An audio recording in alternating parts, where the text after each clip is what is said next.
It was a humid July evening in the Midwest when I decided to leave town. I was 23, freshly out of a dead-end job at a gas station, and desperate for some sense of freedom. The small town I'd grown up in had always felt suffocating, with its rows of identical houses, the same people I'd known since grade school, and nothing ever changing. Uh, I had no money for a bus or a plane, but I'd always been stubbornly independent. Hitchhiking seemed like the only option, the way it had been for countless restless souls before me. I had done it a few times before, nothing bad ever happening. But I was about to learn how wrong I had been. I left my backpack on my shoulder, stuffed with the essentials: a change of clothes, a bottle of water, a granola bar, a small first aid kit, and my phone, which was nearly dead. My parents had no idea I was leaving. They'd given up trying to keep me tied to this place years ago. I stepped onto the shoulder of the main highway that led out of town, thumb extended, the heat of the asphalt radiating up through my sneakers. I waited. The first hour passed slowly. Cars flew past me, and the only ones that slowed down were older models with people who didn't even look at me, or trucks with tired drivers who shook their heads. My confidence wavered, but I reminded myself that hitchhiking had always been a gamble. I wasn't scared yet. I was too focused on the excitement of leaving. A beat-up pickup truck slowed down, dust billowing behind it as it stopped a few feet away. The driver, a man in his 40s with a sunburned face and a scraggly beard, rolled down the window. "Need a ride?" he asked, his voice gravelly. "Yes, thank you," I said, sliding the strap of my backpack off my shoulder. "Hop in," he said, and I climbed into the passenger seat. The truck smelled faintly of smoke and old leather. The radio played a soft, twangy country song that I barely noticed. "Where are you headed?" he asked. "Anywhere east," I said. "I just need to get out of town." He nodded slowly, like he understood more than I could say. "I can take you a few miles down the road then. I'm headed to a small town about an hour from here." I nodded, grateful for the lift. The truck rumbled down the highway, the air conditioner sputtering weakly against the heat. Conversation was minimal, small talk about the weather, the road, and how quiet the town had been lately. But as the miles passed, I started noticing little things. The man's eyes were unusually dark, almost black, and his stare was unsettling, not the friendly kind. He kept glancing at me, and every time he did, he smiled, but not a normal smile. It was too wide, too deliberate, like he was trying to hide something. I laughed nervously at something he said, hoping to break the tension. He laughed too, but it didn't reach his eyes. The road stretched endlessly ahead, and the sun began to sink behind the horizon, turning the sky a bruised orange and purple. I realized I didn't know his name. Thanks for the ride," I said, trying to sound casual. My name," he nodded. "Name's Frank," he said. "You're brave, hitchhiking alone out here at night." I forced a laugh. I guess I didn't think it through. "Don't worry," he said. "I won't hurt you." Something about the way he said that made my stomach twist. I wanted to ask him why it sounded like a warning rather than reassurance, but I stayed quiet. After another 30 minutes, we turned off the highway onto a narrow, winding country road. The trees on either side grew thick and dark, their branches clawing at the edges of the truck as if to block the sky. My phone was almost dead, and I realized I hadn't seen another car in miles. "Where exactly are we going?" I asked, trying to keep my voice steady. "Just a little detour," he said, his smile widening. "I like to show people the scenic route. You'll like it." I nodded, but my gut twisted. The road seemed endless, disappearing into the dense forest. The sun had completely set now, and darkness had swallowed the highway. My fear began to rise, a creeping, crawling sense of dread that wrapped around my chest. Maybe I should get out here," I said, trying to sound casual. "I don't want to be a bother." Frank's eyes flicked to me, sharp and dark. "You sure?" he asked. "It's safer with me. You don't want to be alone out here." I hesitated. Part of me wanted to trust him. He hadn't done anything yet. But another part screamed at me to run. I swallowed hard and nodded. "Okay, safer with you." The truck rumbled on, the only sound the tires crunching on gravel. After what felt like forever, he pulled over to the side of the road. The trees opened into a small clearing, barely visible in the dim light of the truck's headlights. In the center of the clearing stood an old, abandoned cabin, its wooden siding rotting and windows shattered. "See? Scenic," Frank said, gesturing to the cabin. "Used to be a hunter's lodge. Not many people come out this way anymore. I nodded, but my stomach tightened. It looks abandoned. Yeah, he said. Perfect place to relax. His smile stretched unnaturally wide. I felt a jolt of fear. I think I should go back, I stammered, trying to unlock the door, but the lock was stuck. Frank noticed and laughed, a low, chilling sound that made the hairs on my arms stand up. No need to panic, he said. Just come inside for a minute. You can see the inside, then I'll drive you back. Fair? I didn't know why, but my body moved almost of its own accord, stepping out of the truck and toward the cabin. Something deep inside screamed at me to run, but my feet felt like they were cemented to the ground. Frank's eyes followed me, watching every step. Inside, the cabin smelled of mildew and something else, metallic, like blood. The floorboards creaked under my weight. Old furniture lay in disarray, broken chairs and tables coated in dust. On the far wall, a series of strange symbols were carved into the wood, jagged and uneven, almost like a warning. Cool, huh? Frank said, his voice calm, almost cheerful. Been meaning to clean this place up, but it's got character. I nodded, swallowing hard. Yeah, character. Then I heard it, a soft whisper, barely audible, coming from the corner of the room. I froze. Did you hear that? I asked. Frank's smile didn't waver. Hear what? I glanced toward the corner, and for a split second I thought I saw a shadow move. My heart hammered in my chest. I think I should go. He laughed again, low and menacing. Already? Don't be rude. Stay a little longer. Something inside me snapped. I turned and bolted for the door. Frank lunged, grabbing my arm with terrifying strength. Not so fast, he hissed. I struggled, kicking and punching, finally wrenching free enough to push the door open. I ran into the night, branches slapping against my face, dirt and leaves crunching under my shoes. I didn't look back, not even once, until I reached the highway. By some miracle, a car drove past, and I jumped in front of it, waving my arms frantically. The driver screeched to a halt. Are you okay? She asked. Yes, please, just drive, I shouted, tears streaming down my face. I didn't stop until we reached a gas station miles away, where I called the police. They searched the area, but the cabin was gone. Just a clearing remained, as if it had never existed. I never hitchhiked again. Even now, I drive the highways alone, wary of every passing truck and suspicious smile. The memory of that night, Frank's eyes, the cabin, and the whispering shadows stays with me. A constant reminder that sometimes freedom comes at a terrifying cost. Years later, I learned that a series of disappearances had occurred along that stretch of highway. Young travelers vanishing without a trace. Some people whispered about a man in a pickup truck, others about the cabin that appeared and disappeared in the woods.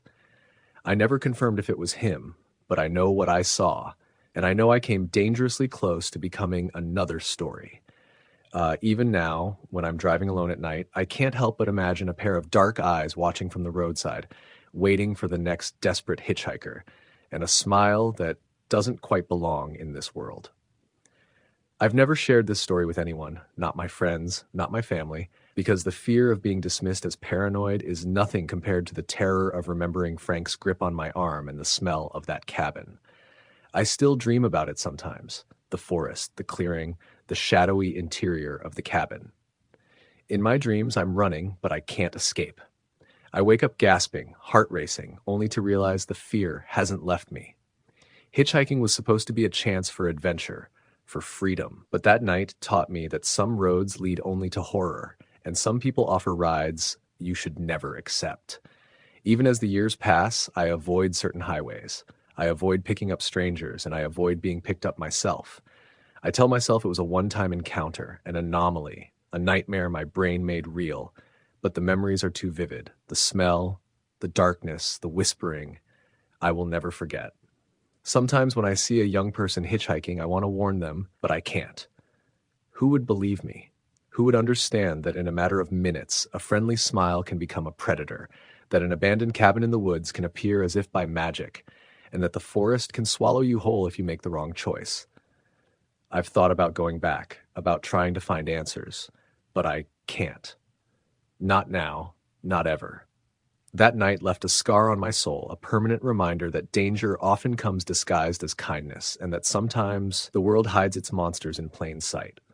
I carry that fear with me in the back of my mind, Every time I see a long stretch of highway, every time the dark creeps in, every time I hear a truck rumble behind me.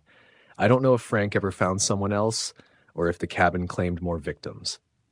I hope not. But the thought haunts me every time I'm on the road. Every time I think I'm safe, I remember that summer night in the Midwest, the beat-up pickup, the forest, and the shadow of a man with a smile that didn't belong in the world, and I realize how close I came to never telling the story at all. Story the end. It was a humid July afternoon in rural Georgia when I decided to hitchhike from Macon to Savannah. I was 21, broke, and desperate to get home for a family emergency after my uncle had been hospitalized. My car had died 2 days earlier, and my friends were all out of town. I figured the ride wouldn't take long. The highway wasn't busy, and I had learned the unwritten rules of hitchhiking. Stand with your thumb out, look approachable but confident, and always trust your instincts. I knew there were risks, but I was desperate. The sun was high, and the asphalt shimmered with heat. I had been standing on the side of Highway 80 for about 45 minutes, and cars sped past without slowing. Sweat ran down my back, and I cursed myself for not bringing water. Then a beat-up brown van slowed, pulling off the highway onto the shoulder. Its paint was chipped, the tires looked worn, and it smelled faintly of oil. The driver, a middle-aged man with thinning hair and aviator sunglasses, rolled down the window and gave me a casual nod. "Where you headed?" he asked, his voice gruff but not unkind. "Savannah," I said, trying to sound confident. "Hop in. I'm headed that way." Something about him made me hesitate for a split second. Maybe it was the way he gripped the steering wheel like he didn't trust it, or the van itself, with its dented doors and cracked windshield. But the sun was relentless, and I had no other options. I opened the door and climbed in. The inside of the van smelled strongly of cigarettes and stale fast food. There were empty soda cans on the floor, and a faded calendar from 1999 hung on the dash. I buckled my seatbelt and tried to make small talk. "Long drive today?" I asked, attempting normalcy. He laughed, but it was hollow, almost mechanical. "Long enough?" he said. "You ever been down this road before?" "Once," I said. "A few years back." "Not much to see." He nodded and kept driving, his eyes scanning the road like he was anticipating something. I tried to focus on the scenery, the pine forests and the occasional cotton field, but I couldn't shake the feeling that something was off. The man didn't say much, and when he did, it felt forced. There was a tension in the air, a silent warning that I couldn't ignore. About 20 minutes into the drive, he made a sudden turn off the highway onto a narrow, winding back road. "Shortcut," he said without looking at me. The asphalt turned to gravel, and the van bounced over potholes. My stomach tightened. I think I saw the highway back there," I said, trying to sound casual. "Don't worry about it," he replied. "I know a faster way." The trees grew thicker, and the sunlight dimmed as the canopy blocked it out. I started to regret getting into the van. The man seemed almost too calm, as if he had done this 100 times before. I tried to remember what my instincts had told me. They were screaming, but I couldn't exactly ask him to pull over here in the middle of nowhere. We drove in silence for what felt like an eternity, the gravel crunching beneath the tires, until the van came to a stop at the edge of a small clearing. A dilapidated farmhouse was visible through the trees, paint peeling and windows broken. "Gotta check something out," he said, turning off the engine. "Don't worry, I'll be quick." Okay, I said, trying to keep my voice steady. I had a feeling this was the moment where I needed to make a decision, stay or run. He disappeared into the trees, and I sat there, my heart pounding. I looked around, trying to spot a place to run, but the woods were thick, and the road stretched far in both directions. I considered jumping out of the van and sprinting toward the highway, but something told me he was watching, waiting for me to make the first move. Minutes passed, maybe 10, maybe 20. I lost track. Then I saw him coming back, carrying a large duffel bag. His expression was unreadable, but there was a certain menace in the way he moved, like a predator that had spotted its prey. "Hop out," he said. "I need you to help me carry this." Something snapped inside me. I opened the door, the heat of the July afternoon hitting me like a wall, and I ran. I ran as fast as I could, my sandals barely gripping the gravel. The man shouted behind me, but I didn't look back. The woods were dense, but I pushed through. branches whipping my face, roots tangling my feet. I ran until I stumbled onto another road, a main road, thankfully, and flagged down the first car that came by. A young couple stopped, and I jumped in without a word, panting and covered in scratches. They drove me back toward Savannah, asking if I was okay, and I could only shake my head, unable to speak. The police were called, but when they investigated the farmhouse, it was empty, abandoned, with no sign of anyone having been there recently. The duffel bag was gone, the driveway overgrown, as if no one had been there in years. I never hitchhiked again after that. But the memory haunted me for years, the feeling of being watched, the van, that man's empty, hollow laughter. And sometimes, late at night, I still see a beat-up brown van in my dreams, parked at the side of the road, waiting. A few years later, I read a small article in the Savannah newspaper. A man had been arrested for multiple assaults and kidnappings along rural highways in Georgia. He drove a brown van, and his victims were mostly hitchhikers. I couldn't confirm it was him, but the description matched perfectly. I realized then how lucky I had been. Luck and instinct combined in that brief moment where I chose to run rather than comply. I still feel a chill when I think about what could have happened if I hadn't listened to that gut feeling, if I had just stayed polite, sat quietly, and hoped he was just a nice guy. Years later, I was driving down Highway 80, the same stretch where I'd been picked up. I passed the spot where I had stood, thumb out, desperate for a ride. The sun was setting, painting the sky a deep orange. I felt a knot in my stomach, a memory of fear and adrenaline that hadn't faded. I saw a beat-up van in the distance, moving slowly along the shoulder. My hands tightened on the wheel. I didn't stop. I couldn't. The thing about hitchhiking horror stories is that you never really get over them. You never forget the feeling of being vulnerable, completely at someone else's mercy. I told this story only to a few friends over the years, and they scoffed, calling me paranoid or exaggerating. But I know what I felt, what I ran from, and what could have happened if I had hesitated for even a second longer. Even now, when I'm alone on the road, I keep my doors locked and my eyes on every vehicle that passes. My instincts never fail me anymore, but sometimes in the back of my mind, I still imagine that brown van idling quietly on the shoulder, waiting for the next desperate hitchhiker. And I shudder, knowing the world can be terrifyingly small and cruel when the wrong person decides to show you kindness on a lonely highway. Story the end. It was late October when I decided to hitchhike from my small college town in northern Michigan down to Chicago. I'd been visiting my sister in Traverse City, and being broke and stubborn, I figured I could catch a ride along the highway rather than spend the money on a bus. The air was crisp that morning, a gray sky pressing down on the pines lining the road, and the roads were empty except for the occasional pickup or semi-truck. I stuck out my thumb near a deserted stretch of US 131, a spot where the asphalt felt endless and the trees on either side created a tunnel of shadows. After about 30 minutes, a beat-up Chevy pickup pulled over. The driver was a man in his late 40s, wearing a worn leather jacket, his face weathered from years in the sun. He didn't speak much, just nodded at me to get in.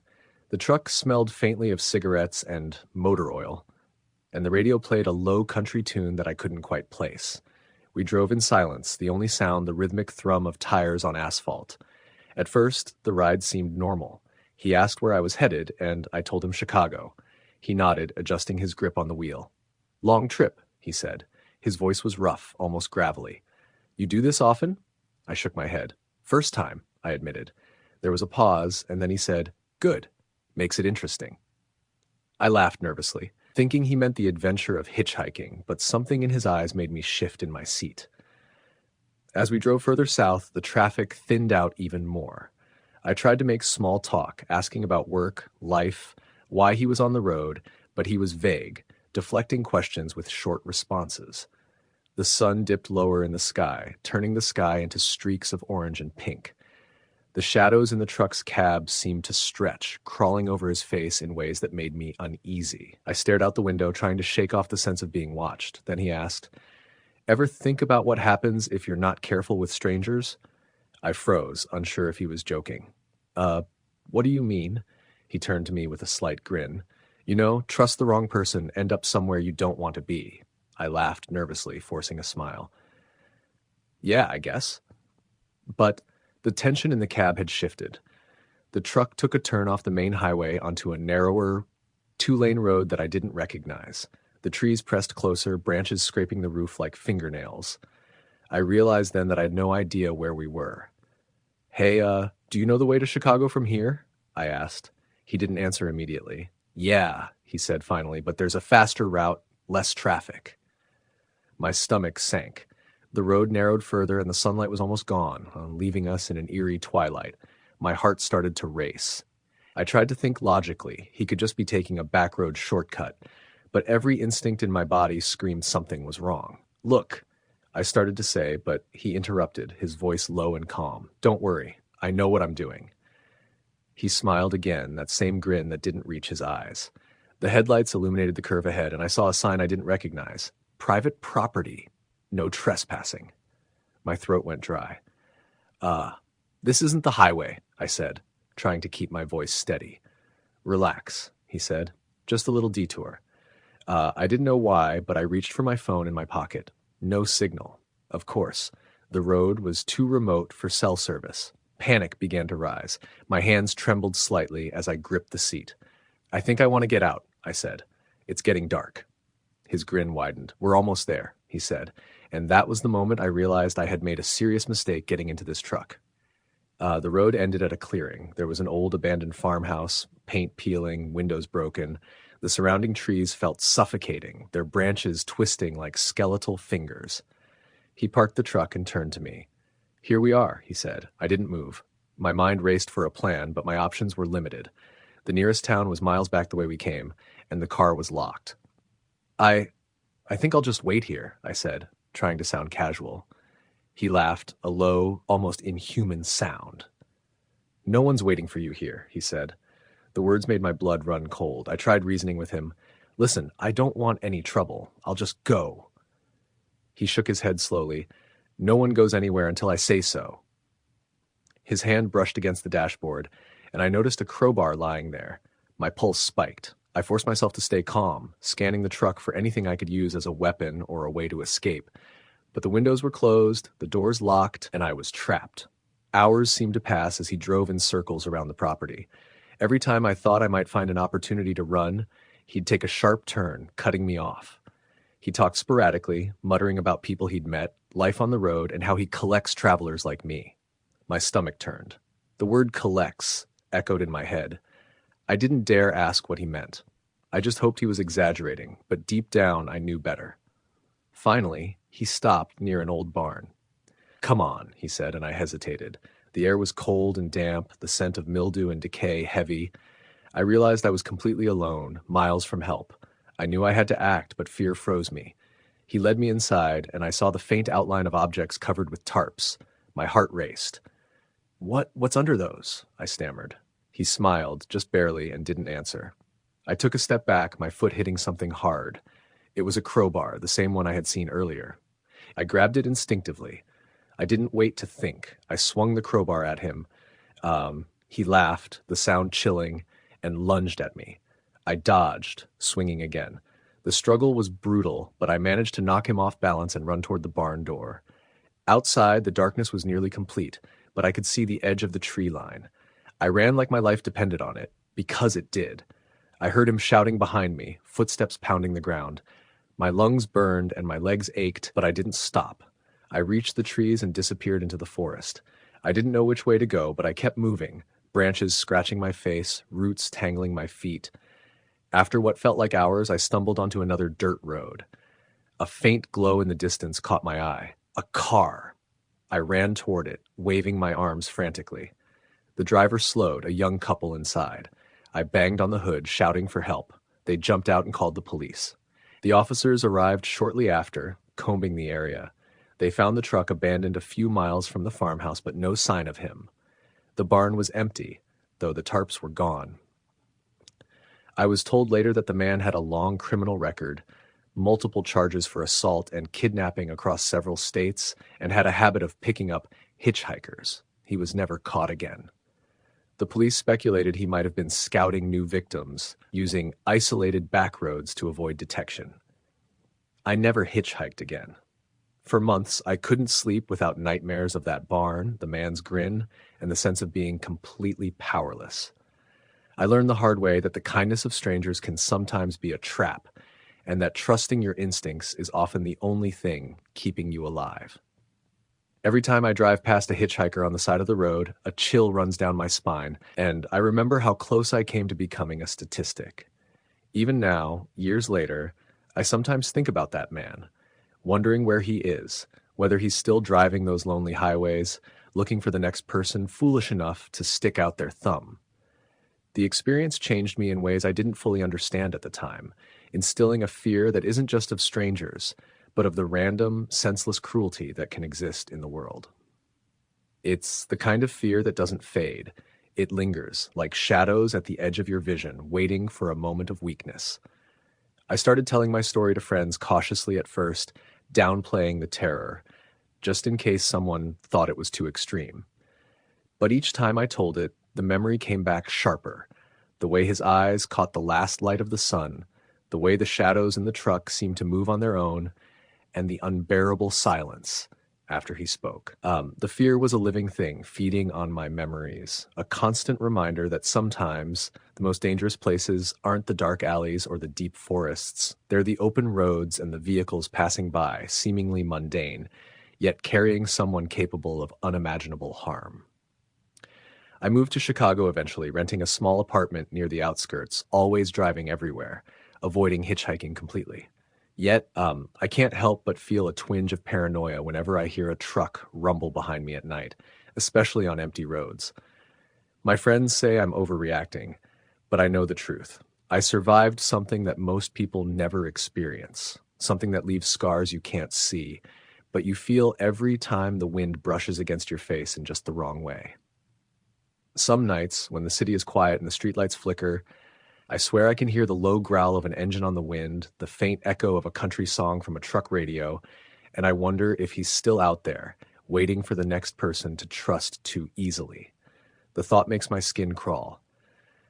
I never learned his name, never saw him arrested, never knew if he truly would have harmed me, or worse, but the uncertainty is worse than any reality I could have imagined. Fear of the unknown can be heavier than fear itself, and I carry that weight every day. I keep my doors locked, my phone on me at all times, and I never ever stop on the highway for someone unless I can verify they're safe. I tell myself it's precaution, but I know it's the residue of terror, a survival instinct honed in the shadow of something truly sinister.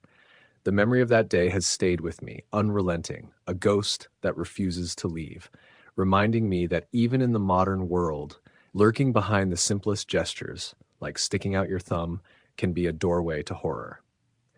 Even after all these years, when I drive through northern Michigan or past the abandoned backroads, I feel the same knot in my stomach, the same icy certainty that there are people out there watching, waiting, and that a moment of misplaced trust can change your life forever.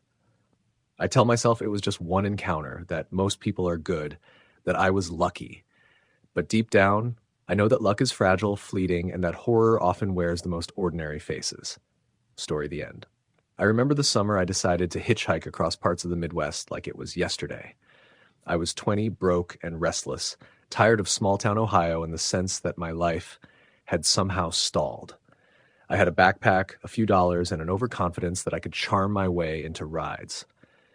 People always warned me about hitchhiking, telling stories of kidnappers, drifters, and worse, but I thought maybe the world wasn't as dangerous as everyone said. Maybe, like in the movies, you met kind strangers who helped you along the road. The first day started out like a dream. I caught a ride from a young couple driving from Cincinnati to Indianapolis. They were heading back home after visiting family, the car full of groceries and the smell of fast food. They were friendly, offering me soda and talking about their jobs and the small towns we passed along the highway. I felt safe, almost giddy, as the sun slid behind the horizon and the headlights of cars created long streaks in the night. By the time they dropped me near a small gas station outside Indianapolis, I was already beginning to feel the thrill of being untethered, completely on my own. That was when I met the first man who made me question my judgment. His car was an older sedan, rusty around the edges but functional enough. He looked ordinary.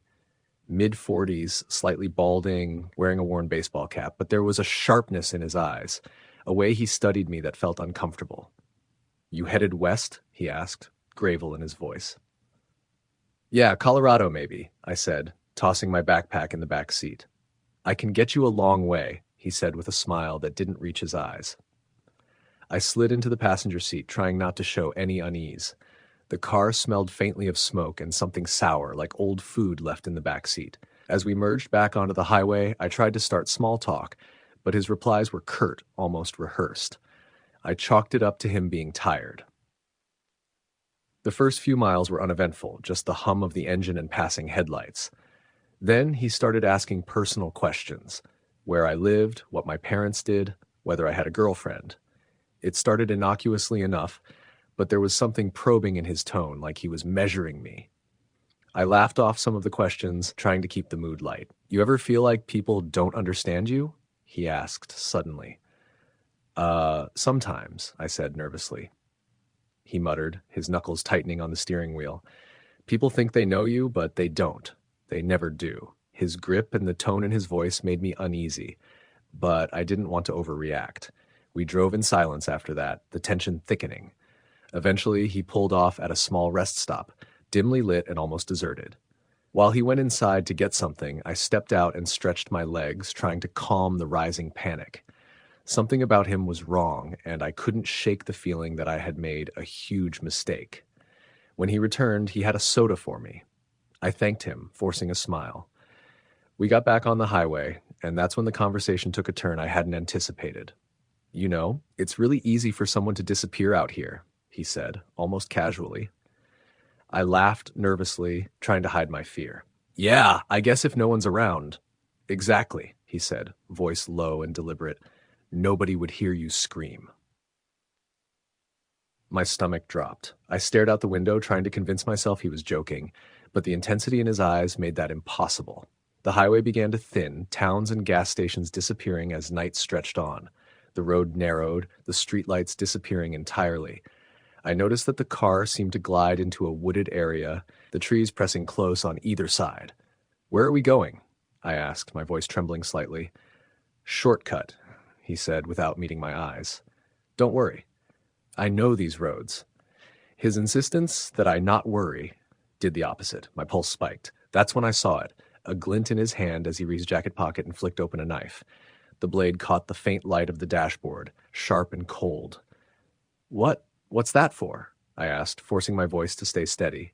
"Just being careful," he said, as if it were the most natural thing in the world. "You never know who you might run into out here." I didn't know whether to scream or jump out of the moving car. I tried to think, plan, anything. My backpack was in the back seat, a small measure of protection, though I had no idea if I could make it out. The car wasn't moving fast, and the thought of rolling out into the woods flashed through my mind, but then I imagined him chasing me, finding me easily in the dark. We drove like that for what felt like an eternity. The knife was in his hand, resting casually on his thigh now, but the tension never left the air. He talked occasionally, asking strange, intimate questions like he was trying to read me. His voice was calm, but there was a weight behind every word. Finally, he turned onto a gravel road, narrow and overgrown, cutting deep into the woods. I realized too late that we were completely isolated. My chest tightened as I saw the faint outline of a dilapidated shack ahead, half collapsed, weeds growing through the foundation. He parked the car, cut the engine, and everything went silent. I didn't move, frozen in fear. "You ever feel like fate puts people in your path for a reason?" he asked softly. I swallowed hard, nodding, hoping he couldn't see how terrified I was. "I think you were meant to ride with me," he whispered. I forced a laugh, trying to act casual, but my hands were shaking. That's when headlights appeared at the edge of the clearing, cutting through the dark. Another vehicle approached, the lights glaring. Dale, because I later found out that was his name, cursed under his breath, snapping the knife shut and shoving it back into his jacket. I seized the moment. I flung the passenger door open and shouted to the approaching car, "Please, can you give me a ride?" The truck pulled up. A man in a baseball cap leaned out the window, eyeing both of us. "You all right?" he asked. "Yes," I yelled, practically throwing myself into the cab. I grabbed my backpack from the back seat, nearly ripping the zipper in my haste. Dale stayed behind, his face twisted in a mixture of anger and disappointment. He didn't move as the truck pulled away, swallowed by the dark road. I sat in the truck, shaking, unable to speak for several minutes. The driver didn't pry. He just drove me to a well-lit truck stop on the interstate and dropped me off. I thanked him over and over, feeling tears sting my eyes. I had survived, but the experience left a mark I couldn't erase. The fear didn't fade quickly. For weeks, I couldn't stop thinking about Dale, about that knife, about how easily he could have turned the night into something far worse. I stopped hitchhiking completely. Even when friends laughed and recounted their own small adventures, I felt that same knot in my stomach, remembering the woods, the knife, and his unnerving eyes. Years later, I read a news report about a man arrested in a small town in Indiana for holding up travelers, a pattern of luring hitchhikers onto isolated roads. The description of his vehicle, the time of his crimes, and his appearance matched exactly. I realized then just how close I had come. The memory is still vivid. The hum of the engine, the knife catching the light, the way he smiled while talking about fate. Every time I think about it, I'm back on that dark road, wishing I had taken the first instincts to run. Even now, I tell people that hitchhiking isn't worth the risk. Not for adventure, not for money, not for a story. Some roads are just too empty, and some people are too dangerous to trust. I've driven across the country since then, alone, safe behind a locked door, but the memory of that night never fades. I never saw Dale again. I hope he's behind bars, but sometimes when I'm alone on a dark stretch of road, I swear I see headlights in the distance coming slowly toward me, and for a moment I remember that night.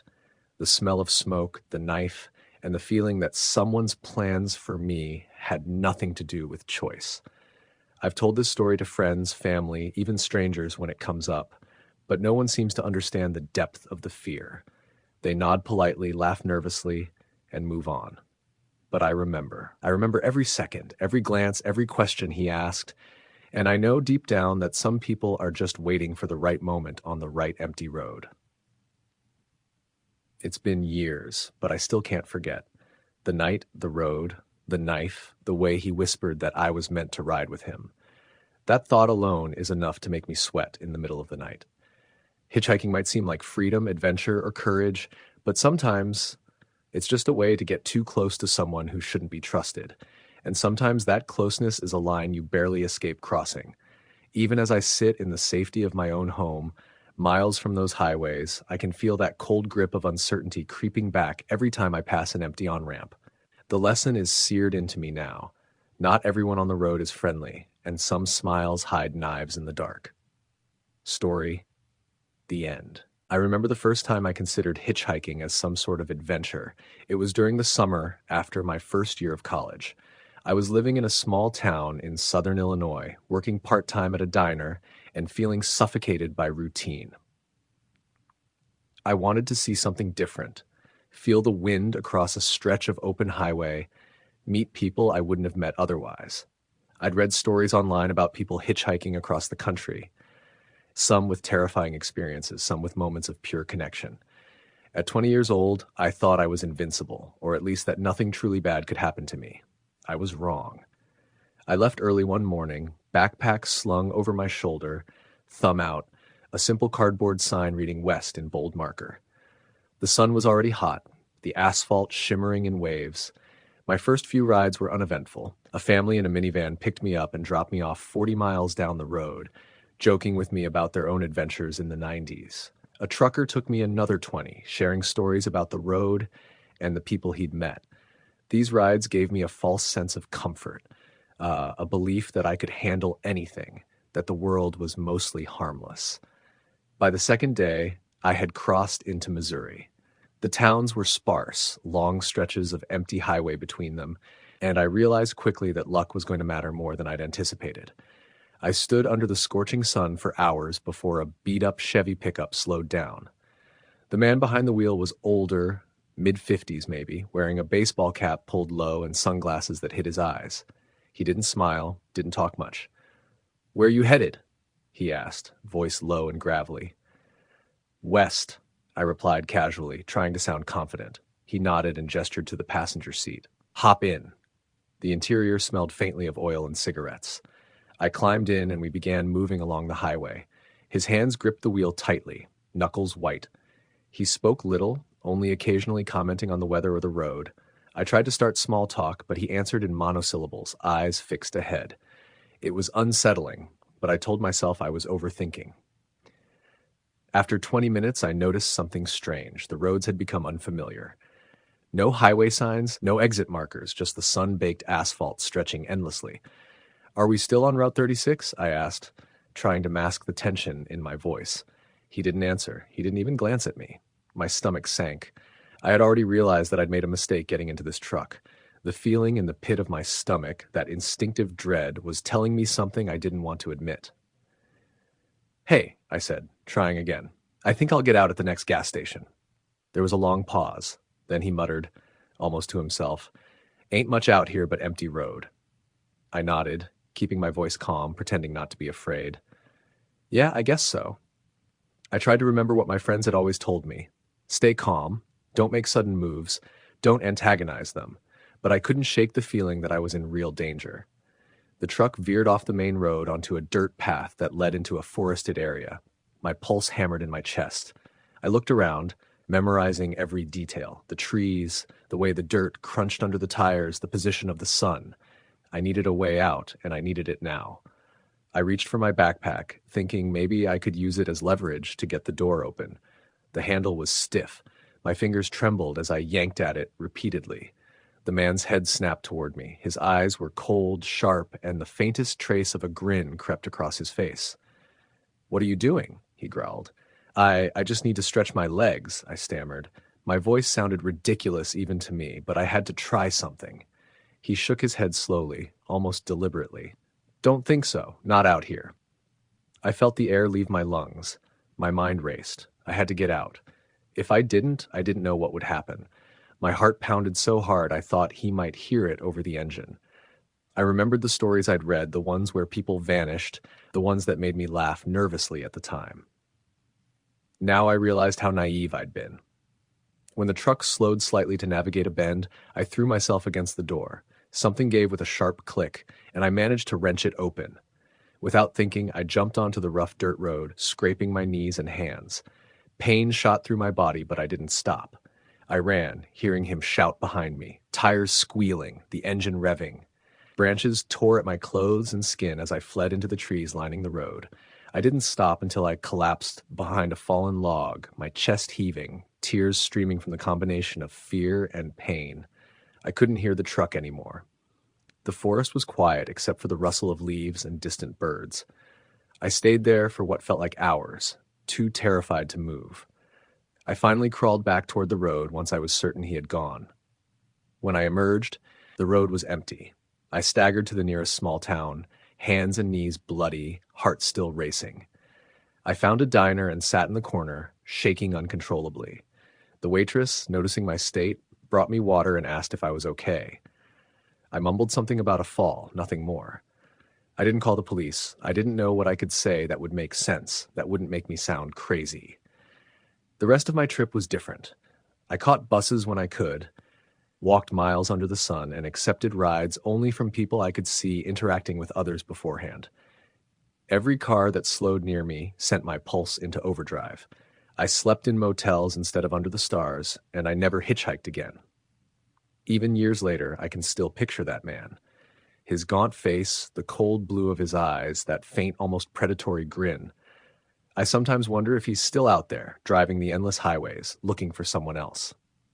The thought makes my stomach turn. I never found out his name, never knew what he might have done to anyone else. I think about the ones he mentioned, the ones who disappear, and I shudder, knowing I was almost one of them. I tried telling friends about it once, but they laughed, saying I was overreacting, that he was probably just a weird guy. They didn't understand the absolute visceral terror of being trapped in a vehicle with someone who made your gut scream, "Run!" but whose hands controlled the only escape. They didn't understand what it's like to feel that helplessness, that sudden realization that everything you've read about the dangers of hitchhiking is true, and that luck isn't just a factor, it's life or death. I keep my backpack by the door now, just as a habit. Sometimes when I see the highway stretch out in the distance, I feel a shiver run through me. I think about that summer, about the choices I made, about how easily it could have ended differently. The open road, the freedom I thought I wanted, carries a hidden edge that I will never forget. I still love the idea of travel, of adventure, but the thought of trusting a stranger with my life, standing on the side of a deserted highway with my thumb out, is something I can't bring myself to do again. Years later, I learned of other people who had vanished along similar stretches of road. Hitchhikers who never made it to their destination, who were reported missing and never found. The similarities were chilling. Isolated highways, seemingly friendly drivers, a sudden disappearance. I never wanted to read more than I had to, but the more I did, the more I realized that my story wasn't unique. I had been lucky, pure luck, nothing else. I sometimes think about him, the man in the beat-up truck, and the what-ifs that linger in my mind. What if I hadn't fought the door? What if I'd stayed silent, tried to reason, or waited for him to decide my fate? I don't know if I would have survived. The thought makes my skin crawl even now, decades later. I never hitchhiked again. I never even stood at the side of a highway without a car in sight. I drive now, take buses, planes, any method that allows me to maintain some control. I tell people that my first hitchhiking trip was a learning experience, but I leave out the terror, the sheer bone-deep fear that almost claimed me. Some things are better left unsaid, I think, because the memory is enough. That summer taught me a lesson I didn't want to learn the hard way, that not every person you meet will be kind, that the open road carries risks you cannot always see, and that luck is the only thing that can save you in moments like that. I can still hear his voice sometimes, echoing in my mind. You never know who you'll meet out here. I know now that I will never forget it, and I know that luck, not courage, kept me alive that day. The open road has a beauty I will never deny, but it also has a darkness, an edge that I have learned to respect. Hitchhiking seems romantic in stories, in movies, in books, but the reality is brutal. Strangers can be dangerous in ways you cannot anticipate, and isolation magnifies every instinct, every fear. I survived because of instinct, because of a sudden surge of courage, because of a mistake I corrected in time. Most people are not that lucky. Even today, when I see a young person standing on the side of the highway with a thumb out and a cardboard sign, I feel a pang of fear. I want to warn them, to shout across the lanes to make them understand the risks. But I know they probably won't listen until it's almost too late. And I know now, more than ever, that the highway has a life of its own, a predatory patience, waiting for someone who underestimates it. I sometimes think about the choices I made that summer. The freedom I sought was intoxicating, but the price could have been my life. I had been naive, trusting, hopeful. The road, it turns out, does not reward hope. It punishes inattention, and it tests every instinct. I can still see the trees flanking that narrow dirt road in Missouri, the sun glinting off his sunglasses, the way he smiled when he realized I was trapped. It's a memory that never leaves me, a warning that echoes whenever I drive past an empty highway at dusk. I know I'll never be able to relive that kind of reckless adventure again, but I also know that the lesson stays with me. Vigilance, intuition, and caution can be the difference between life and death. Hitchhiking might have been romantic in my imagination, but in reality, it is a gamble where luck decides who survives. I will never gamble again. Story the end. I remember the summer I decided to hitchhike across the country. I was 20, broke, and full of that reckless optimism that makes you believe the world is safe if you're careful enough. I'd been working odd jobs in a small town in Ohio and had saved just enough to make the trip. My plan was simple: hitch rides west to Denver, then figure it out from there. I told myself it would be an adventure, a story to tell one day, a testament to independence. I didn't know then how quickly a single choice could change everything. It started innocently enough. I left early one morning, backpack slung over one shoulder, thumb out as the highway stretched endlessly before me. The first ride came from a middle-aged man in a faded Ford pickup. He was quiet but polite, and we shared a small talk about the weather and local towns. He dropped me off at a gas station 30 miles down the road. I thanked him and waved as he drove off, feeling that little jolt of adrenaline and satisfaction you get when a stranger trusts you. The first night I slept in a small public park in Iowa. I was careful, picking a spot out of sight from the road, but even so, every rustle of the trees made me jump. I kept telling myself it was just the wind, that my imagination was getting carried away.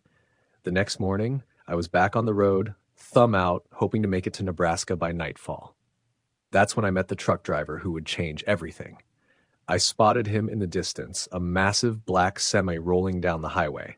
I waved him down without hesitation. He slowed, and the rumble of the diesel engine filled the air. I approached cautiously, as always, and he opened the passenger side door.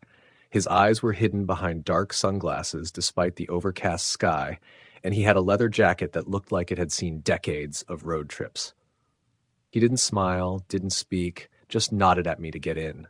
The truck smelled like old smoke and gasoline. I hesitated for a split second, a warning bell in my mind, but I dismissed it. The truck was enormous, and I assumed he was just focused on driving. We merged onto the highway, and I tried to make conversation. "Long trip?" I asked. He just nodded, eyes on the road. His silence made the cab feel heavy, oppressive even, but I told myself he was probably just a man of few words. We drove for over an hour without any real dialogue. Eventually, I asked where he was headed. "Kansas City," he muttered, not looking at me. That was westward enough, so I relaxed, thinking I'd at least make it to a familiar city tonight. As the miles passed, I noticed the roads becoming narrower, the scenery turning rural and isolated. Farms gave way to fields, fields gave way to stretches of nothing but grass and occasional groves of trees. That's when unease began to settle in. He wasn't taking the route I had seen on the map. Every turn seemed to lead further into areas without gas stations, towns, or even houses. I asked about it, joking lightly. "Shortcut, huh?" He didn't answer, just kept driving, one hand on the wheel, the other resting on his knee. There was a tension in the cab, a quietness that made me hyper-aware of every sound. The engine's growl, the tires against the asphalt, the occasional flap of a bird in the fields. Finally, I said, "Hey, maybe we could stop somewhere? Just for a minute, grab a drink?" My voice was firmer than I felt. Still, he didn't respond. He only gave a slight tilt of his head, a gesture so subtle I almost missed it, then continued straight on. Panic started gnawing at my gut. My sense of control evaporated with each mile, replaced by a creeping realization that I was utterly at his mercy. When we finally slowed, I noticed we were on a narrow, unmarked road surrounded by dense trees. The sun had dipped low, and shadows from the trees stretched across the truck bed and cab. He turned into a small clearing that looked like it hadn't been used in years. I froze, heart pounding. The engine cut off, leaving an eerie silence. He finally looked at me, and something in his gaze made me realize that this ride was no longer about getting somewhere. It was about control.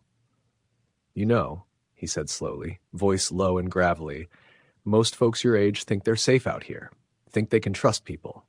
He paused, then added, "Not everyone's as nice as those other drivers you've met." My stomach nodded. The casual reassurance of strangers helping each other evaporated in the shadow of that clearing. I felt my body tense, every instinct screaming to get out. I tried to keep calm, to sound casual. "I just want to get to Kansas City. That's all. I don't want any trouble." My words sounded weak even to me. He leaned back, smiling faintly, but it wasn't a friendly smile. It felt like a predator observing prey, testing boundaries.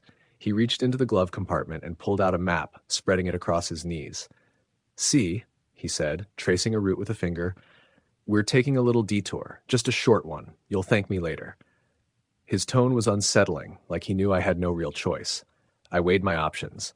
Jumping out of a moving truck was suicide. There were no cars, no houses, and definitely no people around to help. I had nothing but my backpack and a desperate hope that something would go right. My rational mind screamed at me to stay calm, to look for an opening, any mistake he might make. Hours passed, or maybe minutes. It was impossible to tell in the dim light. Each mile through that desolate stretch twisted my stomach into tighter knots. Eventually, he stopped at a clearing deep in the woods. The trees formed a near impenetrable wall around us. The truck's engine died, and the silence pressed against me like a physical weight. He looked at me and said, "You know, you've got that look, fear. That's good, keeps people honest." I realized then that this man had done this before, that my presence wasn't random, but carefully calculated. My throat went dry. I felt trapped in a nightmare I couldn't wake from. He stepped out of the truck and walked around to my side. I tried to open my door, but it was locked. He leaned in, one hand on the roof, looming over me. "Don't worry," he said, voice almost soothing. "I'm not going to hurt you. Not unless you give me a reason." His eyes gleamed with a dangerous mix of amusement and malice. Every warning I had ever been given about hitchhiking pressed against my mind. The reality of being utterly vulnerable was crashing down. I tried reasoning, talking fast. "Look, I'll get out at the next town. I promise I won't say anything. Just let me go." His expression didn't change. He studied me as if weighing my words against some internal standard. Then he smiled, a slow, chilling grin. "You think the next town matters? Out here there is no next town. Only this. Only the road. Only choices." My chest tightened, panic threatening to overtake me. My mind raced through every possible escape, every plan. But the forest was thick, and the truck was big. There was no running. I had to think, had to stay alive. I waited for a moment, keeping my voice calm, calculating. "All right," I said, "let's just talk. I'm tired. Maybe we can rest a bit, then continue." I hoped my sudden submission would buy me time. He chuckled, the sound deep, deep and low, echoing in the empty woods. Hours seemed to stretch on. Darkness fell completely, and I stayed silent, trying to appear passive. At one point, he got back in the driver's seat, and I muttering something about needing to check the tires. I took that moment. I unlatched the door, pushed it open quietly, and bolted.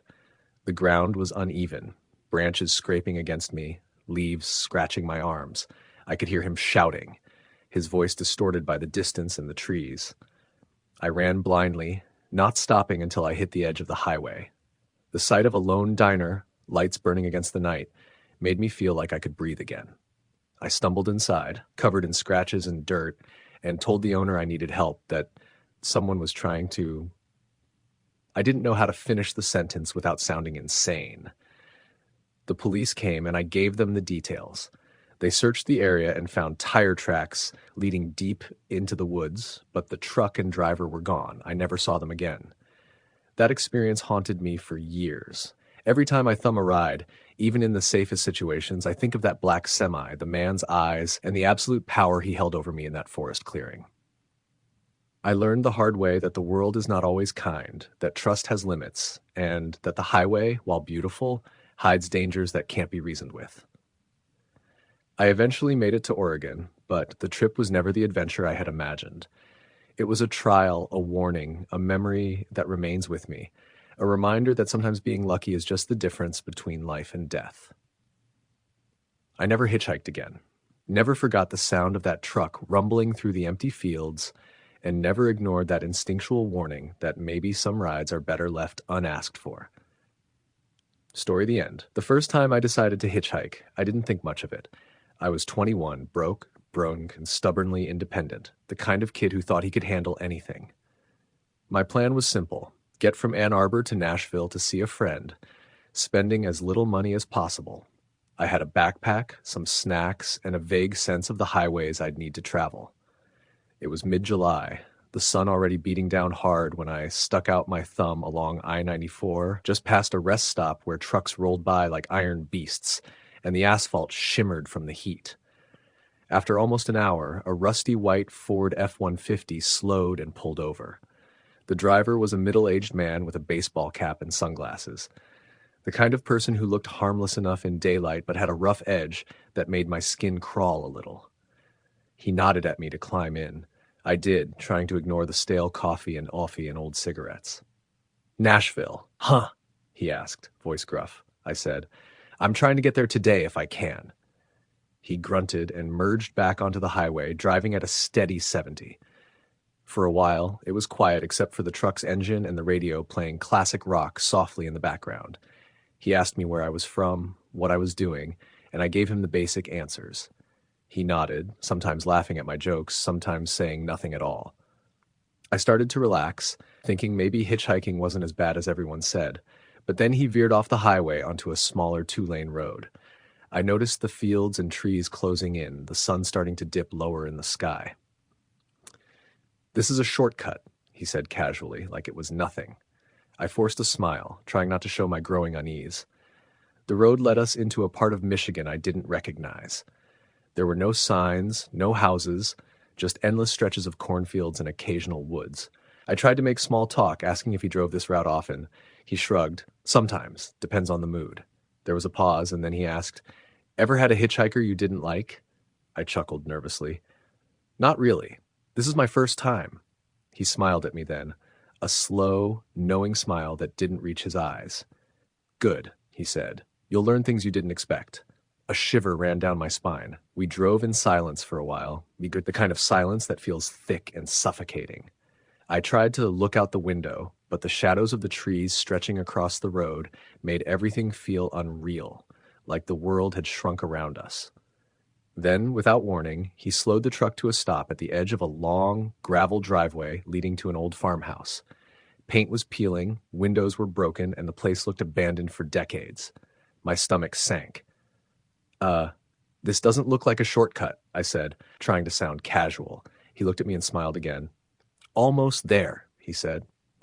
That was it. Nothing else. I froze, realizing how isolated we were.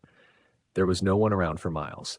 I tried to reason with myself. Maybe he had family here or a friend to visit, but instinct screamed danger. My hands were sweaty on my backpack straps, my mouth dry. I considered asking him to turn around, to take me back to the highway, but I didn't know if I had the courage to confront him directly. The truck idled, the engine ticking as it cooled in the evening air. He looked at me, waiting. Finally, I blurted out, "I think I should get out here."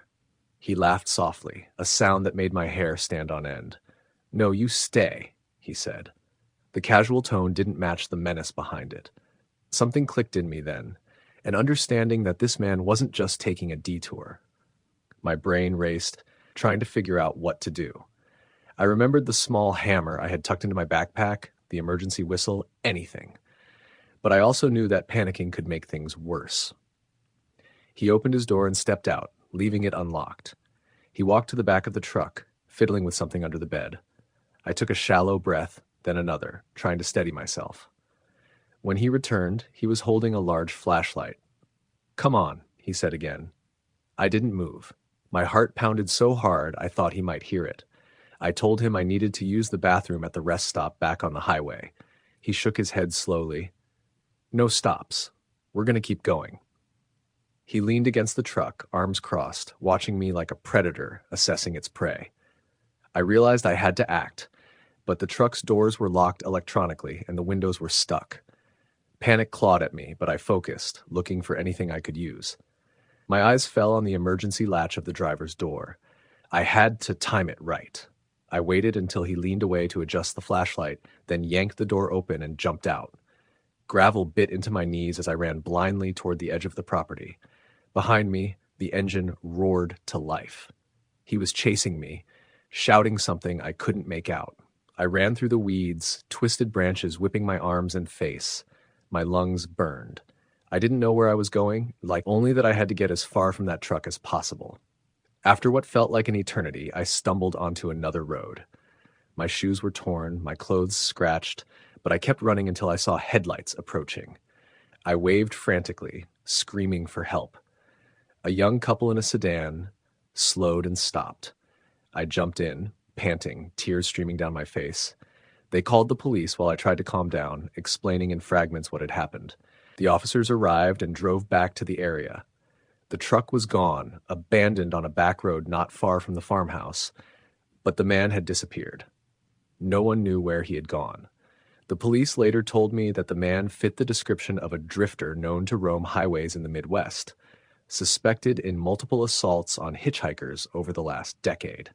He was never caught, but reports suggested he targeted those alone, trusting and vulnerable, the exact kind of person who might stick out a thumb for a ride. They said I had been incredibly lucky, the kind of luck most people only read about in newspapers after something terrible happens. It sank in slowly. I had survived a situation that could have ended in a nightmare. In the weeks that followed, I couldn't shake the fear. Every time I passed a highway rest stop, every time a truck rumbled past me on an empty road, my body tensed. Friends tried to reassure me that it was just one bad experience, that the odds were low, that I wasn't in danger anymore. But I knew better. The memory of his eyes, the way he smiled, the way the shadows moved in his cab, those details haunted me relentlessly. Even simple things like the sound of a truck engine at night could send me into a panic. I started driving everywhere, refusing to hitchhike again. I avoided isolated roads, traveled in daylight, and kept my phone charged and within reach at all times. At first, I thought it was just caution, but over time I realized it had become fear, the kind that never really goes away. I still remember the smell of that truck, the staleness of the air, the way it felt to be trapped, powerless. It's a memory that has stayed with me, a warning that the world isn't always safe and that danger often wears ordinary faces. Years later, I sometimes drive through rural Michigan for work or visiting friends, and every time I see a deserted stretch of road or an abandoned farmhouse, my pulse quickens. I wonder if he's still out there somewhere, watching, waiting for the next person foolish enough to trust a stranger. The thought makes me uneasy, but it's a reminder I can't ignore. People like him exist, and they don't reason to hurt. The highway is wide, the roads are open, but sometimes that openness is the very thing that allows horror to reach you. Even now, when I tell the story, I can feel the tension creeping back. The man's grin, the weight of the silence in the truck, the moment I realized I had no control. Those images are etched into my mind. They remind me that sometimes survival is about more than luck or quick thinking. It's about instincts, about listening to that small voice inside telling you something isn't right. And most of the time, the people who seem harmless are the ones you need to be most careful around. I have never forgotten that trip. I never forgot the feeling of running through the fields, the fear of being caught, the relief when headlights finally appeared. I don't think I ever will. It changed how I see the world, how I approach strangers, and how I travel. Hitchhiking is romantic in movies, in stories, in books, but in reality, it can be deadly. It can put you in the path of someone who has no regard for your life, someone who hides their true nature behind a smile and a wave. Even after all these years, I can remember the details clearly. The way the truck smelled, the faint country song playing on the radio, the light in his eyes that hinted at something cruel. The lesson is simple but harsh. Trust can kill you. People can be dangerous, even when they seem ordinary, and sometimes the only way to survive is to pay attention, act fast, and never take your safety for granted. That day on the highway, sticking out my thumb, I learned a truth that has stayed with me ever since, one I will carry for the rest of my life. Story the end. It was late summer when I decided to hitchhike from my college town in upstate New York down to Atlanta. I had friends there, a cousin really, who promised I could crash on their couch for a week. Money was tight. I was working minimum wage at a diner, scraping together enough to eat and pay rent, and the thought of spending $100 on a bus or train felt ridiculous. I figured as long as I stayed cautious, hitchhiking could work. I had done it a handful of times before, never this far, but I was confident. I started early in the morning when the sun was just beginning to burn off the dew on the asphalt. The highway was nearly empty, the occasional truck rumbling past like a distant beast. I stood at the edge of the on-ramp with my thumb out, backpack slung over one shoulder, heart racing with that mix of fear and excitement that comes from stepping into the unknown. The first hour passed slowly. Most drivers ignored me. Some even swerved slightly away, their expressions wary. It was discouraging, but I reminded myself that patience was part of the gamble. By mid-morning, a dark green pickup slowed and pulled over. The driver was a man in his 40s with a sun-beaten face, a baseball cap, and aviator sunglasses. His clothes looked worn but clean, and the truck had seen better days, rust along the wheel wells, a dented bumper, and faint smoke curling from the exhaust. He nodded at me, and I climbed into the passenger seat. The smell of stale cigarettes and motor oil hit me immediately, but I tried to ignore it. "You heading far?" he asked, voice deep and rough. "Atlanta," I said, giving him the basic explanation of my trip. He nodded and merged back onto the highway, keeping a steady 70. For a while, it was silent, except for the hum of the engine and the occasional country tune faintly playing on the radio. He asked a few questions about me, where I went to school, what I studied, but mostly kept to himself. I felt cautiously at ease, thinking this was just another ordinary ride. After about an hour, the truck took a sudden exit. veering away from the main highway onto a narrow two-lane road I didn't recognize. The roadside was thick with trees and brush, the sunlight barely reaching the asphalt. "Shortcut," he said casually, as if it explained everything. I nodded, though unease crept into my chest. Something about the detour felt wrong. "I didn't know there was a shortcut this far out," I said, trying to keep my tone light. He shrugged, not looking at me. "Sometimes it's faster if you know the back roads," he said. The road narrowed, winding between dense trees. Shadows shifted as the sunlight faded, and the quiet of the forest pressed in around the truck. I tried to make conversation, to mask the growing dread, but he gave short, vague answers. Then he asked a question that made my stomach twist. "Ever think about what it means to trust someone you don't know?" His voice was casual, almost conversational, but the words hung in the air like a threat. I swallowed hard, forcing a laugh. "I guess? Not really," I said. He didn't respond for a long moment, just stared ahead, then gave a small, deliberate smile that made my skin crawl. The further we drove, the more I noticed how isolated we were. There were no houses, no other cars, nothing but the curve of the road ahead and the endless darkening forest. I reached into my pocket for my phone. No signal. My chest tightened. I forced myself to stay calm, scanning the truck for anything I could use if needed. The driver seemed relaxed, almost predatory, and the way his eyes caught the fading light made me uncomfortable. I realized I had no idea where I was, and that thought was terrifying. Finally, he slowed the truck and turned onto a gravel driveway leading to an old farmhouse. Paint was peeling, windows boarded, and the yard was overgrown. My heart sank. This isn't a shortcut, is it?" I asked, trying to keep my voice steady. He turned to me with that same unsettling smile.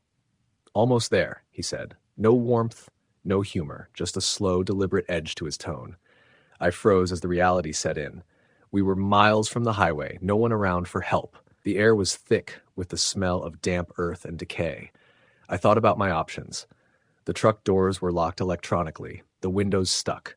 Panic rose, but I tried to suppress it. I needed a plan. He got out, walked to the back, and I saw him fiddling with something under the truck. I knew instinctively he meant me no good. When he returned, he held a long, heavy crowbar. My pulse spiked. I stayed still, pretending to be calm, trying to think. "Come on," he said again, and the casual tone didn't match the threat in his posture.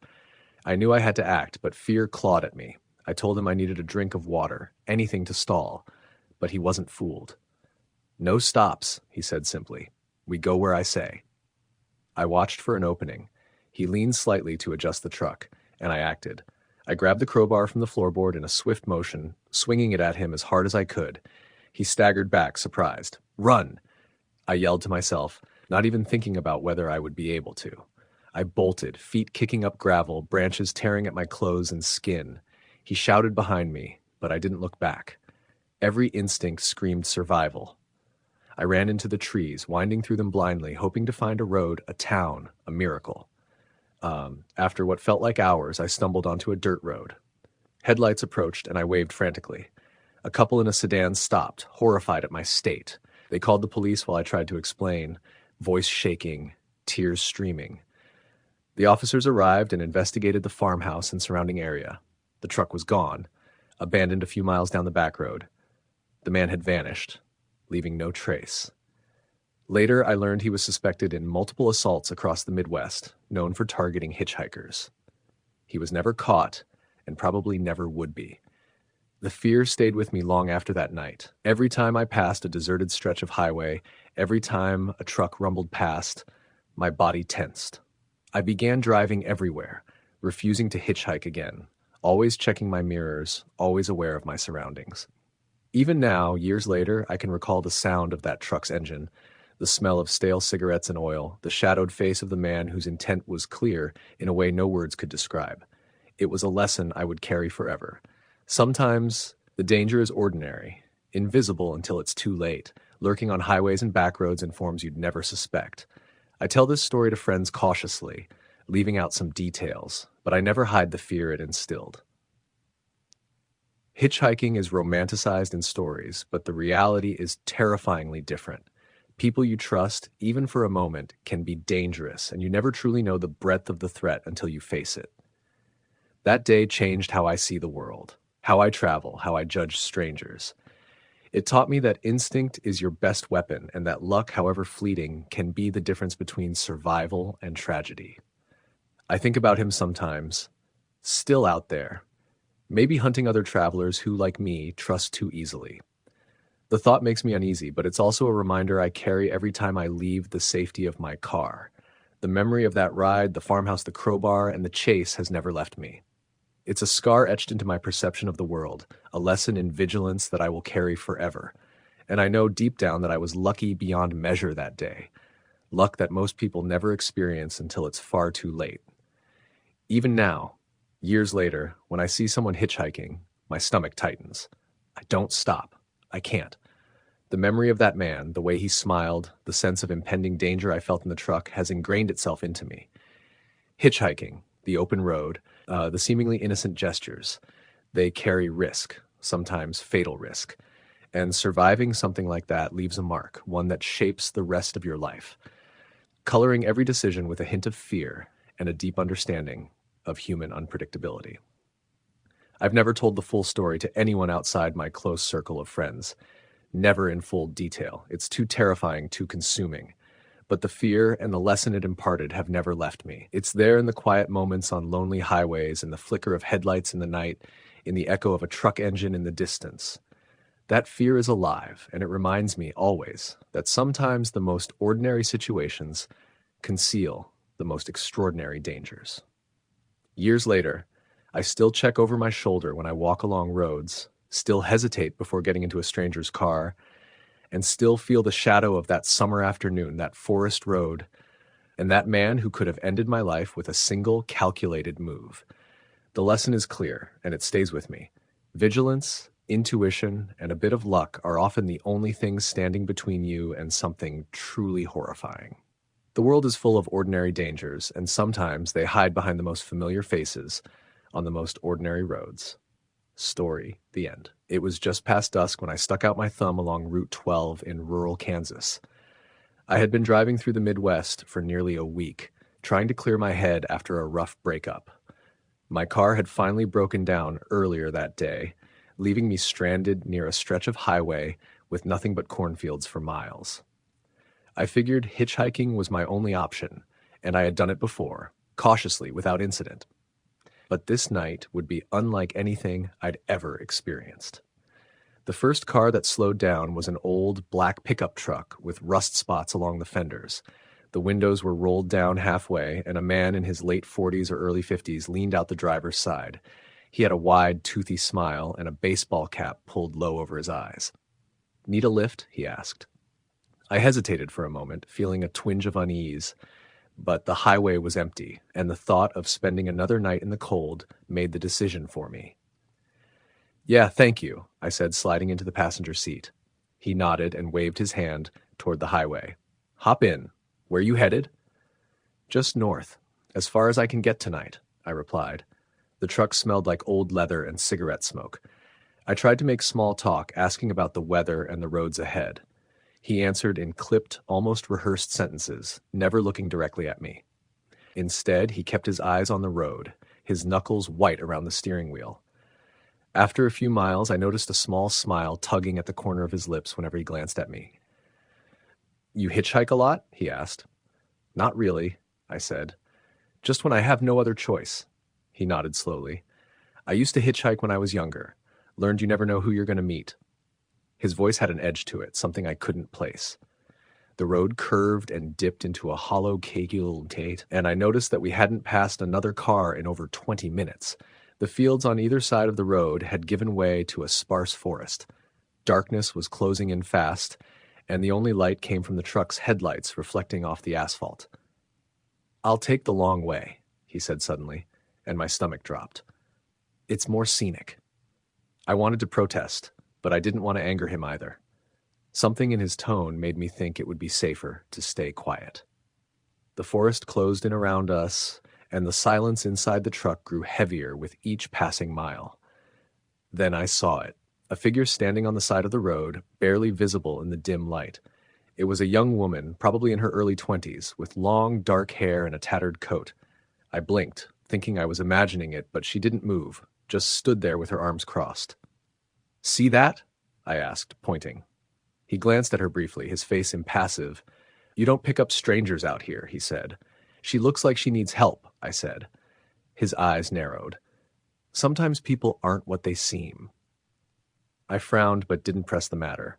The truck drove past her, and I saw her shoulders slump as if she had been waiting for someone.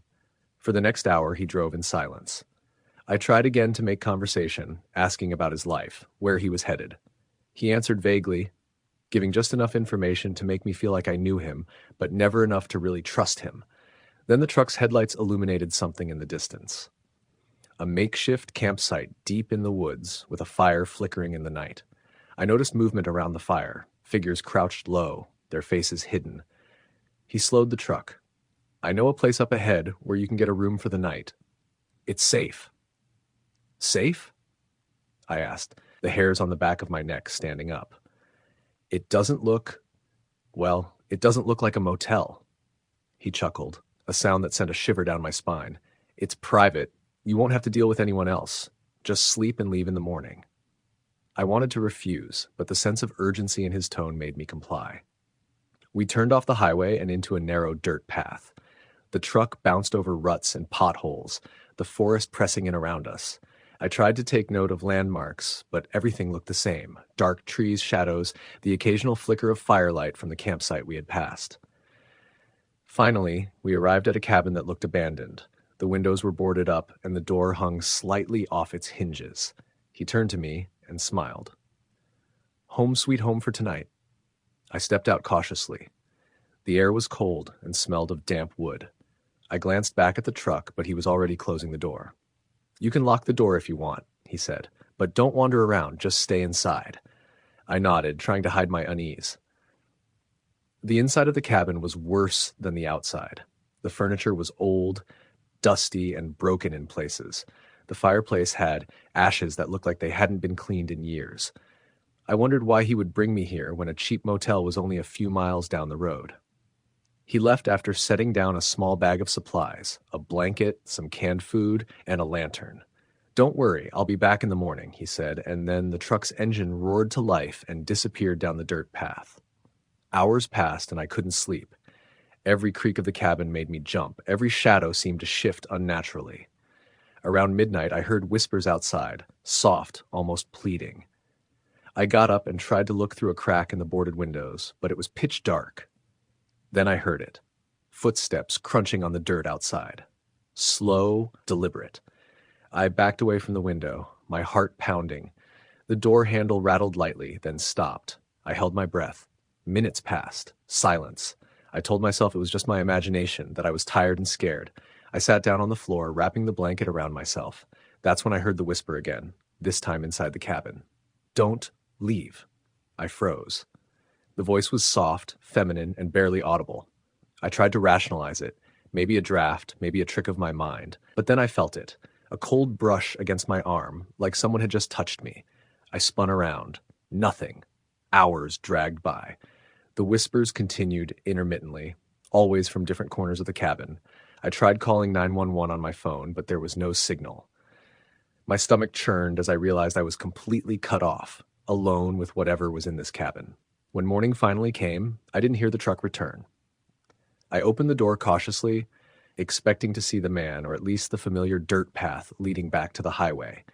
Instead, the path had vanished. The forest was denser, the trees unfamiliar. It was as if the cabin had been moved, or I had been moved. I ran toward where I thought the highway should be, but every direction looked the same. Hours passed, and I wandered, growing weaker and more desperate. By late afternoon, I stumbled upon a small clearing with a faint dirt road. I followed it, hoping it would lead somewhere. Eventually, I saw a small gas station in the distance. My relief was immense. I ran in and collapsed in the parking lot. The clerk, a middle-aged man, looked at me like I was crazy when I asked how far I was from Route 12. "You've been way off the highway," he said. "You must have wandered through the forest for miles. That cabin out there, been abandoned for years. People say it's cursed. Nobody goes near it anymore." I didn't want to hear the stories. I just wanted to get back to civilization. I called a friend to pick me up and waited, watching the sunset behind the trees. But the image of that man's smile, the whispers, and the cold touch lingered. Later that night, back in the city, I looked at my phone. There were several missed calls and texts from unknown numbers. The last message chilled me to the bone. Next time, don't wander off. I never hitchhiked again. Every time I drive through rural Kansas, I remember the empty road, the abandoned cabin, and the feeling of being watched. And sometimes, when I think I'm alone in my apartment, I hear a whisper in the corner of my ear, soft and deliberate, "Don't leave." I've read about missing persons cases in Kansas, old stories about travelers who vanished on Route 12. I wonder if some of them took a ride with the same man. The thought keeps me awake at night. Some nights, I imagine that black pickup truck cruising along the empty highway, waiting for the next lone traveler. Years later, I found out that the area where I was picked up has a reputation among locals. They call it Whisper Hollow, though it doesn't appear on maps. Legend has it that anyone who enters after dusk with no one to guide them will never leave the same. Some say the road itself changes, bending reality around the forest, and that the man I rode with is a ghost, or worse, something far more sinister. I tried therapy, tried explaining it rationally, but there's a weight in your chest that reason can't touch. The way he drove, the way he watched me, the way that cabin seemed alive with something waiting, it wasn't normal. And sometimes, late at night, I can still hear a faint engine in the distance, and I swear I hear a voice calling, "Hop in. Need a lift?" I've kept this to myself for years, but the memory is as vivid as ever. The fear, the isolation, the whispering shadows, it all stays with you. Even now, writing this down, I can almost feel the cold brush against my arm again, almost hear the soft, pleading voice, "Don't leave." Some stories aren't meant to be rationalized. Some roads aren't meant to be traveled alone, and some drivers, no matter how human they appear, are not who or what they seem. I can't go back to Route 12. I can't forget the man in the black pickup. And I can't shake the feeling that one day, if I'm not careful, I might see him again waiting with that same smile, offering a ride into the unknown. Story the end. It was late October when I decided to hitchhike from Portland to a small town in eastern Oregon. I had been out of work for a few weeks, my savings running low, and I figured it was time to visit my aunt, who lived near Baker City. It wasn't ideal. My parents had always warned me about hitchhiking, but I was desperate, and the economy had me thinking I had little choice. I packed a small backpack with some clothes, a flashlight, a water bottle, and a pocket knife, the only thing I owned that felt like it could protect me if something went wrong. The day started off colder than I expected. The leaves were turning bright shades of orange and red, and the wind had a sharp bite to it. I thumbed my way along the highway, keeping my eyes on the cars as they passed. Most didn't slow, and the ones that did often looked at me with suspicion. I wasn't sure what I expected. Maybe someone to pull over, smile, and take me on my way. But the reality was slow and tense. Hours passed with nothing but the hum of engines and the occasional truck barreling past. It was getting darker, the sky a bruised purple as the sun sank behind the distant hills. I was just approaching a small, nondescript exit near a rest stop when a beat-up gray pickup slowed and pulled over. The driver, a man in his 50s with a thick mustache and a baseball cap, nodded at me. "Need a ride?" he asked. His voice was friendly enough, though there was something in the way he watched me, his eyes darting quickly between the road and me that made my stomach tense. I hesitated for a moment, then got in. "Yeah, thank you," I said, strapping on the seatbelt. The truck smelled faintly of cigarette smoke and motor oil. "I'm heading toward Baker City," I said, trying to make conversation. "You're lucky," he said, starting the truck and merging back onto the highway. "Most people I see out here this time of year are lost or desperate. You got somewhere to stay?" "Yeah, my aunt lives there," I replied, grateful for the small talk, even if it made me nervous. The first half hour was uneventful.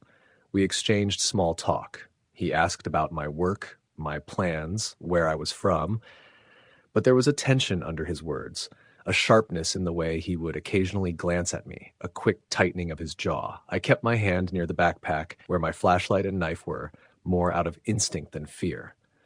Then he turned down a side road, a narrow, twisting route that veered away from the highway. "Shortcut," he said, and I felt the first spike of panic. The road was empty, flanked by dense pine trees. The dim headlights made everything seem longer, darker, almost suffocating. "This doesn't seem like the way to Baker City," I said, trying to keep my voice calm. "Oh, it'll get us there faster," he said with a shrug, his hand resting on the steering wheel. But the casual tone didn't match the intensity of his stare. I noticed how he kept looking at me in the rearview mirror, his gaze lingering longer than necessary. I tried to stay calm. I'm not sure about this. Maybe I should get out and wait for someone else?" He laughed, a low, rough sound. "Don't worry, we'll be there soon." The truck picked up speed on the uneven road, and I felt trapped. My phone was in my pocket, but there was no signal out here. Every instinct screamed at me that something was off, but I didn't have a clear way out. I tried to think fast. "Look, I think I'll walk the rest of the way," I said, mustering as much confidence as I could. "This is fine. Just let me out." He didn't respond immediately. Then, slowly, he pulled the truck to the side. The engine idled, the cab filled with the smell of smoke and pine sap. "You sure?" he asked. "Yes," I said, opening the door before he could change his mind. I stepped onto the cold asphalt and felt the crunch of fallen leaves beneath my boots. The truck rumbled past me after a long moment, disappearing into the dark bend of the road. I exhaled sharply, relief mixing with fear. But the relief was short-lived. I realized I didn't know exactly where I was, and the road ahead seemed endless, swallowed by shadows and the heavy smell of damp forest. My pace quickened, trying to keep moving. After what felt like an hour, I came across a faint light up ahead. A gas station, a small, almost abandoned-looking building with flickering neon signage. I ran the last stretch, adrenaline giving me the energy I didn't know I had left. Inside, the clerk, a tired-looking young man, gave me a strange look when I explained my situation. "You hitchhiked out here?" he said. "Not many people do that this far east." "Yeah, some guy picked me up on the highway, then took a shortcut through the back roads," I said, my voice shaking. The clerk frowned. "There's been reports of a guy around here, gray pickup, not the friendliest type. People say he doesn't always let folks leave." His words sank like stones in my stomach. I spent the next hour trying to get a signal on my phone, calling my aunt to explain I might be a little late. The clerk watched me quietly, occasionally shaking his head. "You're lucky," he said again. "Most people don't get out of that part of the road once they get picked up." After a short rest, I decided to continue hitchhiking, sticking close to the main highway this time. I held my backpack strapped tight, my thumb out, feeling every car's approach like a heartbeat in my chest. It was close to midnight when a dark blue SUV slowed and pulled over. The driver, a woman in her 40s, smiled warmly. "Going east?" she asked. Relief washed over me like a wave. "Yes, thank you," I said, climbing in. The warmth of the heater and the soft hum of the engine were almost comforting. "I know this area," she said. "I can get you to Baker City." We talked quietly, small details about the weather, the roads, life in the town. For the first time since the gray pickup, I felt safe. But there was an uneasy quiet, a sense of being watched, even though I could see nothing but dark trees outside the window. Then, as we crested a small hill, headlights appeared behind us, a gray pickup. My stomach dropped. My hands gripped the seat. "That guy again?" I whispered, almost hoping she wouldn't hear me. She glanced in the rearview mirror. "I think so," she said calmly, though her fingers tightened on the wheel. "Don't worry, I'll lose him." He followed us, keeping pace, refusing to pass. My fear spiked, and I realized how vulnerable I'd been hours ago, how naive I'd been thinking a simple ride would be harmless. She took a series of quick turns, weaving through roads I didn't recognize. The gray pickup kept following, relentless. I felt a cold dread crawling up my spine. Every scenario I imagined ended the same. The truck catching up, him cornering me. After what felt like hours, she finally turned onto a dirt road, a shortcut to a small highway I recognized from a map. The pickup slowed, then turned onto another road, losing interest. I exhaled sharply, my whole body shaking. "You're safe now," she said softly. I nodded, tears pricking at the corners of my eyes. "Thank you," I whispered, my voice barely audible. We finally reached the outskirts of Baker City, and she dropped me at a familiar gas station. I paid her a small tip, too shaken to offer more. "Stay safe," she said, her eyes kind but wary, as if she'd seen this before. Walking to my aunt's house, I kept glancing over my shoulder, expecting to see the gray truck, but it never appeared. That night, I slept fitfully, haunted by the thought of what could have happened if I had stayed in that truck, if I hadn't gotten out. It took me weeks to recover from the paranoia. Every time I heard an engine, I'd tense up, expecting to see that gray pickup. I avoided highways for months, relying on buses and friends to get around. I never did forget the man's eyes, the way he watched me, the casual menace of his presence. Years later, I read a small news article about a series of assaults along that stretch of highway, victims describing a gray pickup, a man with a mustache, approaching late at night. The details matched exactly. I shuddered and closed the newspaper, realizing how close I had come to becoming another statistic. I never hitchhiked again. I warn anyone who will listen, no matter how friendly a stranger seems, no matter how desperate you are, you never know who's behind the wheel. Some rides are safe. Some rides can change your life forever, and not in the way you want. Even now, if I drive past that part of Oregon, I grip the steering wheel a little tighter, half expecting to see headlights trailing behind me, and I remember how fragile luck can be, how thin the line is between a ride that gets you home and a ride that takes you somewhere you'll never return from. The memory of that gray pickup, the cold stare of the driver, and the suffocating dark of the back roads has stayed with me for years. It's a reminder of how quickly normal life can turn into a nightmare, how easily trust can be manipulated, and how important it is to respect your instincts, even when logic tells you otherwise. I tell my story now not to scare, but to warn. Hitchhiking isn't just risky, sometimes it's deadly. You might survive, or you might end up like the people whose stories you never hear because they didn't get the chance to tell them. Every time I recall that night, I can still hear the hum of that truck, smell the cigarette smoke mixed with pine, and feel the tension of being trapped in a stranger's vehicle, knowing escape was slim. It's a memory I can't shake, a lesson I learned the hardest way possible. Not all rides are safe, and some strangers are far more dangerous than they seem. Even today, I carry a flashlight in my car and keep my doors locked, even if I'm just running a short errand. The fear may have dulled with time, but it hasn't disappeared. And it won't, because I know the truth. Some people wait, always waiting, along lonely roads, ready to turn a simple act of kindness into something sinister. I tell this story to anyone who will listen, hoping they take it seriously. One ride can change everything. One mistake can be fatal, and sometimes the person behind the wheel is not someone you'll ever see coming. Story the end. It was late summer in northern Arizona, and the sun was just starting its slow crawl down behind the mesas. I had just finished a 2-week road trip, a mix of camping and cheap motels, trying to escape the city grind of Phoenix. My car had given out about 100 miles back near Flagstaff, and I had no real choice but to start hitchhiking.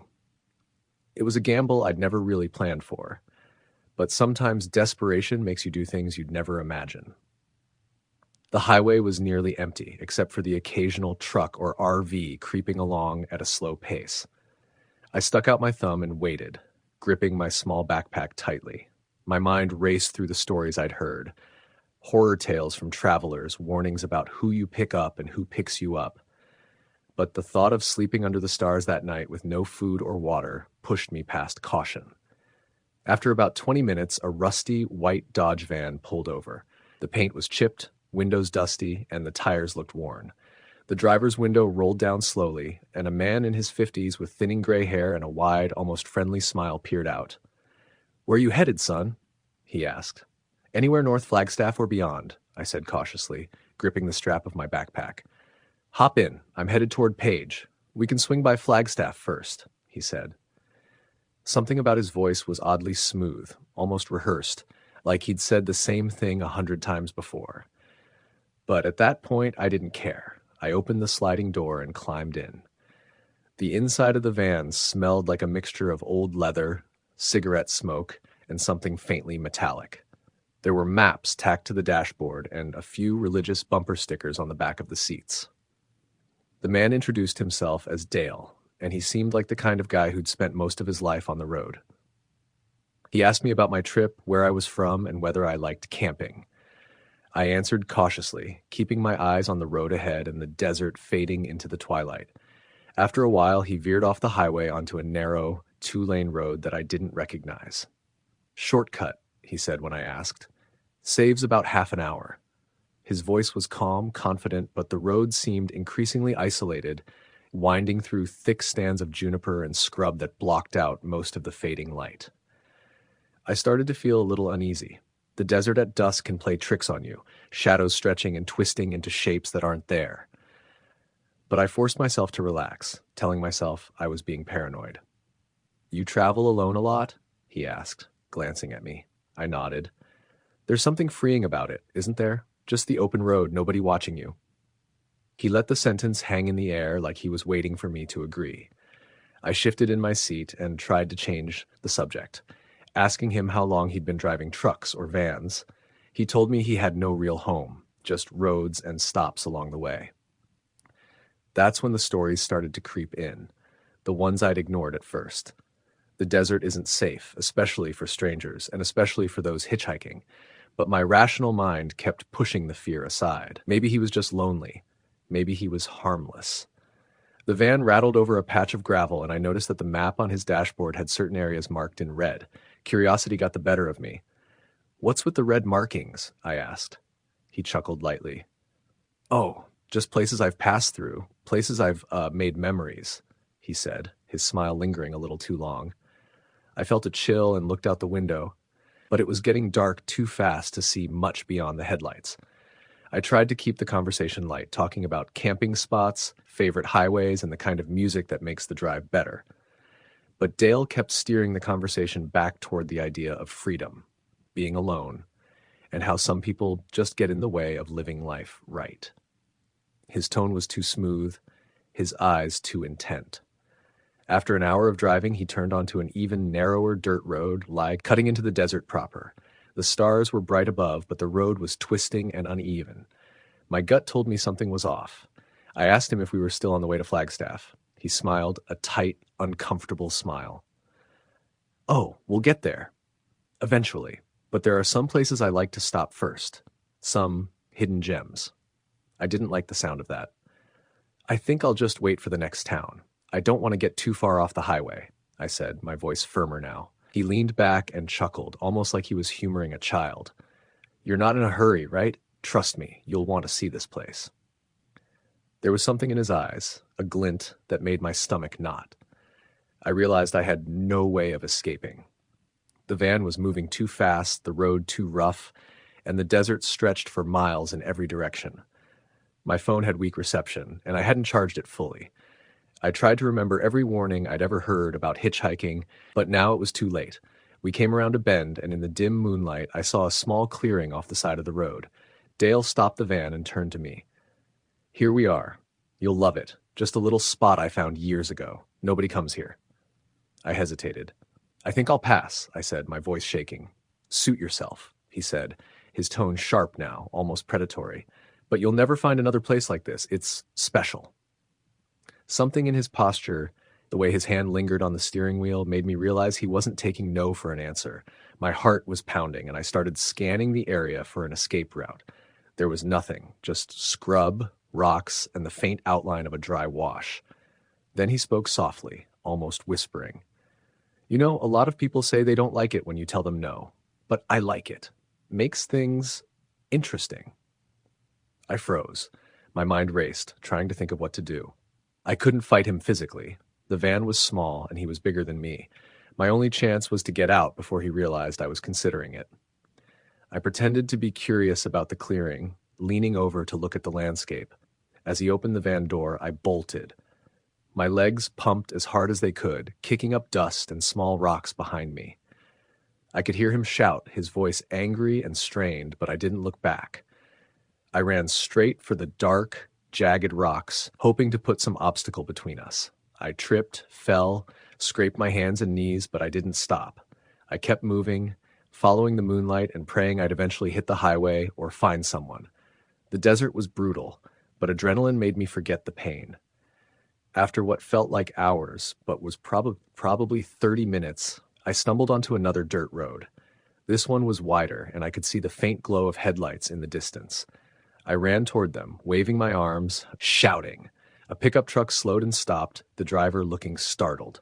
I collapsed into the passenger seat, breathless, and explained as fast as I could what happened. The driver, a middle-aged man named Carl, nodded grimly. "You're lucky, kid. That guy, he's been hitting these roads for years. Van, pickup, doesn't matter. Folks go missing all the time. Nobody checks because it's so remote." He drove me to the nearest town, Flagstaff, where I called the police and filed a report. They said they'd send someone to look into it, but with no license plate, little description, and no confirmed sightings, there wasn't much they could do. The memory of Dale, his smile, the way he had spoken about freedom and control, haunted me for weeks. I couldn't shake the feeling that he was still out there, driving the roads, waiting for the next unsuspecting traveler to trust him. I stopped hitchhiking after that. I never drove on those back roads alone, never accepted rides from strangers.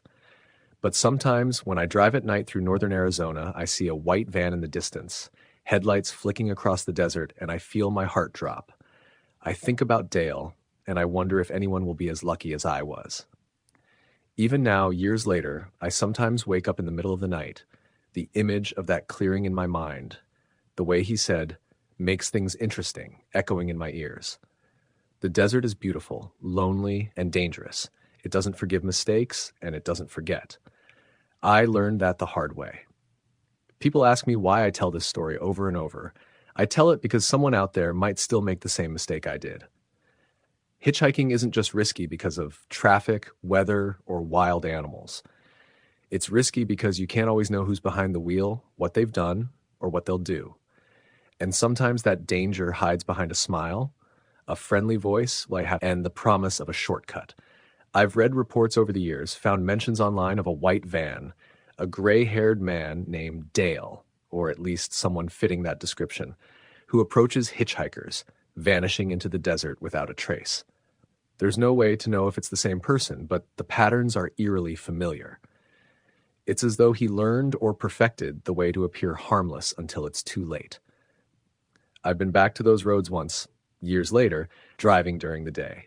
The landscape looked completely different, beautiful in a rugged, open way, but the memory of that night turned every shadow into something sinister. The isolated stretches, the endless desert, and the silence are all that's needed to make someone like Dale terrifying.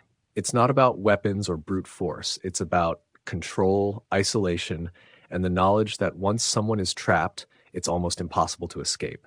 I never got a full closure, never saw him caught, never got back anything that could confirm he would be stopped. All I have is the memory, the fear, and the lesson etched into my mind. And I carry it with me whenever I'm on the road, wherever I go.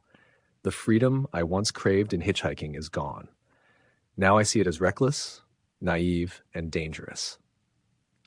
If you're reading this, if you're considering a thumb-out gesture on the highway in a remote stretch of desert, remember my story. Remember that smiles can hide teeth, friendliness can hide violence, and shortcuts are often dangerous for a reason.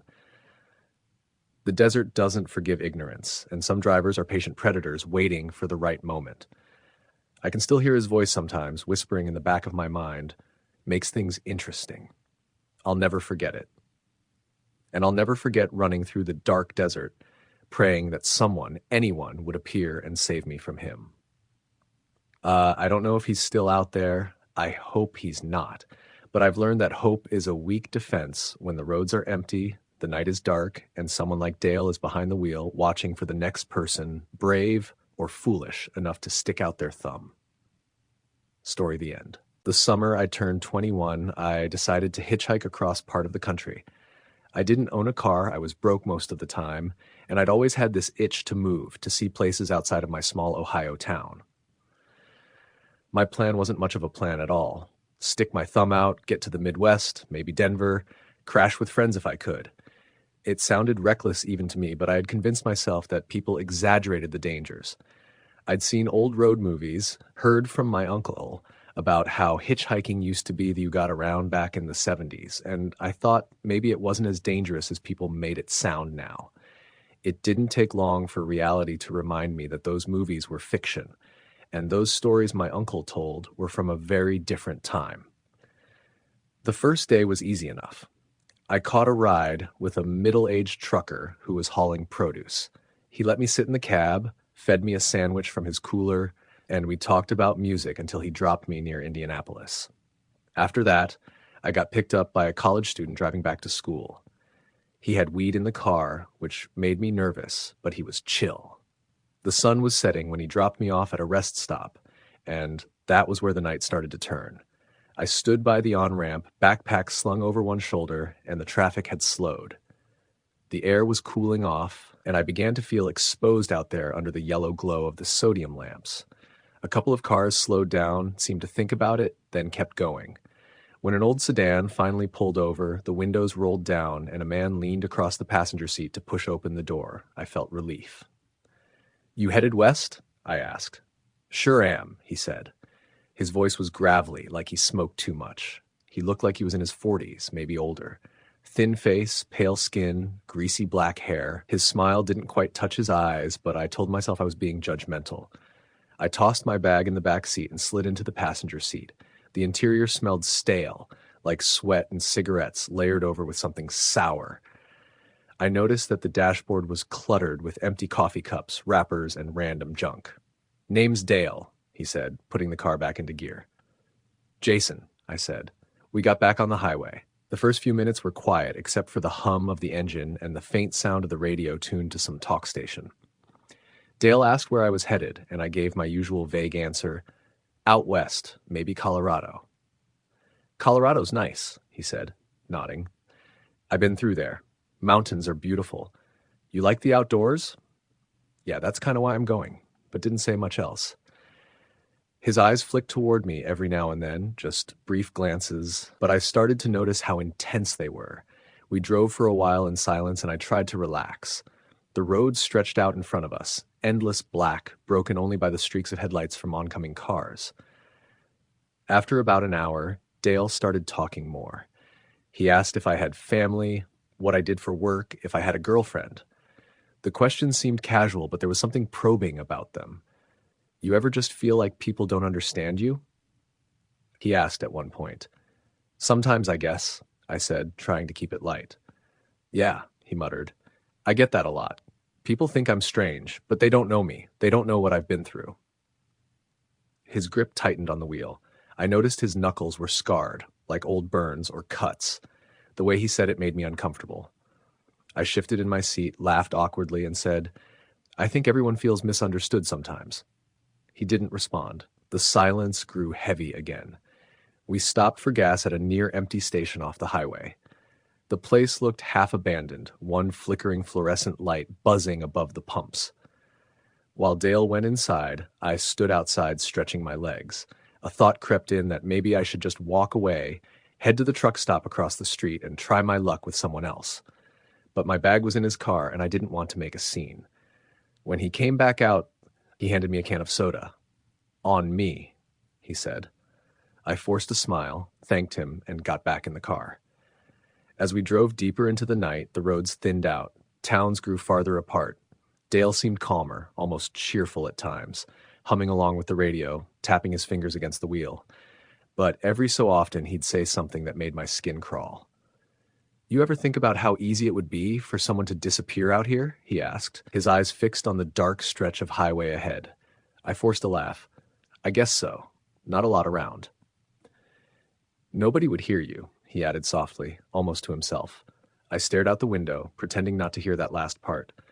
The fields outside were nothing but black, stretching forever. Around 2 a.m., he took an exit without saying anything. We were suddenly on a narrow 2-lane road cutting through dense woods. I sat up straighter. "Where are we going?" I asked, trying to keep my voice steady. "Shortcut," he said. "Highway's a mess this time of night with construction. Don't worry. I know these roads." The way he said, "don't worry," made my stomach tighten. The car bumped along uneven pavement, the trees pressing in close. The headlights illuminated only a few feet ahead, everything else swallowed by darkness. Dale's face was half lit, the rest in shadow, his eyes darting between the road and me. At some point, he reached into his jacket pocket and pulled out a knife. He flipped it open casually, like he was just fiddling with it. The blade caught the dim light, flashing for an instant. My throat went dry. What's that for?" He smirked. "Gotta be careful out here. Never know who you might run into." I nodded slowly, my heart hammering. He drove one-handed, the knife balanced in his other hand, as if it was the most natural thing in the world. I started planning. My bag was in the back seat, but if I needed to, I could grab the door handle and roll out.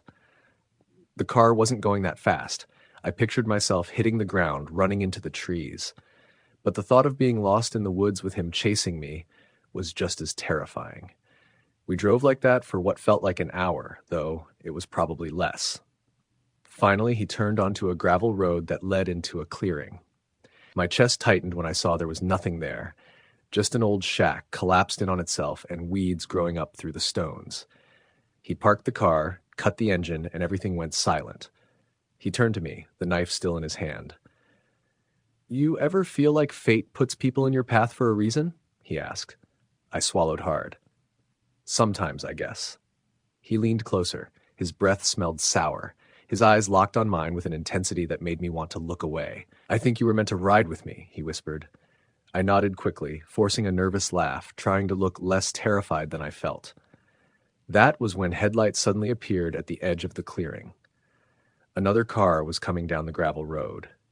Dale stiffened, cursed under his breath, and snapped the knife shut. He shoved it back into his pocket. A pickup truck rolled into the clearing, its high beams washing over us. A man in a ball cap leaned out the window and shouted, "You boys all right?" I didn't hesitate. I flung the passenger door open and yelled, "Can you give me a ride?" The man frowned, glanced at Dale, then back at me. "Yeah, hop in." I grabbed my bag from the back seat so fast I nearly ripped the zipper. Dale just sat there, his face twisted with some unreadable mix of anger and disappointment. He didn't say a word. I bolted to the pickup and climbed in. The driver, who looked like he was in his 50s, gave Dale one last look before pulling away. As we bounced down the gravel road, I kept glancing behind us, half expecting Dale's headlights to follow. But they didn't. He stayed back in that clearing, swallowed by the trees and the dark. The driver didn't ask too many questions. He just said he was headed toward the interstate and could drop me at a truck stop. I mumbled a thank you over and over. My hands shook so badly I could barely hold the soda Dale had given me earlier. I set it on the floor, unable to drink it. When we finally reached the brightly lit truck stop, I stepped out of the pickup and nearly collapsed from relief. The driver gave me a pat on the shoulder and told me to be careful out there. I watched his taillights disappear into the night, then sat on the curb for a long time, just breathing, staring at the neon lights and the safety of people moving around inside. I never hitchhiked again after that. Every time I think about it, I see Dale's face in the glow of the dashboard, the knife gleaming in his hand, and I hear him whispering that I was meant to ride with him. Sometimes I wonder what would have happened if that truck hadn't shown up when it did. And I don't let myself think too long about the answer. Story, the end. It was a late September evening in Nebraska when I found myself standing on the side of US Highway 81, thumb out, hoping for a ride. My car had broken down a few miles back. The radiator overheated, and my phone had died long before I even realized I was out of battery. I had already been on the road for nearly 12 hours, and the sun was sinking behind the flat plains, leaving long shadows that made the empty fields around me feel even more desolate. I had hitchhiked before, but only during the day and in safer areas. This night felt different from the start, but I didn't have much of a choice. The first car that slowed down was a beat-up brown minivan with a cracked windshield and an I-3 Kansas bumper sticker peeling at the edges. The driver was a middle-aged man, his hair thinning and graying at the temples, wearing a flannel shirt and a worn baseball cap. He leaned out the window, a slow smile crossing his face. "Where are you headed?" he asked. "Lincoln, if you're going that way," I said, my voice a little tight from nerves. He nodded. "Hop in. I'm going that way, sort of." His tone was casual, almost too casual for how tense I felt. I slipped into the passenger seat, immediately noticing the smell, a mix of stale coffee, cigarette smoke, and something I couldn't place, metallic, almost like rust or blood. I told myself I was imagining it. The first few miles were quiet. He drove slowly, sticking to the speed limit, and I tried to make small talk about the weather and the upcoming fall harvest. He answered in short, clipped sentences. Every now and then, I caught him looking at me in the rearview mirror, but When I met his gaze, he would look straight ahead like nothing had happened. My stomach knotted, and I wondered if I had made a mistake getting in. Then, as the highway stretched on, he made a turn off the main road, down a narrow, unpaved path that seemed to lead into nowhere. The headlights barely illuminated the trees lining the dirt road, and I started to feel trapped. "Are we going the right way?" I asked, trying to keep my voice steady. He chuckled, a low, unsettling sound. "This is a shortcut. Trust me, it'll get us there faster." I wanted to argue, but didn't. Something in his expression made me think it would be safer to stay quiet. The silence stretched on, broken only by the crunch of gravel under the tires and the occasional caw of a distant crow. I glanced out the window and noticed a movement, a figure standing among the trees, watching us as we passed. It was impossible to tell much in the dim light, but it looked like a woman in a long coat, her head tilted strangely. When I blinked, she was gone. My pulse quickened. "You see that?" I asked, my voice low. "See what?" he replied without looking at me. "There was someone," I said. He shrugged. "Don't pay attention to the woods. People get lost out here all the time." His voice was calm, but I didn't feel reassured. Something about the way he said it didn't sit right. Minutes later, we came to a small, rundown gas station that looked like it hadn't been open in years. The lights flickered and the pumps were covered in rust. "We'll stop here for a minute," he said, pulling the van to the side. I noticed that the doors didn't lock properly, and the windows rattled in the wind. I stepped out to stretch, and the cold night air hit me sharply. As I walked around the van, I saw him standing behind the open driver's side door, watching me with that slow, wide smile. I wanted to tell him I was done, that I'd walk the rest of the way, but something in his posture made me hesitate. He didn't speak, just watched, silent, except for the occasional scrape of his shoes on the gravel.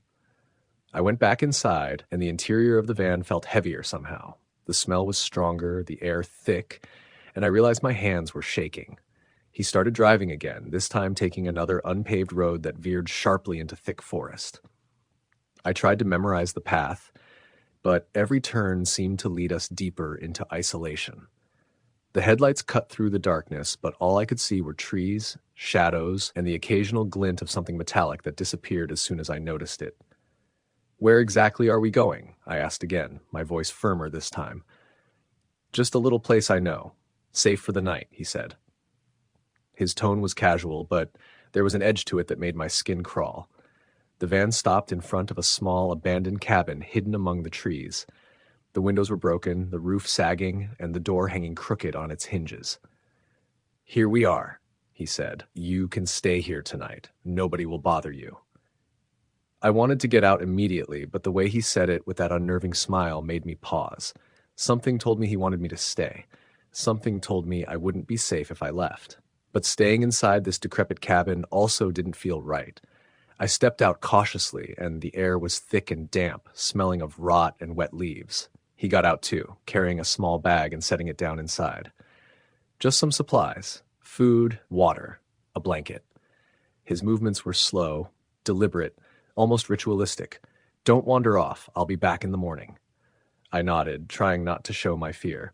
He walked back to the van and drove off, the engine fading into the distance. I was alone, completely, utterly alone. The forest seemed to close in around me, and the silence pressed against my ears like water. I stepped inside the cabin, the floorboards creaking under my weight. Dust covered everything, and the furniture was broken and rotten. I tried to rationalize it. Abandoned cabins aren't unusual in rural Nebraska. But there was a tension in the air, a sense that I was being watched. I set the supplies down and tried to make a small fire in the fireplace, but the ashes were damp and the matches kept going out. As night fell, the temperature dropped, and the darkness inside the cabin became oppressive. Then I heard it, a whisper, so faint I thought I was imagining it. "Don't. Leave." I froze, my heart hammering in my chest. The voice was feminine, soft, almost pleading. I told myself it was the wind, but then I felt it, a cold brush against my arm, like someone had touched me. I spun around. Nothing. Minutes passed. I tried to calm myself, telling myself I just needed to sleep, that the morning would bring clarity. But the whispers didn't stop. They came from different corners of the cabin, always soft, always just out of reach. I wanted to call for help, but my phone still had no signal. The nights dragged on endlessly, each whisper growing more insistent, more desperate. Around 3 a.m., I heard footsteps outside the cabin, slow, deliberate, crunching on the dirt. I held my breath, heart in my throat. The doorknob rattled. My body froze. Then the footsteps stopped, silence, except for the whispers that continued inside the walls. I curled up with a blanket, trying to block it all out, but sleep wouldn't come. Morning came with gray, heavy clouds. I cautiously opened the door, expecting to see the man and the van. But the path I had come in on had disappeared. The forest was dense, unfamiliar, unwelcoming. Panic surged through me. I ran in what I thought was the direction of the highway, but every tree, every shadow looked the same. Hours passed, and I wandered, growing weaker, more desperate. Eventually, I stumbled onto a faint dirt road. Following it, I found a gas station in a small town. The clerk stared at me like I was insane when I asked how far I was from Highway 81. "Way off the highway," he said. "You must have wandered miles through the forest. That cabin out there, abandoned for decades. Folks say it's cursed." I didn't want to hear about curses. I just wanted to get home. I called a friend to pick me up, and I left that area behind. But the memory never faded. Every time I drive through Nebraska, I remember the empty roads, the abandoned cabin, the whispers, and the brush of cold fingers against my arm. Years later, I learned that several hitchhikers had gone missing along that stretch of Highway 81. Some were never found. Others were discovered in strange wooded areas, far from the highway, with no explanation of how they got there. I can't shake the feeling that the man in the minivan wasn't just another driver. Some nights, I hear a faint engine in the distance, a whisper carried on the wind. "Hop in. Need a ride?" I never hitchhiked again. I don't travel alone on back roads. But I know that somewhere out there, the highway waits, and the van waits, and the man waits with his unnerving smile, ready to offer a ride into the unknown. Story the end. I was 19 when I decided to hitchhike for the first time. I grew up in a small town in Kansas, and back then I thought of hitchhiking as some kind of romantic adventure, a way to see America without spending much money. I had about $100 to my name, a backpack with some clothes, a beat-up tent, and a restless feeling in my chest that made it impossible to stay home that summer. My plan was to get to Colorado to meet up with a friend who was working at a campground near Estes Park. I figured the trip would take a couple of days and I'd catch rides along the highways like I'd seen in movies. What I didn't understand at the time was that hitchhiking wasn't some harmless adventure. It was a gamble, and I had just put everything on the table without realizing what kind of people I'd run into. It started off simple enough. The first ride I caught was with a middle-aged couple driving an old RV. They were heading to Denver, and they dropped me at a gas station just outside of Topeka. They gave me a sandwich and wished me luck, and at that point I thought everything was going to be fine. The sun was shining, and I was full of this naive confidence, standing with my thumb out on the side of the highway. Cars passed by, some drivers staring, some ignoring me entirely. It took about an hour before someone else pulled over. It was an older guy in a rusted pickup, maybe mid-50s, wearing a trucker hat that said Miller Lite on it. He leaned over the passenger seat and yelled through the window, "Where you headed?" I told him Colorado, and he nodded. "I can take you a ways down. Hop in." I got in, and right away I smelled this sour odor in the cab, like old sweat mixed with cigarettes. His seat was littered with fast food wrappers, and the ashtray was overflowing. He introduced himself as Carl, said he drove back and forth between small towns fixing vending machines. He was talkative, asking me about my life, why I was hitchhiking, where I came from. I was polite, telling him I was just traveling to see a friend, and I asked him about his work. He kept talking about how people didn't respect blue-collar workers anymore, how everyone was spoiled and lazy. I mostly just nodded along. About an hour in, I noticed something strange. He kept glancing at me in a way that made me uneasy. His eyes would linger on me too long, not just a casual glance, but almost like he was studying me. Then he started asking personal questions. "You got family?" "Yeah," I said carefully. "You got a girlfriend?" "No, not right now." He grinned at that, showing yellowed teeth. "Smart. Women'll just bleed you dry. You're better off on your own. You know how to take care of yourself, don't you?" The way he asked it made me stiffen. It wasn't casual anymore. I just nodded, staring out the window. The ride dragged on after that, and the longer I sat there, the more something in my gut told me to get out. When he finally slowed near a small town off the highway, I pretended I needed to use the bathroom and asked him to let me out at a gas station. He seemed annoyed, but pulled over. "You sure you don't want to ride further? I was thinking we could grab a motel." Split the cost. Safer than the road. That suggestion sent a jolt through me. I forced a smile and told him I was fine. As soon as I shut the door and walked toward the station, I could feel his eyes drilling into my back. When I glanced over my shoulder, he was still sitting there in his truck, watching me. He didn't pull away until I was inside the gas station. That was the first moment I realized how quickly things could go wrong. I should have stopped hitchhiking right then, but I was stubborn. I kept telling myself that not everyone was like that, so I kept going. The next day was when things turned really bad. I had walked for hours outside a small town near the Kansas-Colorado border, sun burning down on me. My water bottle was nearly empty, and I hadn't eaten since early morning. When I saw a beat-up sedan pull onto the shoulder ahead of me, I didn't even hesitate. The driver leaned across and opened the passenger door without saying anything. He was in his late 30s, maybe early 40s, with greasy dark hair slicked back, a faded denim jacket, and eyes that didn't quite meet mine when he spoke. His voice was low and hoarse. "Where are you headed?" "Colorado," I said. He nodded, motioning me in. "I can take you west a ways." I climbed in, grateful for the ride. The car smelled faintly of gasoline and something metallic, like blood that had dried. At first, I thought I was imagining it. He didn't talk much, just stared straight ahead, hands gripping the wheel so tightly his knuckles were white. After about 20 minutes, he suddenly asked, "You ever been in trouble with the law?" I shook my head. "No, sir." He gave a short laugh, but it wasn't amused. It was dry, humorless. "Good. Stay that way." I tried to relax, but the silence stretched on too long. Every so often, I caught him looking at me, his eyes flicking from the road to my face, then back again. I noticed his nails were dirty, almost black around the edges, like he had been digging in soil. His jacket sleeve was frayed, and there was a dark stain near the cuff. After another half hour, he turned off the main highway onto a smaller road. My stomach dropped. I thought we were going west," I said.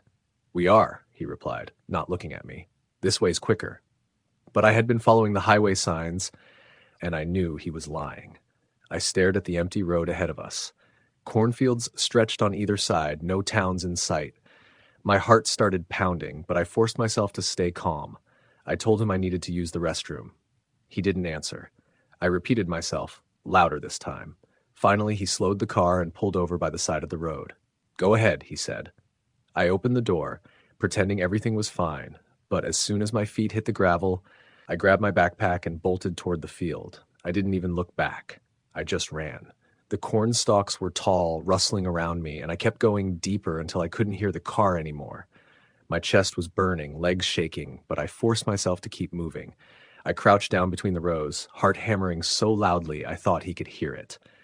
After a few minutes, I heard his car door slam. Then his voice calling out, calm and steady, "You won't get far. Roads all look the same out here. You'll get lost." I stayed absolutely still, barely breathing.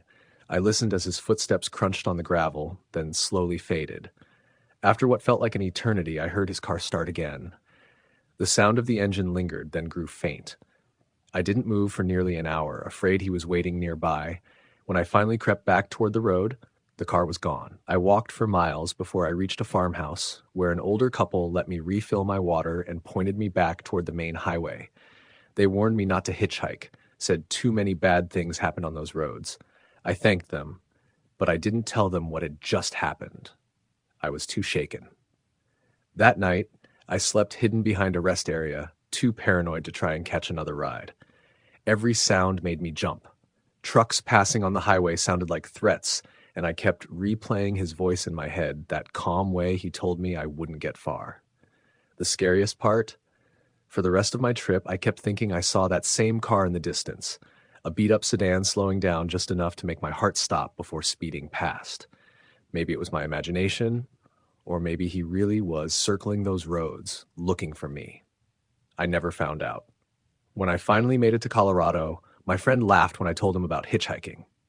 He said I was crazy, that people disappeared doing that all the time. At the time, I laughed it off, but deep down, I knew how close I had come to being one of those people. I've never hitchhiked again. And every time I see someone standing on the side of the road with their thumb out, I feel this cold knot in my stomach because I know the kind of people who pull over aren't always the ones you want to meet. Story the end.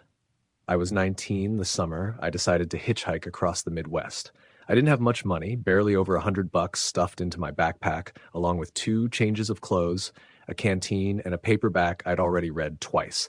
I wasn't running from home, not really, but I was restless, and there wasn't much in my small Indiana town that seemed worth sticking around for. College hadn't worked out the way I thought it would, and jobs were scarce. Hitchhiking, in my naive mind, was a way to see the country the old-fashioned way, drifting along on the kindness of strangers. People did it in the 70s, I thought. Why couldn't I? I started out on a Wednesday morning in late June, standing at the edge of the highway just outside of Lafayette. The air already carried that sticky weight of Midwestern humidity, and my t-shirt clung to my back within minutes. For the first hour, no one stopped. I just stood there, thumb out, cars whipping past me at 70 miles an hour. Every so often, someone would honk, though I couldn't tell if it was encouragement or mockery. Eventually, a battered pickup slowed and pulled onto the shoulder. The driver was a farmer, headed to a feed store a couple of towns over. He barely talked, except to ask where I was going. West, I said, not really having a clear destination. He nodded and told me he could take me as far as Champaign. I rode with him in silence, watching fields of corn blur past. He dropped me near a gas station and wished me luck. It was all so ordinary, almost disappointingly so. For the next 2 days, it continued like that. Short rides with truckers, small-town workers, the occasional family with kids in the back seat giving me wary looks. It wasn't until Friday evening that I met the man who would change everything about how I saw hitchhiking. I was standing near a lonely stretch of U.S. Route 36 just west of Springfield. The sun was dropping, the sky bruised orange and purple, and traffic had thinned to almost nothing. I was getting nervous because I didn't want to be stuck out there in the dark. I spotted headlights in the distance, and as the car approached, I stuck my thumb out one more time, almost without hope. To my relief, the car slowed and eased to a stop a few yards ahead of me. It was an older sedan, maybe late 70s, with faded green paint and a low, throaty rumble. I jogged up to the passenger side and bent down to look in. The driver was a man in his 40s, lean with a weathered face and dark hair slicked back. He wore a plain denim shirt and had a cigarette dangling between 2 fingers. "Where you headed, kid?" he asked, his voice calm, almost friendly. "West," I said again, giving my default answer. "Anywhere closer to St. Louis." He nodded slowly, as if considering something. "I can get you there. Hop in." I hesitated for only a second before pulling the door open and sliding in. The car smelled faintly of smoke and something else, something sharp and metallic I couldn't place. "Name's Gary," he said, pulling back onto the road. "Chris," I replied. He offered me the cigarette pack, but I shook my head. I didn't smoke. He shrugged and lit another for himself. The radio was off, and for the first few miles, the only sounds were the engine and the occasional rush of wind when another car passed us. At first, he seemed normal enough. He asked me the usual questions, where I was from, why I was out on the road. I told him the half-truths I'd been repeating, that I was traveling, seeing the country before settling down somewhere. He nodded thoughtfully, eyes fixed on the road. "You got to be careful out here," he said, after a long silence. "Not everyone who picks you up has good intentions." I laughed nervously. "Yeah, I guess I'm trusting a lot of strangers." His mouth curled into something that wasn't quite a smile. "That you are." We drove for another hour, darkness settling fully over the fields around us. The headlights carved tunnels through the night. I noticed he didn't talk much after that, just smoked one cigarette after another, the glowing tips briefly illuminating his face. There was something in his expression I couldn't read, something hard around the eyes. Eventually, he pulled off the highway onto a smaller road. "Shortcut," he said quickly, before I could ask. I nodded, though a twinge of unease pricked at me. The new road was narrower, flanked by dense trees, and almost completely deserted. The only light came from the car's beams, and the shadows beyond looked bottomless. "Not many cars out here," I said, trying to sound casual. "Fry, that's the point," Gary replied. I forced a chuckle, but my stomach was tightening. I glanced at the dashboard clock. It was nearly 11 p.m., and wondered how far we were from St. Louis. My unease deepened when I noticed something odd. The back seat was cluttered with tools, wrenches, rope, even a large plastic tarp folded neatly. At first, I told myself he might be a mechanic or handyman, but the way everything was arranged seemed deliberate, like each item had its purpose. I looked back to the road. "You always drive this late?" I asked, my voice a little shaky. Gary exhaled smoke and said, "Night's the best time. Less people, easier to think." The silence stretched after that. I could hear my pulse in my ears. Every instinct told me something was wrong. About 20 minutes later, he slowed the car and turned onto an even smaller road, gravel crunching under the tires. My hands clenched on my knees. "Where are we going?" I asked. "Another shortcut," he said, but this time his tone was flatter, less convincing. I swallowed hard. "Maybe you can just drop me off at the next gas station. I don't mind walking a bit." He didn't answer right away. His jaw tightened, and I saw his knuckles go white on the steering wheel. "You don't trust me," he said finally. I forced a laugh. "It's not that. I've been on the road all day. I'm tired, you know? A gas station's fine." He looked at me then, just a brief glance. But in the glow of the dashboard lights, his eyes looked darker than before, almost empty. "You picked the wrong way to travel, Chris," he said quietly. My chest tightened. I reached slowly for the door handle, heart racing, but the locks were the old manual kind, and when I pulled it up, he slammed his hand down on my wrist with surprising strength. "Don't," he said. The gravel road stretched into the trees, no lights anywhere, no houses. I realized with sick certainty that nobody knew where I was. My parents thought I was in Chicago visiting a friend. I hadn't told anyone about hitchhiking. I tried to stay calm. "Look, man, I'm grateful for the ride, really. I think I'll get out here, okay?" He stared ahead, not loosening his grip, then finally let go. The car rolled to a stop, engine idling. "You can get out," he said softly, "but it won't make a difference." The hair on my arms rose. I opened the door carefully, my legs shaky, and stepped out onto the gravel. The night air was thick with the smell of damp earth and pine. I slung my backpack over my shoulder and started backing away from the car. Gary leaned across the seat, his face half in shadow. "Be careful out there," he said, almost mockingly. "Some people out here mean you harm." Then he slammed the car door and drove off, the taillights vanishing into the dark. For a long moment, I just stood there, frozen. Relief washed over me that he hadn't tried to force me back into the car, but it was quickly replaced by terror. I was alone, miles from anywhere, on a pitch-black road. I started walking, my boots crunching on gravel. Every rustle in the woods made me whip my head around. I kept replaying his words, "It won't make a difference," over and over. After maybe an hour of walking, I saw headlights approaching from behind. My first instinct was to wave them down, but then dread gripped me. What if it was him again? I moved quickly off the road, crouching behind some trees.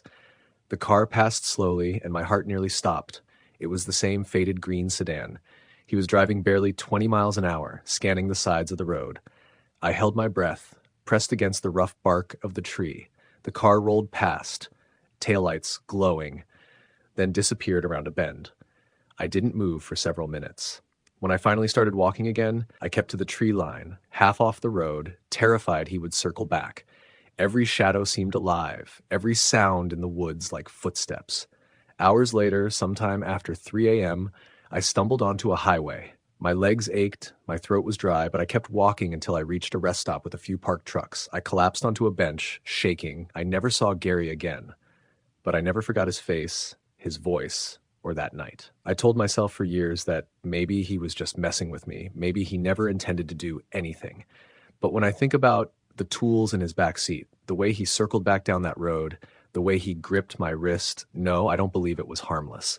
I believe if I hadn't insisted on getting out when I did, if I hadn't trusted that knot of fear in my stomach, I wouldn't be here to tell this story. I never hitchhiked again. Story, the end. It was late September, and the chill of early autumn had started to settle over the small town of Amarillo, Texas.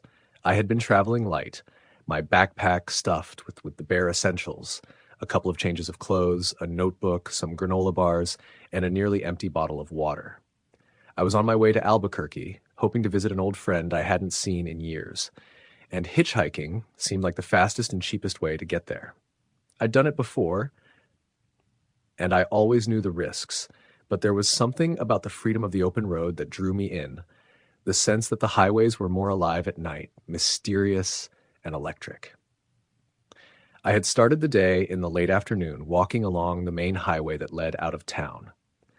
The sky was streaked with orange and pink, and the first stars were beginning to prick the sky when I spotted a rest stop a mile down the road. I figured it was as good a place as any to get picked up, so I headed there, sticking my thumb out with a hopeful, casual motion. At first, nothing. Cars whizzed by, their headlights cutting through the growing darkness, but none of them slowed. I began to feel that familiar pit of anxiety, a hitchhiker's dread, that tonight maybe no one would stop.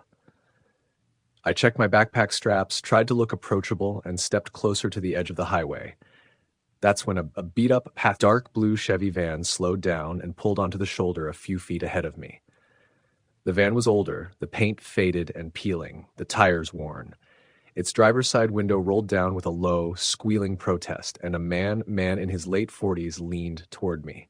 He had graying hair, slicked back, a scruffy beard, and eyes that were sharp, almost too sharp, scanning me like he was assessing whether I was trouble or prey. He smiled, showing yellowed teeth, and said, "You need a ride somewhere." I hesitated for a fraction of a second, then nodded. "Albuquerque," I said, keeping my voice steady. "I can chip in for gas." "That's fine," he said. "Albuquerque it is." He gestured to the passenger side, and I climbed in, noting the smell immediately, something sour like spoiled milk mixed with cigarette smoke. The interior was cluttered, fast food wrappers, empty soda cans, a tangle of wires dangling from the dashboard. I slid the door shut and tried to shake off the uneasy feeling that had started to creep up my spine. As we merged back onto the highway, the man introduced himself as Gary. His voice was smooth, but had an edge to it, something that made me a little tense even as I tried to be polite. We made small talk at first, weather, the route we'd be taking, his work doing deliveries around New Mexico. But there was an intensity to the way he kept glancing at me, quick, calculating, that didn't sit right. About 30 minutes in, we passed a stretch of road flanked by dense mesquite and scrubland. The sun had dipped fully below the horizon, and the only light was from our headlights cutting through the darkness. That's when he asked if I wanted to take a shortcut. He said it would save us a half hour. I hesitated. Something about the way he said it, so casual, so insistent, made my stomach churn. I thought about the highway, the trucks, the fact that we'd be on a dark, winding road with no other cars. But I had no real choice if I wanted to get to Albuquerque soon, so I agreed reluctantly. The shortcut was worse than I imagined. The pavement narrowed, cracked, and lined with overgrown brush that scraped against the sides of the van. The headlights revealed nothing but endless darkness beyond the edges of the road. Gary kept talking, telling stories about his life, about places he'd been, but the words felt hollow, almost rehearsed. I found myself watching his hands on the wheel, the way they gripped it too tightly, the way he occasionally tapped the horn without reason. My gut was screaming that something was off. And then the van slowed abruptly, and Gary swerved slightly to avoid something on the road. I glanced out the window, expecting maybe a stray deer or a discarded piece of wood. There was nothing, just empty darkness. I tried to make a joke to break the tension, asking if it had been a raccoon or a coyote. He didn't respond. He just kept driving, silent, his eyes fixed on the road. After another 10 minutes of tense silence, he pulled the van off onto what looked like a dirt turnout, a flat stretch surrounded by mesquite. I asked why he had stopped. He didn't answer at first. Then he leaned back, crossed his arms, and said, "You know, you look different from most people who hitchhike. And most of them are kids scared or desperate. You've got something about you." I laughed nervously. Thanks. I tried to sound casual, but my voice cracked. "Don't worry," he said, smirking. "I don't mean anything bad, just interesting. But I gotta ask, have you ever felt completely alone on the road? Like nobody could hear you if you screamed?" His smile faded into something colder. I swallowed. Yeah, sometimes. My heart was pounding now. The joke in my head about horror movies felt all too real. He chuckled softly, a sound that made my skin crawl. That's how it starts, he said, leaning back in his seat, and for a moment his eyes were almost predatory. I realized then that the unease I'd been feeling since the first glance was justified. I had gotten into a van with a man I didn't know on a desolate highway at night, and now I wasn't sure if I'd get to Albuquerque safely. I tried to steer the conversation back to safer ground. So, you do a lot of deliveries around here? Yes, he said, but the answer was flat. He was no longer engaging. He was watching me, studying me. The sense of being hunted was palpable. Then he started the van again, heading deeper into the darkness. We came to a narrow bridge that crossed a shallow, dry creek bed. The headlights reflected off the metal guardrails in a way that made the bridge look narrower than it was. Gary slowed to a crawl as we crossed, and that's when I saw it. Scratches along the guardrails, deep gouges that suggested something had tried to climb out of the creek or that vehicles had hit them repeatedly. The kind of marks that told a story of struggle. I swallowed hard. Those are old, Gary said, reading my expression. Happens a lot around here. People lose control on these roads. You gotta be careful. I nodded, trying not to shake. Every instinct in my body was screaming at me to get out of this van, to run into the desert if I had to. But we were miles from anywhere, and I had no way to know if he would let me out. Hours passed, though it felt like minutes. The road twisted and turned, and Gary was silent now, except for the occasional muttered remark to himself. I tried to get him talking, but he seemed content to let the tension hang, letting the isolation of the night settle around us. And then, out of nowhere, the van headlights caught movement along the roadside. A man, tall, with a long coat, standing in the brush. Gary didn't swerve. He slowed only slightly, then continued as if the figure wasn't there. I couldn't see the man's face, but the sense of malice was immediate. I swallowed, trying to convince myself it was a trick of the light. Gary finally broke the silence. See, some people like to play tricks out here. You can't trust the shadows. He smiled faintly, but it wasn't reassuring. We drove on, and I felt the air grow colder, even though the van heater was running. The road became narrower, more treacherous, and the van's tires squealed around tight bends. Then, without warning, Gary slammed on the brakes. I lunged forward, hitting the dashboard. He was laughing, but it was a dark, hollow sound. Relax, he said. Just a little fun. I didn't relax. My hands were trembling, my heart pounding in my chest. I tried to think, to plan an escape, but with every mile I felt trapped, caught in a web of darkness and isolation. The radio was dead static and the dashboard lights flickered. I realized we had been driving for hours and I had no idea where we were. Eventually, we came to a small, abandoned gas station. Gary stopped the van, killing the engine. Time for a break, he said, though there were no other cars, no lights, just the broken neon of the gas station sign flickering weakly. I debated saying something, making a move to leave, but the weight of exhaustion kept me frozen. Gary got out, walked around the van, and returned with a thermos. Coffee? He asked, and I nodded mutely.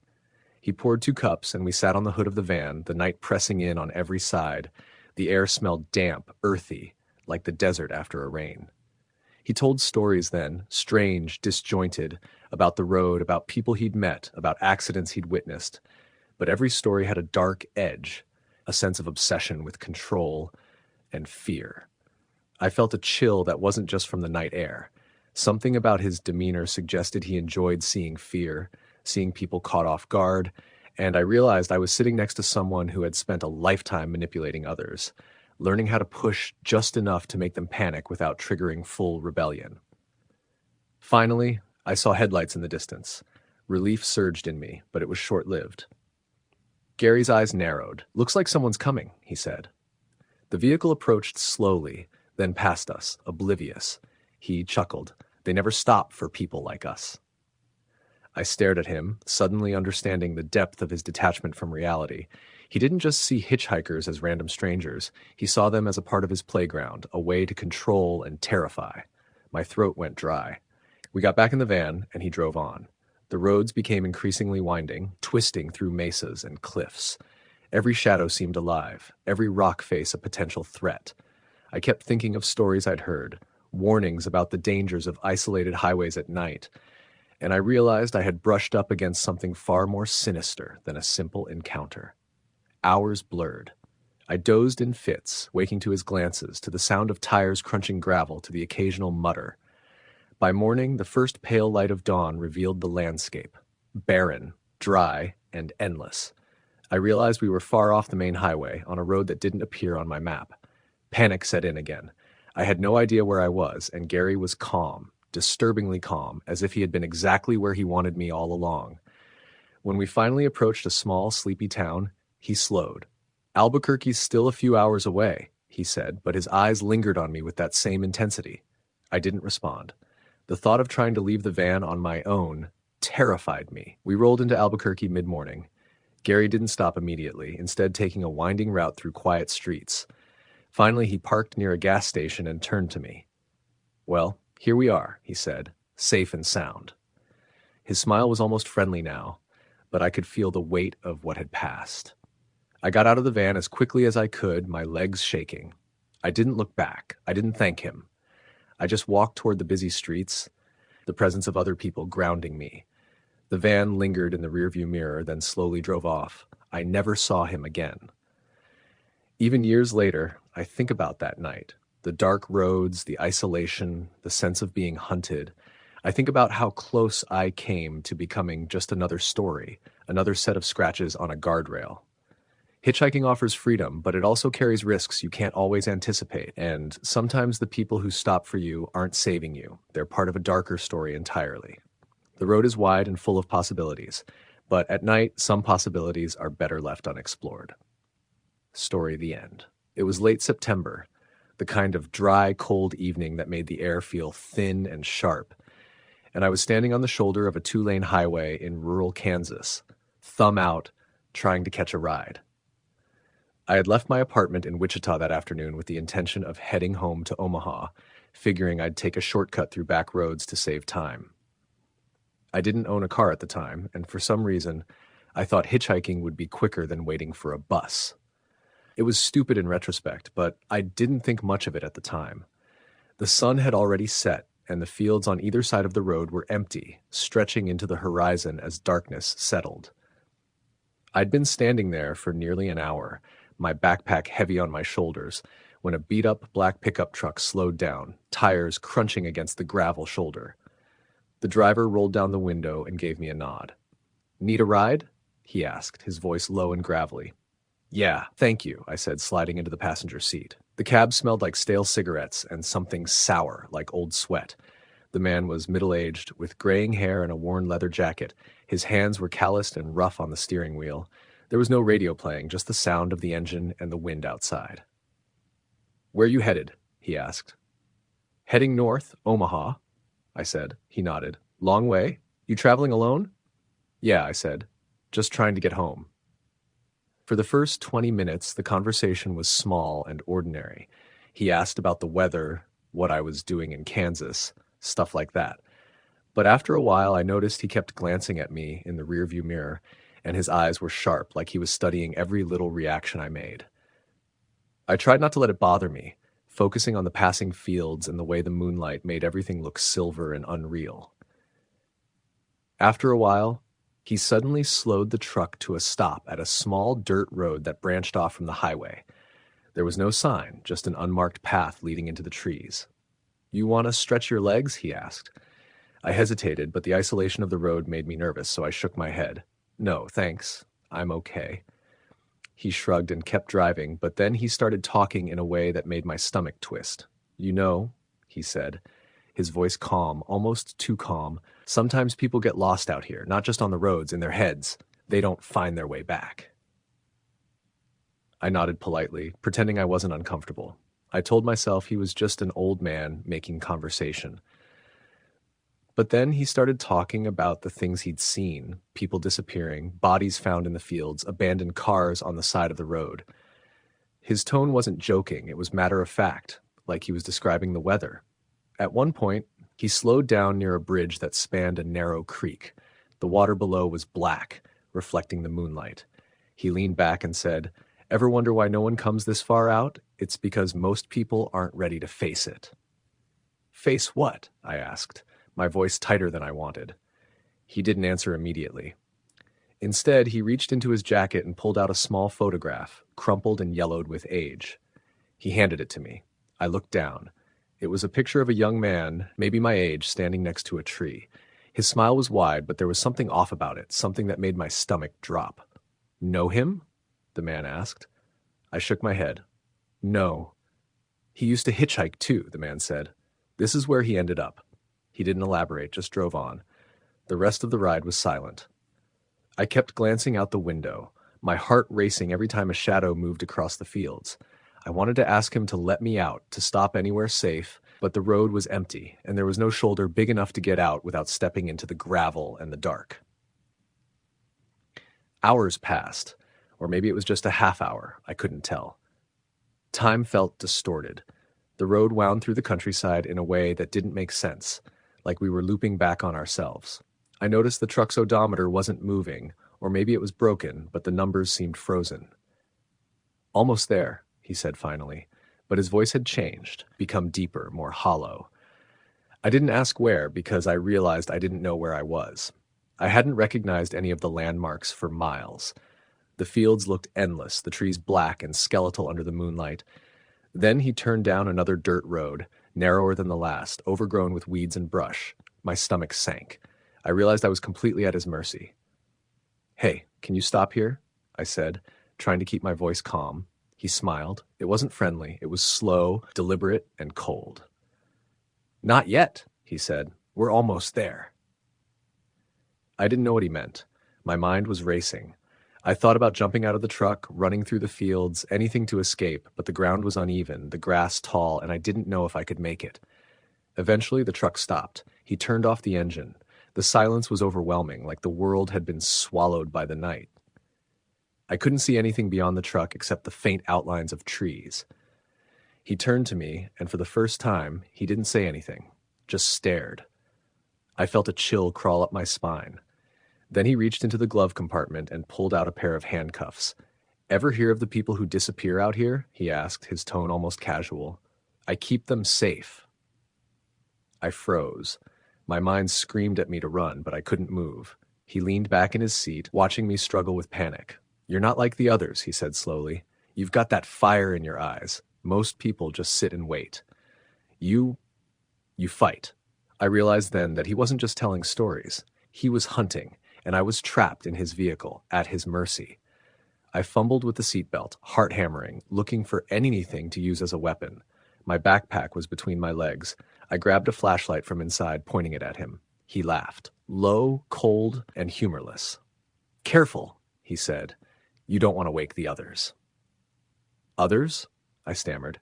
He didn't answer. Instead, he opened the truck door, stepping out slowly, and I could see him silhouetted against the moonlight. He walked to the back where the truck bed was empty, or at least it looked empty. I could hear the faint sound of metal against metal, like chains being dragged. My heart stopped. Then he was back in the cab. You're lucky, he said. I like watching them squirm. But you? Maybe you get to go. Maybe. I didn't know what to say. My throat was dry, my hands shaking. I realized I had to act, and fast. I flung the door open and jumped out, rolling down the dirt road. The truck's headlights cut through the darkness, and I could hear the engine roar behind me. I ran blindly, tripping over roots and rocks, branches slapping my face, but I kept moving. I could hear the truck following, tires crunching over the gravel, engine growling like a beast. I didn't know how far I ran, just kept heading toward any light I could see. Eventually, I spotted a farmhouse in the distance. The porch light was on. I sprinted toward it, screaming for help. The door opened, and an older woman appeared, holding a lantern. What on earth? She said, but stopped when she saw me, covered in dirt, clothes torn. Please, that man in the truck. He's trying to. I couldn't finish. I was shaking too hard. She ushered me inside, locking the door behind me. I heard the truck slow down outside, engine idling.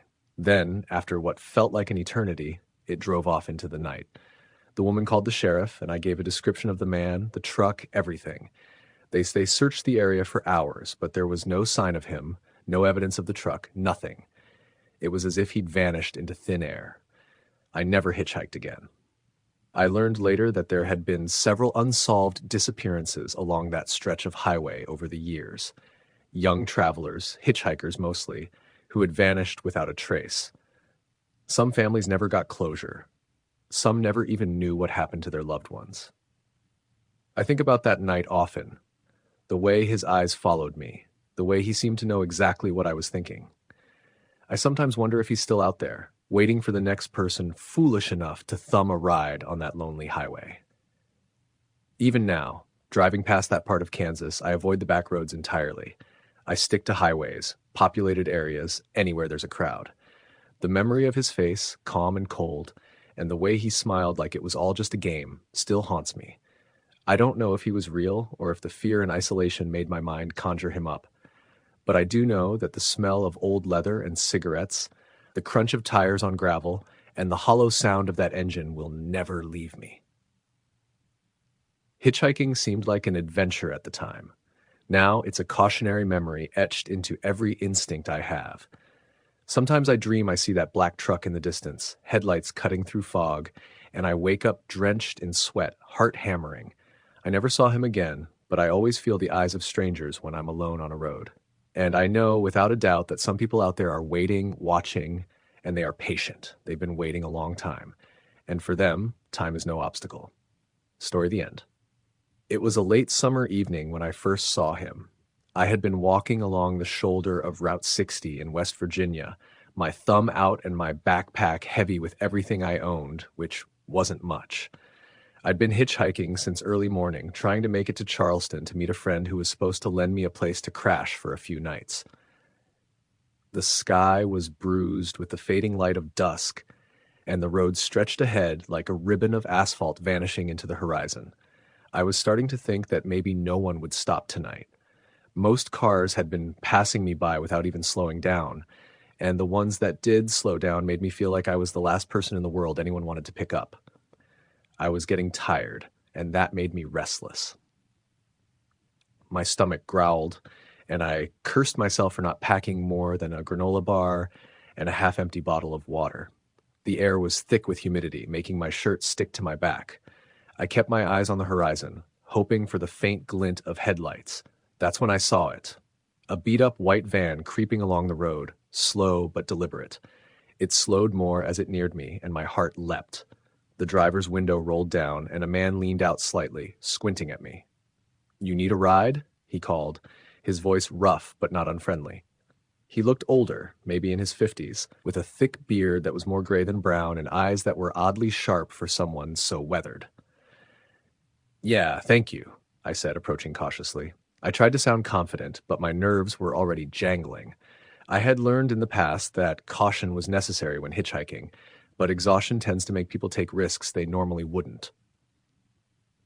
"Hop in," he said, opening the passenger door. The interior smelled like old leather and something sweet I couldn't place. He nodded at my backpack and said, "Big trip?" "Something like that," I replied, sliding in. The seatbelt didn't click properly, but I ignored it. He started driving slowly, keeping to the middle of the road. "So where are you headed?" he asked. "Charleston," I said, "visiting a friend for a couple of days." He nodded thoughtfully. "Long way from here." "You been out here long?" "Most of the day," I admitted. "Started in Beckley." "Beckley, huh? That's a fair drive. You must be tired." He paused for a moment, then added, "Name's Tom, by the way." "Jake," I said, shaking his hand briefly when he offered it. It felt like leather stretched over bone, rough and calloused. He nodded and let go, driving in silence for a few minutes. I stared out the window, watching the trees blur into one another, shadows stretching as the last light faded. "You travel alone a lot?" he asked after a while. "Yeah," I said. "Mostly. I like the freedom of it." "Freedom's a good thing," he said, almost to himself. Then he smiled faintly, a slow, deliberate curl of the lips that didn't quite reach his eyes. I had a weird feeling, a tiny ping of alarm in my chest, but I brushed it off. Maybe I was just tired, or maybe it was the eerie quiet of the road. We passed a small cluster of houses, then the world fell into the shadows of the forest again. No lights, no signs of life, just the dull hum of the engine and the occasional chirp of crickets. I tried to make conversation, asking him where he was headed, but he kept it vague. He didn't seem like the type who liked talking much, and after a few minutes, I let it go. Silence settled over us, the kind that presses against your chest in a car, making every small noise seem louder than it is. Hours passed, or maybe it felt like hours. The darkness outside was dense, almost physical, and I realized I had no idea how far we had actually driven. I should have asked, but I was too tired, aware of the strange sensation of being watched, though I was alone with him. At one point, I noticed he kept glancing at me through the rearview mirror, not in a casual way, but like he was measuring something. It made my stomach twist. "Hey, can I ask you something?" I said cautiously. "Sure," he replied without looking away from the road. "Why do you drive so far on these roads at night? Picking up hitchhikers, I mean." He chuckled, a low, rumbling sound that didn't reach his eyes. "I like the company. Roads are quiet at night, but people make it interesting. You've got stories, don't you?" "I guess," I said. "Everyone's got a story." "Exactly," he said, and then after a pause, "Some stories, they need a listener." I frowned, not sure what he meant, but didn't press. There was an unsettling weight to the words, like they carried a threat hidden beneath the surface. I shrugged and looked out the window again. The forest seemed endless, and the headlights barely cut through the darkness. Occasionally, I thought I saw movement along the roadside, shapes that might have been deer or just shadows, but I wasn't sure. Every so often, I'd see a reflective sign or the faint glow of a distant light, and then nothing. At some point, I realized the road was narrowing. The pavement was cracked, weeds pushing up through the seams, and the yellow lines faded into nothing. My heart started to race. "Tom, where exactly are we?" I asked, trying to keep my voice steady. He didn't answer at first. Then, slowly, he said, "We're taking a shortcut. Trust me, it's faster." I wanted to argue, but something about his tone made me hesitate. It wasn't angry or threatening, but it had an odd weight, like warning me without actually warning me. I swallowed hard and nodded, even though I didn't really trust him. The van bounced over potholes and rocks, the headlights picking up strange shapes in the darkness, gnarled trees, twisted branches, and occasional signs that were barely legible. I felt a creeping sense of wrongness, like the world had tilted slightly off its axis. My instincts screamed at me to get out, to run, but the forest pressed in around us, dense and unbroken, and I had no idea if there was anywhere to go. After what felt like forever, he slowed the van to a crawl. "Almost there," he said. "Just a little further." "Almost where?" I asked, panic creeping into my voice. "Somewhere quiet," he said, and then leaned back, stretching his hands over the wheel. "I've been doing this a long time. Some folks, they just need a proper ending to their stories." I stared at him, not understanding, but a cold dread settled over me. My mind raced. I didn't know how far we had gone. The road had disappeared into the forest entirely, replaced by dirt and mud. I realized I could be anywhere, miles from help, deep in the woods with someone I barely knew, someone who might not be sane. "Listen, I think I need to get out," I said, my voice shaking. I need to call someone. My friend." He smiled, slow and deliberate. "No need. You'll be fine. Just a little further." I considered jumping out, but the van was moving too fast for me to risk it safely, and the forest around us was so dense I couldn't see a clear path. I felt trapped, my stomach twisting into knots. The hum of the engine, the smell of old leather, the oppressive darkness, it was all closing in on me. My heart pounded, and I realized I could feel the sweat running down my back. We stopped at a small clearing, barely big enough for the van. The trees surrounded us, and in the dim light, I could see the remnants of a fire pit, old cans, and discarded bottles. It looked abandoned, or maybe just forgotten. Tom killed the engine, and the silence hit me like a physical force. I could hear my own breathing, the blood rushing in my ears. "Here we are," he said softly. "Quiet, just like I promised." I didn't move. My hands were clenched in my lap. My mind was racing. Something about the place felt wrong. Fundamentally wrong, like stepping into a memory that wasn't yours but that carried the weight of something terrible. "You'll be safe here," he said, his voice suddenly gentle. "No one bothers anyone here." I didn't believe him. I opened my mouth to argue, to demand that he take me back to the main road, but he reached over and placed a hand on my shoulder. It was heavy, controlling, and I froze. The warmth of his hand was not comforting, it was a warning. I wanted to scream, but my voice caught in my throat. "Just wait a minute," he said. Let me show you something. He got out of the van and walked around to the back. I sat frozen, my mind spinning, trying to think of a way out. I considered kicking the door open and running into the forest, but my legs felt like lead. The forest seemed to press in around me, thick and dark. The air smelled different here, damp and earthy, with a faint metallic tang that made my stomach turn. He came back carrying something small and covered in a cloth. He knelt in front of me and pulled the cloth away. I gasped. It was a small carved figure, wooden with crude features. Something about it made my skin crawl. The eyes were too deep, too knowing. I realized that the figure was carved to look like someone or something. I didn't want to think about it too much, but my instincts screamed that it wasn't just a toy. "This is why I like the road," he said, turning the figure in his hands. "People leave things behind. Memories. I collect them. Some folks, they leave too much behind. Some things, they never let go." My stomach churned. I wanted to get out of there, but the forest, the van, and the weight of his gaze made me feel paralyzed. He placed the figure on the dashboard and leaned back, watching me carefully. "You'll be fine, Jake. Just fine. But some stories, they need a listener to end them properly." My mind screamed at me that I was in danger, that I had made a terrible mistake. I tried to think of a plan. Maybe if I stayed calm, waited until he was distracted, I could make a run for it. But the forest around us was endless, and the darkness pressed close, suffocating. I realized then that I had no way of knowing how far from civilization we were. Hours seemed to pass. I don't know how long I sat there, frozen, staring at the small carved figure, feeling the weight of the van, the forest, and the man pressing down on me. Eventually, he got back in the driver's seat and started the engine again. "Time to go," he said, and I swallowed hard, forcing myself to move. I didn't know if I could trust him, but I had no choice. We drove in silence for what felt like forever. I tried to memorize the turns, the shape of the trees, anything that might help me find my way back if I ever got the chance. The darkness was absolute, and the van's headlights barely cut through the blackness. I kept glancing at him, but he seemed relaxed, almost serene, as if he were perfectly at home in this nightmare world he had created.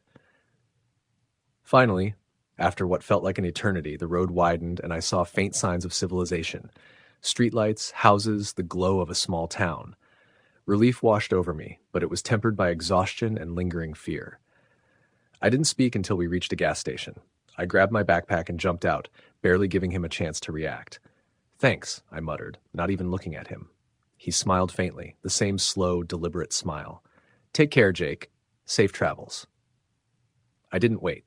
I ran inside the gas station, the fluorescent lights cutting the darkness away. I called my friend and told him I was close, my hands shaking so badly I could barely hold the phone. I didn't sleep that night, and when I finally did, I dreamed of the carved figure, its deep, knowing eyes watching me from the dashboard, and Tom's slow, deliberate smile.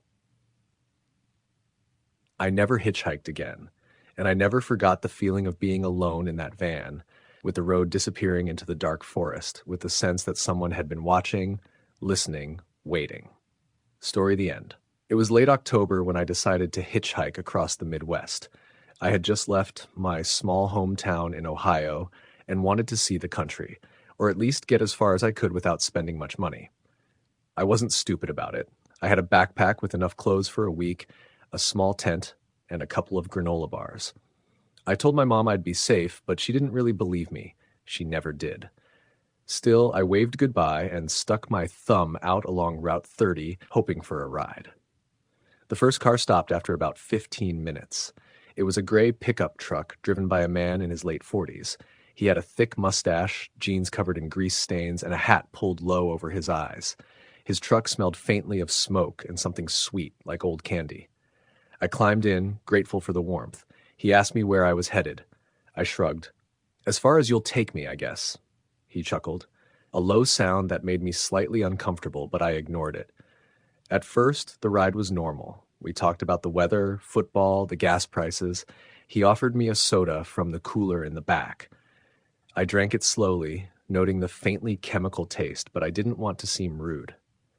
After a while, though, I noticed he kept glancing at me in the rearview mirror, his eyes narrowing, as if he was studying me like an experiment. I tried to brush it off, focusing on the scenery, the trees turning orange and red with the season. Eventually, he took a turn off the highway onto a smaller, two-lane road. My stomach sank. I asked where he was going, and he said he knew a shortcut. The trees closed in around us, tall and dark, casting shadows over the road even in the late afternoon. My heart started to race. I asked him again where we were, and he didn't answer for a long time. Finally, he said, "Just a little ways down. Don't worry, it's fine." I realized then that I had made a mistake. I should have waited for another car, but it was too late. The road was narrow, winding, and completely deserted. I tried to think of what I could do if I needed to get out, but the doors were locked, and I hadn't noticed if there was a child safety lock on them. Panic started to creep in. "Do you do this often?" I asked, trying to keep my voice casual. "Do what?" he replied, still eyes on the road. "Hitchhiking, picking up strangers." He laughed, a deep, rumbling sound that echoed off the trees. "Sometimes. Only on quiet days like this. Helps pass the time." I wanted to ask what he meant, but I didn't. Instead, I tried to make small talk to keep the mood normal. I asked about his job, about the truck, about the town he lived in, but every answer he gave felt like it was carefully measured, rehearsed. He asked me personal questions too, about my family, where I slept, what I did alone at night. I started to feel trapped, like a bird in a cage. Hours passed, though in reality it was probably only an hour or so, and he kept driving down roads that got smaller and smaller. The sun dipped lower, casting long shadows through the trees. Eventually I saw a sign for a gas station up ahead and felt a surge of relief. He slowed as we approached it, and I thought maybe this was my chance to get away. I unbuckled my seatbelt. He looked at me strangely, like he didn't understand why I was moving. "I need to stop," I said, trying to sound casual. He shook his head. No, we're almost there, just a little further." I knew then that whatever was waiting down these roads, it wasn't friendly. My instincts screamed at me to get out, but there wasn't a clear way to escape yet. We passed the gas station without slowing. I could see the lights, the open doors, a few people inside, but he didn't stop. My mind raced. I started thinking about everything I had seen in horror movies, everything my parents had warned me about. But this was real. My heart pounded, and I realized I had to do something fast. I grabbed my backpack, trying to think of a way to use it to defend myself if needed. I considered jumping out of the moving truck, but the speed wasn't too fast, and the ground was uneven. Still, the thought made my stomach churn. Finally, he turned down an even smaller road, one that looked like it hadn't been used in years. The trees formed a tunnel over the road, and I could barely see the sky. My hands were shaking as I gripped the edge of the seat. He looked at me, his eyes glinting in the dim light. "You're nervous," he said. "I just don't know where we are." I lied, trying to stay calm. "That's okay," he said. "I'll take care of you." That was it. That phrase, "care of you," set off alarms in my mind. My stomach twisted. I realized that this man wasn't just a weird pickup driver. He might be dangerous. I couldn't see anyone around us. The roads were isolated, and the trees pressed close like walls. I faked a sneeze and reached for my bag, pulling out a heavy thermos I had. I clenched it like a weapon. "I need you to stop," I said more firmly this time. He didn't respond, just kept driving. My hands were shaking so badly I could barely hold the thermos. I kept looking for any spot to escape, any place where I could jump and run, but everything was surrounded by dense forest. The road ended abruptly in front of a dilapidated barn. I froze. He parked the truck and turned to me. "You'll be safe here," he said, stepping out. I didn't move. Something in his voice, the way he smiled, told me I wasn't safe at all. He came around to my side and opened the door. I yanked my backpack around me like a shield. He chuckled, a sound that made the hair on my arms stand on end. I realized I had to act. I pushed him hard, sprinted around the truck, and ran toward the barn. My feet sank into mud, branches whipping my face. I could hear him shout behind me, but I didn't look back. I ran inside the barn, which smelled like hay and old animal droppings. It was dark, but there were gaps in the wooden walls that let in some light. I scrambled over barrels, trying to find a place to hide. I heard his footsteps, slow, deliberate. He was searching. My heart pounded so hard I thought he would hear it. I found a pile of old sacks in a corner and shoved myself behind it, trying to make as little noise as possible. He stopped right outside the pile of sacks. I could hear him breathing, a low, wet sound. "Where did you go?" he muttered. I didn't answer. I held my breath, willing him to leave. Minutes passed. Then, faintly, I heard his footsteps retreating. I waited another 5 minutes before daring to move. The barn was huge, with many dark corners. I moved slowly toward a hole in the wall that looked like it led outside. When I finally squeezed through the hole, I ran blindly into the forest. My legs burned, and I didn't stop. I didn't even know which way I was going, only that I needed to get away. After what felt like hours, but was probably only 20 minutes, I stumbled onto a service road. Headlights approached, and I waved frantically. A family in an SUV stopped. I jumped in without thinking, gasping for air, tears streaming down my face. I tried to explain, but my voice shook so badly they barely understood. They called the police. I didn't sleep that night, and when the police arrived the next morning to investigate the barn and the roads I had been on, they found nothing. No truck, no man, nothing. It was as if I had imagined it all. I never hitchhiked again. I don't know who that man was or if he ever picked up anyone else, but I remember the smell of his truck, the way he watched me, and the way he said I'd be safe. That phrase still echoes in my mind sometimes, like a warning I can't shake. Years later, I learned that Route 30, the smaller roads I had taken, had a history of missing persons. People who vanished while hitchhiking or taking shortcuts. Local news stories often mentioned a gray pickup truck, sometimes with a man wearing a hat, picking up travelers and disappearing. The details were vague, but everything matched. I don't know if he's still out there. I don't know how many people he might have taken, but I know what I experienced was real, and I know how close I came to something far worse than fear. That night taught me to trust my instincts and to never assume that a friendly face behind the wheel of a truck is safe. Even now, I get nervous driving down empty roads, especially in the Midwest. The memory of that day never fully leaves me. I still remember the smell of that truck, the way he watched me, and that empty barn at the end of a forgotten road. Sometimes when I pass a hitchhiker, I feel a chill, thinking of that man and the danger that waits when someone thinks they're alone and safe. And I always tell the story when people ask why I never hitchhike, why I avoid quiet roads, and why I never trust a stranger in a gray pickup truck with a smile and a soft voice saying, "You'll be safe here." Story the end. It was early September when I decided to hitchhike from my hometown in western Pennsylvania to the outskirts of Chicago. I was 19, broke, and itching for some kind of adventure beyond the monotony of my small town. My parents weren't thrilled about it, they never were, but I insisted I'd be careful. I packed a backpack with some clothes, a small tent, water bottles, and a few granola bars, all things I thought would make me seem prepared. I didn't bring a phone because I wanted to experience what it felt like to be untethered, completely reliant on the kindness of strangers. I started early in the morning, standing by a rest area off Route 80 with my thumb out, a cardboard sign reading Chicago, written in messy black marker. The sun was just rising, painting the asphalt in gold. Cars passed by constantly, but only a few slowed. It wasn't long before a rust-colored Ford F-150 pulled over. The driver, a man in his mid-40s with a baseball cap pulled low, smiled at me from behind mirrored sunglasses. He didn't say much at first, just asked where I was headed. "Chicago," I said. He nodded, motioning for me to climb in. At first, he was normal, friendly even. He asked about school, my hometown, what I did for fun. I answered cautiously, keeping my guard up, but trying not to seem paranoid. The truck smelled faintly of smoke and something metallic.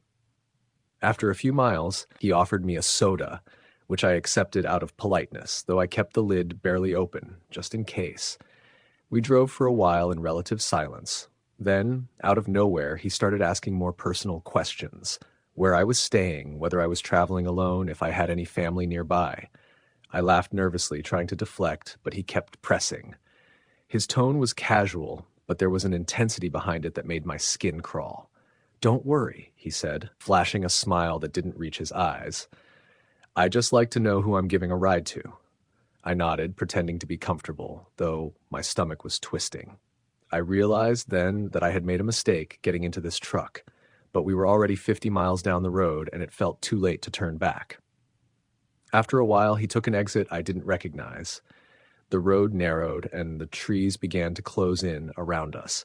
Shadows fell across the cab even though it was still afternoon. I asked him where we were going. "Just a little shortcut," he said. "You'll like it." I started to panic. Something in his voice didn't sit right with me. I tried to make small talk, asking about the truck, about his job, anything to keep him distracted, but he answered with vague, rehearsed-sounding replies. My gut told me that if I didn't get out soon, I might not get another chance. Hours seemed to pass, though I knew it couldn't have been that long. The sun began to dip below the trees, casting eerie shadows across the road. My heart raced as I realized how isolated we were. There was no traffic, no houses, just endless stretches of twisting asphalt bordered by thick forest. I thought about the stories I'd heard about hitchhikers who never made it home. I faked a sneeze and reached for my backpack, trying to think of something I could use to defend myself if needed. I asked him again to stop at a gas station, but he shook his head, saying we were almost there, just a little further. My fear became a sharp, cold panic. I considered jumping out of the truck, but the speed and the uneven road made it dangerous. I tried to calm myself, thinking rationally. Maybe he wasn't dangerous, maybe I was overreacting. But deep down, I knew I wasn't. Eventually, the road ended at an old, abandoned farmhouse. The paint was peeling, the windows broken, and the air smelled of damp wood and decay. The man parked the truck and turned to me. "We're here," he said. "You'll be safe." I froze. That phrase, "you'll be safe," felt like a trap. My instincts screamed at me that I needed to get out. I grabbed my backpack like a shield and bolted from the truck, sprinting toward the farmhouse. The man shouted after me, but I didn't look back. I ran inside the decaying structure, the floorboards creaking under my weight. I found a corner behind a pile of old crates and huddled there, listening to his footsteps echo through the empty building. I could hear him muttering to himself, the sound of his voice chilling in the silence. Minutes passed, feeling like hours, and finally, his footsteps faded. I didn't dare move for a long time, only breathing when I was sure he was gone. Eventually, I crept to a side door that was barely hanging on its hinges. I pushed it open and ran into the dense forest beyond. The trees grabbed at my clothes, the ground was uneven, and I stumbled multiple times, cutting my hands on branches. I ran blindly until I finally stumbled onto a small country road. Headlights appeared, and I ran toward them, waving my arms frantically. A pickup truck slowed and stopped. An older couple looked at me in surprise as I jumped into their truck, panting and covered in mud and leaves. I tried to explain between gasps, tears running down my face. They didn't fully understand, but they could see the fear in my eyes. They called the police, and I stayed in the cab, shaking, for what felt like hours. When the police arrived, they searched the farmhouse and the surrounding roads, but there was no sign of the man, his truck, or anything that could prove what had happened. It was as if the night had swallowed everything whole. I couldn't sleep for days, reliving every detail over and over, wondering what would have happened if I hadn't run. In the following weeks, I learned that the area had a history of missing persons. Stories circulated about a man in a rust-colored pickup truck who would pick up hitchhikers and vanish with them. Local authorities never had enough evidence to connect the disappearances, and the man was never caught. Everything I had experienced matched the reports: his truck, his appearance, the strange familiarity of the routes. Even years later, I still avoid highways without traffic, I never hitchhike, and I drive cautiously through rural areas. The memory of that man, the smell of his truck, and the phrase he said, "You'll be safe," haunts me. It's a reminder that not everyone who offers help on the road is kind, and sometimes the road you think will take you to safety can lead you straight into danger. Every time I pass a hitchhiker or see someone standing on the side of a road, my heart races.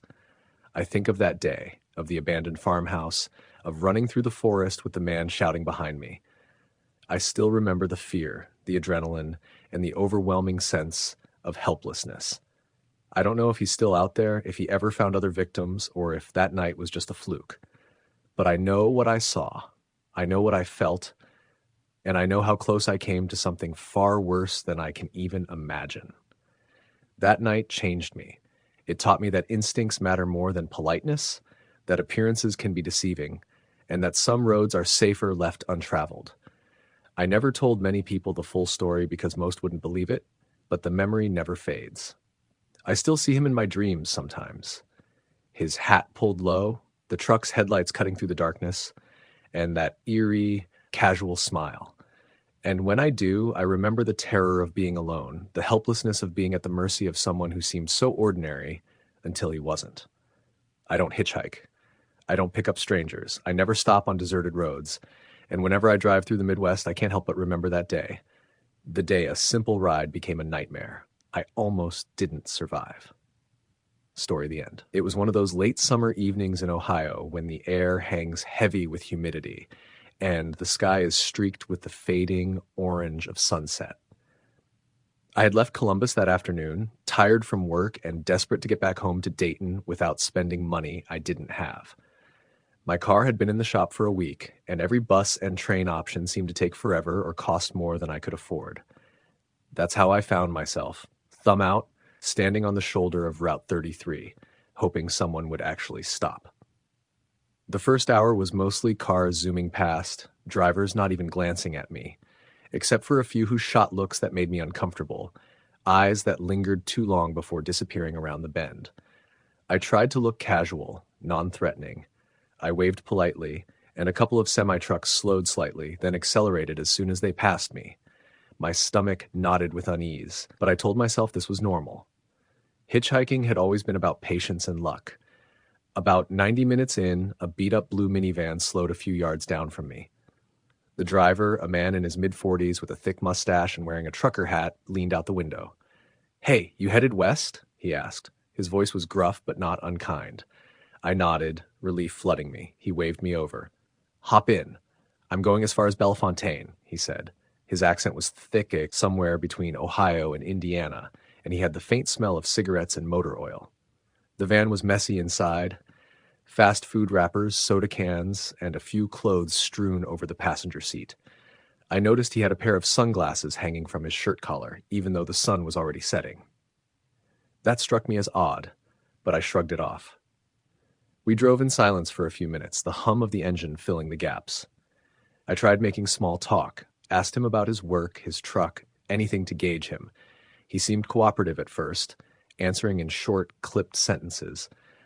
I noticed the van smelled faintly of something else, metallic, sharp, and I couldn't tell if it was just the old vehicle or something else entirely. After about 10 minutes, he glanced at me and smirked. "You don't get many rides on this road, huh?" I shook my head. "Nah, just started out. My car's dead," I explained. He nodded, eyes flicking back to the road. Then he said something that made my stomach drop. "Ever been in a real pickle?" I laughed nervously. Not really. Why?" "Just asking. You never know who's out here," he said, voice low, almost threatening. I forced a smile and didn't reply. My mind started racing. I tried to assess him quickly. He didn't have any visible weapons, at least none I could see, but the way he said it, it was meant to unsettle me. I told myself to stay calm. I couldn't exactly jump out here on the highway. We drove for another 20 minutes. The sunlight almost gone, leaving the road bathed in that purplish twilight that makes everything look a little distorted. I tried to get a sense of where he might be taking me. The van was veering slightly off the main route. I noticed signs for small, barely known towns I hadn't planned on passing. "Hey, I think I'm supposed to go straight for Dayton," I said casually, like hoping to keep him from noticing my growing unease. "Dayton, huh? Yeah, I can get you there, but maybe a little detour first," he said, a grin spreading across his face. There was something in his tone, too excited, almost predatory, that didn't sit right. I realized I had a choice, protest and risk angering him, or try to wait for a chance to get out safely. I opted for caution. "Detour sounds fine," I said, trying to sound relaxed. Minutes passed. The roads got narrower, darker. Trees began closing in on both sides, the shadows stretching long and ominous. I noticed the van slowed near an old, abandoned gas station.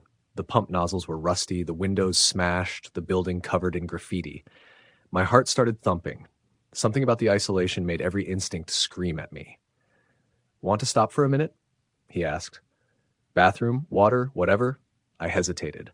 Something about the way he said, "whatever," made me think he wasn't really offering choices. I shook my head. "No, I'm good. Just keep going," I said, hoping to sound firm. He muttered something under his breath, but started driving again. I felt the tension in my chest growing. My mind raced through every horror story I'd ever heard about hitchhiking gone wrong. The air in the van seemed to thicken, and the smell, I couldn't place it exactly, made me nauseous. I kept telling myself to stay calm, to keep him distracted with small talk. Then, as we turned onto a dirt road that led deep into the woods, I realized I had made a mistake. The road was barely wide enough for the van, and I couldn't see any signs of civilization anywhere. The trees were dense, and shadows clung to every inch of the road. "So, this is a shortcut," he said, smiling in the rearview mirror. "Not many people know about it. Pretty, huh?" I forced a chuckle, though my hands were gripping the seat tightly. "Yeah, real scenic," I said. We drove in silence for another 10 minutes, then he suddenly hit the brakes. The van jolted. My head hit the window. I looked up. He was staring straight at me. "You scared?" he asked. I swallowed hard. A little," I admitted. "Don't usually hitch in the dark." He laughed, low and throaty, and it made my stomach twist. "Dark's where people get honest," he said. His eyes gleamed in the dim light, something wild behind them. I knew then that I couldn't just wait for a normal chance to get out. I had to act. I pretended to check my phone, though I had no signal, and I shifted in my seat, trying to make it seem like I was distracted. I waited, counting each second in my head. We reached a clearing. There was a small shack, barely more than a lean-to, with boarded-up windows and an eerie stillness. He slowed to a crawl, then stopped. He looked at me expectantly. "Why are we stopping here?" I asked, trying to sound casual. He shrugged. "Just thought I'd show you something. Don't worry, you'll like it." I felt my stomach knot. I think I need to stretch my legs," I said quickly. "I'll just take a minute." He didn't reply. I opened the door and slipped out, landing on the dirt with a muted thud. The van's engine idled behind me. I pretended to tie my shoe, but I was already calculating my run. The forest around the clearing was thick, and the main road was not visible. I waited until he got out of the van to stretch. That was my chance. I bolted into the woods, dodging trees, running on adrenaline. I had no idea if I was running toward or away from danger, but I couldn't stop. My shoes sank into the soft dirt, branches tore at my clothes and hair, but I didn't care. Every instinct was screaming at me to keep moving. After what felt like forever, I stumbled onto another larger road, Route 33 again. Cars were still passing, but thankfully, it wasn't completely empty. I waved frantically at a trucker who slowed and stopped. He asked what was wrong, and I barely managed to tell him I had been in trouble and needed a ride. He didn't ask questions, just nodded and let me in. We drove for about an hour in silence until I was safely in a small town where I could call the police and explain what had happened. The blue minivan was gone. I never saw the man again. Even now, years later, whenever I think about that night, I can still feel the tension in the air, the smell, the shadows, the way the man's eyes glimmered like something not entirely human. I learned two things that night: never hitch alone at night, and trust that instinct in your gut. It's been nearly a decade since that ride, but sometimes when I'm driving down long stretches of highway, I think I see that same blue minivan on the shoulder, slowly creeping along, and for a second, my heart freezes, just like it did that summer evening. I've hitchhiked only once since during the day in a group of friends, and even then, my stomach was in knots. I sometimes wonder about the people who aren't lucky enough to get out of that situation. The man I rode with that night didn't just scare me. He reminded me how fragile life can be when you put your trust in a stranger on a deserted road. I tell the story now, not to scare people for the sake of it, but as a warning. The world is full of kind people who will help you in need, but there are others too, and sometimes you meet them when the sun is going down and the trees are closing in. That night, my instinct and a little luck saved me, and that's the only reason I'm telling this story at all. Story the end. It started on a Friday evening in late October. The air had that crisp, almost bitter edge that makes you pull your jacket tighter, and the sun had just dipped below the horizon when I stuck out my thumb along Route 59 in rural Illinois. I had just gotten off a long shift at the convenience store in Naperville, and my car had broken down a few miles back, leaving me stranded with no cell service and nothing but the smell of wet leaves and diesel exhaust hanging in the air. I didn't know much about the area, just that it was flat, dotted with cornfields, and crossed by lonely stretches of road where headlights rarely passed. I had been standing there for about 20 minutes, shivering, when a beat-up, dark blue pickup truck slowed down in the distance. The windows were tinted, and I could barely make out the driver, but I knew I had to try. I ran toward the road, waving my arm. The truck pulled over, kicking up a little cloud of dust from the shoulder. When I got closer, I noticed the driver was an older man, probably in his late 50s, with weathered skin and a thin gray mustache. He didn't smile. He just nodded at me and opened the passenger door. "You headed into Aurora?" he asked, his voice low and slightly gravelly. I nodded and got in. The cab smelled faintly of cigarettes and motor oil, and I noticed a rifle case lying flat behind the seats. I didn't think much of it at the time. Hitchhiking always carried a certain risk, and I was tired enough to ignore it. As we drove, he didn't make small talk. I tried to fill the silence with casual questions about the town, the weather, but he only muttered short, clipped answers. The truck's headlights cut through the dark road in front of us, illuminating the occasional scarecrow or abandoned barn, but mostly it was just black, open fields. After about 10 minutes, I started to get the feeling that he wasn't going straight to Aurora. The road we were on curved strangely, taking us deeper into more isolated areas. My stomach tightened. "Hey," I said cautiously, "aren't we supposed to turn back that last junction for Aurora?" He didn't answer immediately. Then he finally spoke. "We're not going there." His tone was firm, almost ominous. "Just sit tight." I swallowed hard. There was no aggression in his voice, but there was a weight to it that made my chest ache. I tried to sound casual, but my hands gripped the edge of the seat. Okay. Where are we going then?" I asked. He didn't answer, just kept driving, the hum of the engine and the crunch of the tires on the gravel road filling the silence. After another 10 minutes, we were deep in a forested stretch. Trees arched over the road, had their skeletal branches scratching against each other in the wind. The truck's headlights barely reached the pavement ahead, and I realized I could see no other vehicles, no street signs, no lights in the distance. My pulse quickened, and I debated whether I should ask him to stop or try to get out. Before I could act, he suddenly slammed on the brakes. My stomach lurched forward, and I hit the dashboard with a soft thud. He jumped out of the truck and gestured for me to follow. "Come with me," he said, in the same flat tone. "Don't move too fast." I hesitated. My instincts screamed at me to run, but the darkness was thick and the road was narrow. There was no shoulder to run onto, no place to hide. Against my better judgment, I stepped out and followed him into the woods. The trees were bare, their branches like gnarled fingers clawing at the night sky. He moved quickly, almost silently, weaving between trees in a way that seemed practiced. I struggled to keep up, my lungs burning in the cold air. Eventually, we came to a clearing. A small cabin sat in the middle, with a single dim light flickering inside. Smoke spiraled lazily from the chimney. He led me to the door and opened it without knocking. The inside smelled of damp wood and something metallic. The room was small, sparse. A table sat in the center with a few chairs, and in the corner, I noticed a stack of newspapers, each one dated years back. I froze. Something about the scene made my skin crawl. "Sit," he said. His voice was calm now, almost normal. "Don't try anything stupid. Nobody comes here by accident." My mind raced. What was this place? Why was I here?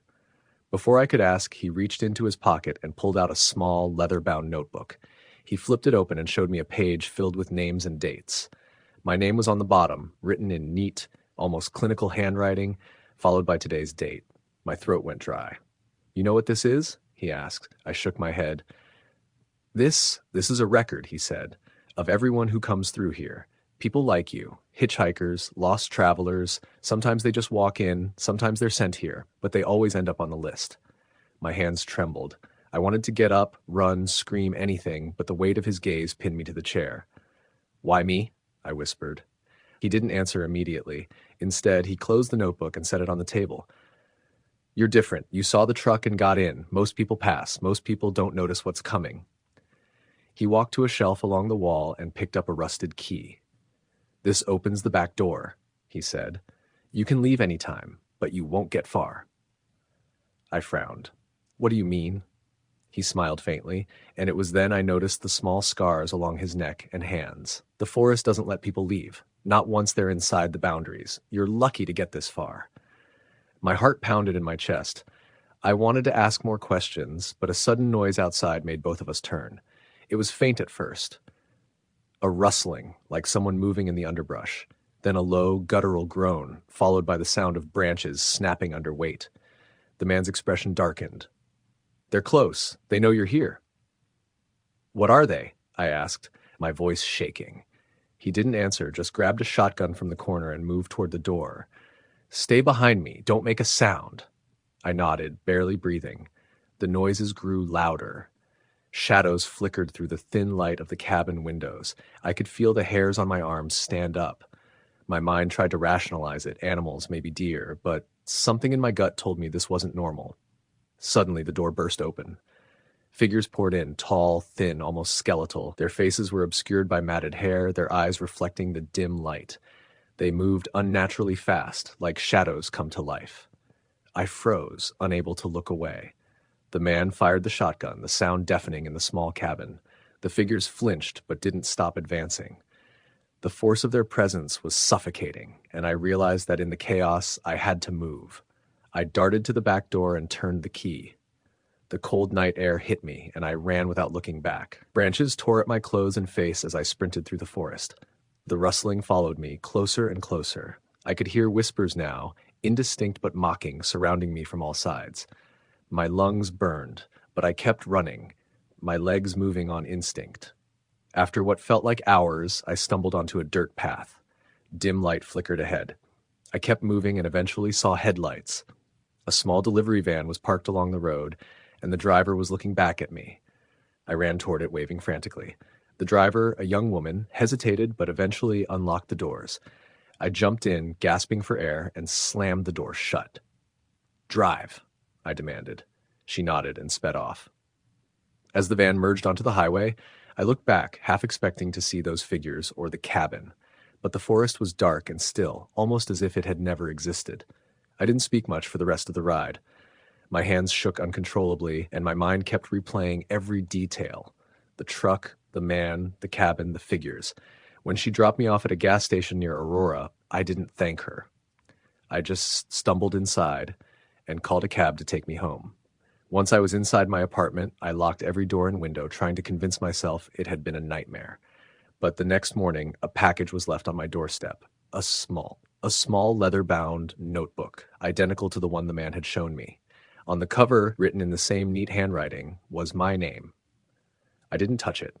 I left it on the floor and moved to the other side of the apartment. But every night since then I hear scratching at the window, soft tapping, as if someone or something is waiting for me to go back outside. And sometimes when I'm walking along dark roads, I swear I see a beat-up blue pickup in the distance, its headlights cutting through the black, slowly getting closer. It's been 6 months since that night, and I haven't dared to hitchhike again. I don't travel alone, and I never walk along isolated roads after dark. But the notebook sits in the corner of my apartment, untouched, a constant reminder. I know that if I ever leave it behind or throw it away, the forest will come for me, and the man, whatever he is, will be waiting, ready to add my name to the list once more. And I know that if I do end up back on that road, I won't be so lucky next time. The forest is patient, and it doesn't forgive. I don't talk about it to anyone. Friends would think I'm crazy, and law enforcement wouldn't believe me. There's no proof, no trace of the cabin, no record of the man or the forest. Just me, living with the fear that one day a truck with dark blue paint and a single flickering headlight will appear, and I'll have no choice but to get in again. And I won't be able to say no. I can still see the man's face, etched into my memory. The hollow eyes, the thin gray mustache, the way he moved with calm precision. And I can still feel the weight of his gaze, like a trap closing around me. Every time I think I'm safe, I hear the tapping, the scratching, and the whispering just outside my window, reminding me that the forest never forgets, and it's only a matter of time before it comes back to claim me. I've tried to move on, tried to convince myself that it was just a hallucination, that my mind had played tricks after a long night of exhaustion and fear. But deep down, I know the truth. Hitchhiking isn't just dangerous because of reckless drivers or strangers. It's dangerous because sometimes the road leads you to places you're never meant to leave. And if you're unlucky enough, you'll meet someone who doesn't just drive you down the wrong road, but into a nightmare that doesn't end. A nightmare that waits for you in the shadows of your life, reminding you that the next time you see headlights in the distance, it might already be too late. I still see that truck from time to time, on dark highways far from home, and every time my pulse quickens, my stomach knots, and I'm reminded of the notebook, the man, and the forest. Because I know, without a doubt, that it's still out there, still waiting, still adding names to the list. And one day, it will find me again. Story the end. The first time I ever stuck my thumb out on the side of the road, I was 20 years old. A broke college dropout with a backpack, a few dollars, and the kind of reckless confidence that makes you think nothing bad could ever happen to you. It was the summer of 1997, and I'd left Indiana with the idea of making it west to California, convinced the adventure itself would give me something to live for. My mom had cried when I left, begged me not to hitchhike, but I laughed it off, told her not to worry. At that age, you don't believe warnings. You just believe the world is full of people like you, restless and harmless. The first few rides went easy. A trucker took me across Illinois, told me about his 3 kids, and even bought me a burger. An older couple in Missouri gave me a ride into Kansas, and I sat in the back of their minivan while they played gospel tapes and talked about their church. Even the long silences didn't bother me. I was just grateful for the movement, for the miles behind me. But I remember by the time I reached western Kansas, I started realizing just how empty America could feel. The towns grew farther apart, the gas stations lonelier, the horizon stretched flat and endless. It was near dusk when I got dropped off at a dusty 2-lane highway somewhere between Dodge City and the Colorado line. The man who let me out was heading north, and I insisted I'd be fine, though in truth the heat of the day was dying and the long sweep of empty road looked less inviting by the minute. I hoisted my backpack and started walking, sticking out my thumb whenever headlights came, but for nearly an hour nothing stopped. When the sun dropped low, painting everything in rust-colored light, I heard the rumble of a big V8 behind me. A beat-up Chevy Caprice pulled to the shoulder. The paint was dull, the chrome dented, but the window rolled down and a man leaned across the seat. He was maybe in his 40s, hair buzzed short, a mustache that didn't quite hide the yellow of his teeth when he grinned. "Where you headed?" he asked, voice casual but raspy, like he'd been smoking all day. "West," I said. "As far as you're going." He nodded once, jerked his chin toward the passenger door. "Hop in." I hesitated, only for a second, but that was all it took to notice the smell drifting out the window. Cigarette smoke, sure, but under it something sour, like old sweat and motor oil. Still, the road was stretching into night, and I wasn't eager to sleep in the dirt with nothing around for miles. So I opened the door and slid in. Inside, the car was cluttered. Fast food wrappers crumpled on the floorboards, an old sleeping bag tossed in the back seat, empty beer cans rolling underfoot when the car lurched forward. He drove fast, one hand on the wheel, the other resting too close to the gear shift, where now and then his knuckles brushed against my leg. I shifted closer to the door. "Name's Ray," he said after a minute. I told him mine. "You look young. Where you from?" I kept my answers short. He asked if I had family waiting, if anyone knew I was coming. Something in the way he kept glancing at me, like I was more cargo than passenger, made my stomach twist. I lied, said my brother was meeting me in Denver. He gave a small chuckle, like he didn't believe me. The sky outside deepened from orange to purple to black, and still he kept driving. The radio was broken, just faint static when he turned the dial. In the silence, I became more aware of the smell, sweat, beer, something faintly metallic. I tried not to breathe too deep. After about an hour, we passed a sign, Amarillo 147 miles. I realized with a jolt that he was headed south, not west. "I thought you were going toward Colorado," I said carefully. He smirked, eyes on the road. "Change of plans, don't worry, I'll get you where you need to be." Something in his tone made my chest tighten. I glanced behind me, saw the outline of tools scattered in the back seat.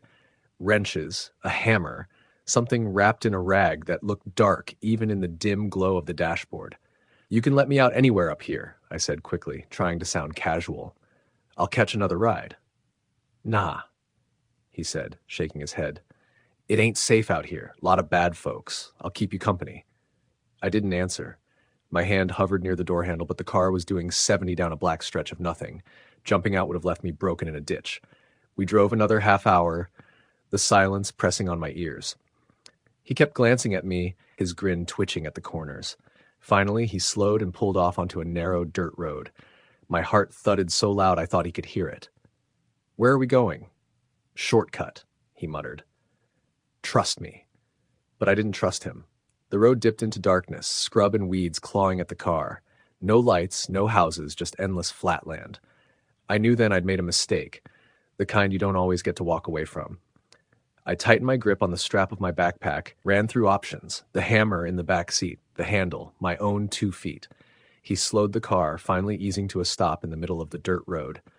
He turned to me, that grin spreading wider, teeth yellow and gums dark. You ever been in a real bad situation? He asked softly. My throat closed. I forced myself to nod like I understood, like I wasn't scared. Plenty, I whispered. But I always get out. His eyes narrowed, studying me. He reached under his seat, and for a moment I thought that was it, that I'd made it 20 years only to vanish on some Kansas back road. But before he pulled anything out, headlights flared in the rear view. Another vehicle appeared on the road behind us, dust kicking up in its beams. Ray cursed under his breath, snapped the car into gear, and pulled forward fast, the tires spitting gravel. I didn't think. I yanked the door handle.